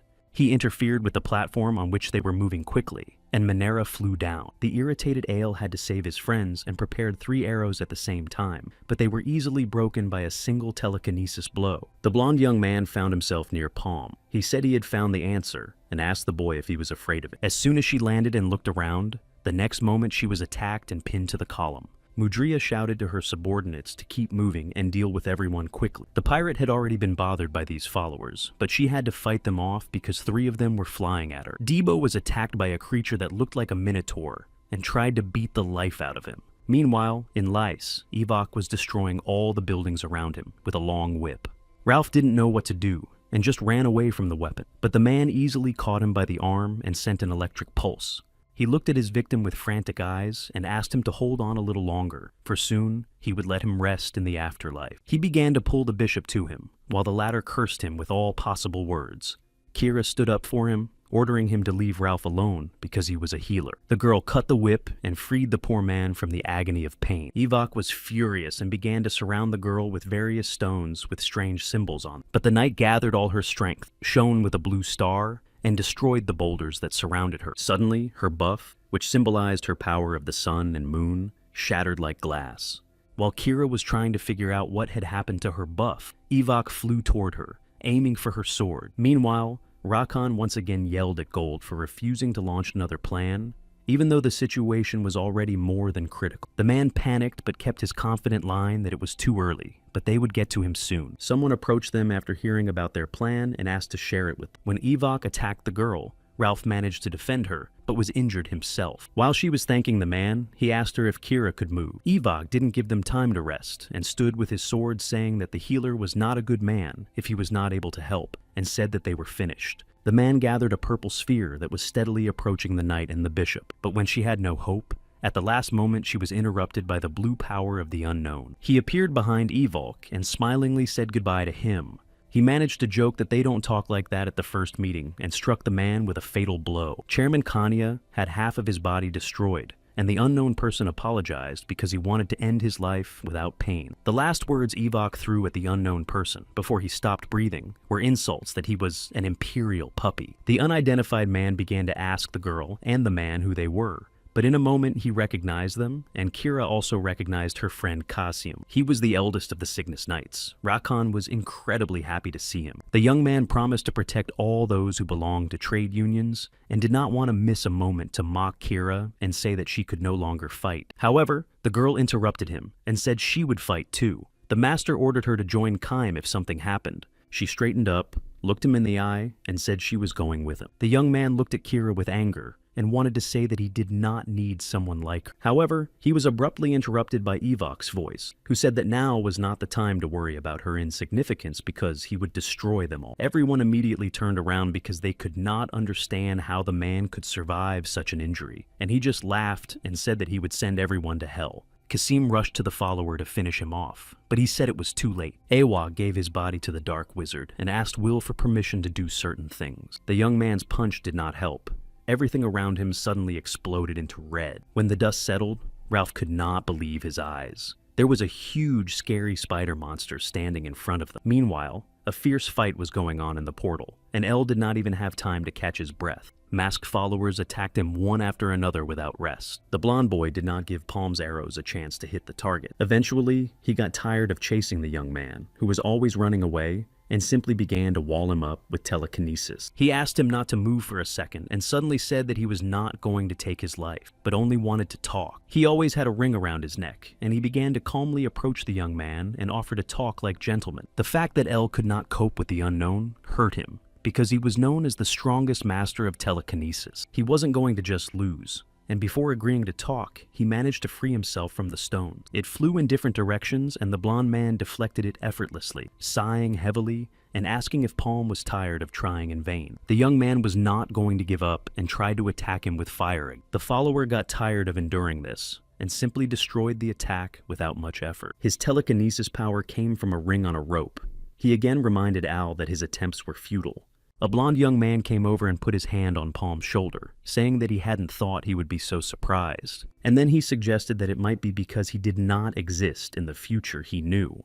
He then turned to the masked followers and asked them to leave because he had a private conversation with the adventurer. They just stood there staring at him and did not understand why they had received such an instruction. The young man did not repeat himself twice and simply created a poisonous zone around him. It scared Al even more. He had never seen such a force and did not understand what was happening. His followers were drowning in acid poison. Someone asked the master why he did this to them, and someone called him a traitor. The blond man returned to talking to the guy and was suddenly grabbed by his own hand. A spider addressed him through a tattoo on his arm. He watched everything that happened, and the young man began to explain his actions, saying that it was for the best, even though he understood Will's anger. At that moment, Palm realized why he had the tattoo. It allowed him to control his followers, so they could not betray the master. The blond man suffered a little more from the impact of the tattoo, and said that in this case the spider would understand everything. He said he was leaving, and the stigma of being a follower disappeared from his hand. Purple smoke began to come out of his eye, and a mark appeared on it as well. Will was furious at the boy's actions and called him a miserable pawn. In the last seconds of the call, he shouted at the young man, demanding an explanation because it could mean the beginning of a battle. The tattoo on his eye connected him to Commander Akaram. All this time, El was shocked because he had never heard of a double tattoo, even in his past life. The blonde man began to explain a little that he was also a follower of the Dark Wizard, but from a different faction. Although they had a common goal of resurrecting the magician, they had slightly different views on how to achieve this, so they were both allies and enemies to each other. For Palm, the internal conflict explained a bit of why his followers showed up on the last day. His assumption was that this was due to the lack of unity in their organization. Having gotten rid of unnecessary eyes and gained a new experience, El asked the young man what he wanted to know from him. Actually, he was looking for something, and it was a free-to-fire place that could seal. In ancient times, the hero Fried created stones to stop a dark wizard. Akiram said that the mighty power of eternity rests in these stones. Although it was created to imprison a dark wizard, it can be used in other ways. It can turn back the clock and resurrect the dead, so, ironically, it is the best way to bring a magician back to life. The man spent years searching for these stones and finally found them, but only a shell remained of the stones that could seal, which meant that someone had already used them. The first task was to find this person. In theory, it shouldn't have been difficult, because she had to stand out. The gate for 100 people is a multi-level gate, the Tomb of the Eagle's Eye, and in addition, the gate that hid the treasures of heroes. The young man couldn't understand whether El was stupid or greedy, and it was almost impossible not to notice him. Palm was undoubtedly the one who was resurrected with the help of those stones. Standing under the protective dome, Palm thought that he had never heard of this guy in his past life. Thinking about his attack, he realized that he lacked strength, but the skill was definitely better than it was before the revival. But the unknown young man did not care. Even if this was not all he could do, he was still the strongest telekineticist. Giving up, trying to figure out who he was, the guy asked him directly. Bilyak was expecting this question. He was sorry that El did not know him even from his past life, so he assumed that this meant his imminent death. He laughed a little and said that he was not expecting any consolation. He was just terminally ill. The guy was leaning on a cane, which is usually used by the elderly. He decided to end the conversation about himself and get down to business. The blonde man puzzled Palm by saying that he was alive only because of him. The fact was that Mr. Akaram ordered the guy to recruit Al. However, because of all the trouble the young man had caused them, Lord Will decided to simply destroy him. The two commanders were not on the best terms with each other, so the patient had to mediate between them. By that time, his body was already rapidly deteriorating, and if you look closely, his eyes were white because he was already blind. Then Lord Akaram approached him with an attractive offer and gave him a chance. El asked in surprise whether he had been cured of his illness. Unfortunately, no. It was more of a temporary measure. The progression of his disease was stopped by the magic of time. With every second of their dialogue, Palm's panic grew more and more intense. Akaram promised the young man that he would stop the chronometer of his life if he followed him, and when the Dark Wizard was resurrected, he would give him a new body. Now El understood why the boy had betrayed Will. He saw him as a great danger. After all, the guy used the resurrection of the Dark Wizard as an excuse, but he would not hesitate to betray everyone for his own benefit. The terminally ill man noticed that Palm was thinking hard about something and told him that he shouldn't do it. His goal was to protect the boy from Will and convey a message inviting him to join the followers. He asked Al a rather provocative question about what he was fighting for and whether it was justice, since he often killed many people at the gate and turned a blind eye to numerous victims. On the one hand, it was logical, because if they were destroyed in the future, there was no need to worry, but it was more like selective justice. If this was not what Palm wanted, the white man advised him to think carefully, for the Dark Wizard was far more powerful than the boy had ever imagined. He was like a god. By joining him, you can get anything you want, including the power of eternal life, even the ability to bring someone back to life. The commanders who had lived 800 years ago were still with them, because the magician had given them timeless bodies for their unconditional loyalty. It was proof of his power. However, there was a condition for Palm. He had to kill everyone who knew about him and help the boy with his plan. With a trembling voice, El asked the blonde young man once again if he wanted him to kill all the members of his team. The patient called it a kind of initiation. He knew that Palm could be cold and self-serving in order to achieve his goal, and the fewer people who knew about his existence, the better. El believed that he was not really needed by the followers and asked what they were up to, but the guy who came for him did not know. He was only following Akiram's orders. The only thing that was certain was that if Palm helped them, the dark wizard would be resurrected. The boy kept up and asked what the young man had decided. L just swallowed his saliva nervously. The patient held out his hand, looked into the void, and offered him a choice. Palma's memories began to surface before his eyes. How the guy started his journey. He thought about justice and revenge. There were people who shone even in a fallen world. They spoke of hope while carrying the weight of reality on their shoulders.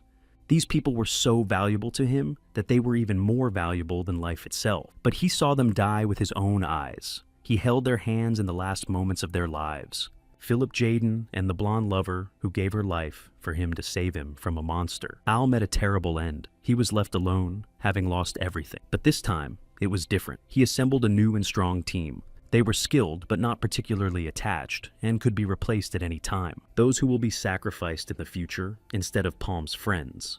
Al was frightened by such thoughts and comparisons, and for the first time he wondered why he was doing all this. Feeling all the fluctuations of the young man's soul, the blonde man asked him what he was up to. Palm prepared dozens of fiery words at once and decided to speak again for greater clarity. He didn't care about justice or revenge, he just wanted to protect the people he cared about. The sick young man sighed heavily and said that in this case he could do nothing. That was the end of their conversation, and they rushed at each other, weapons drawn.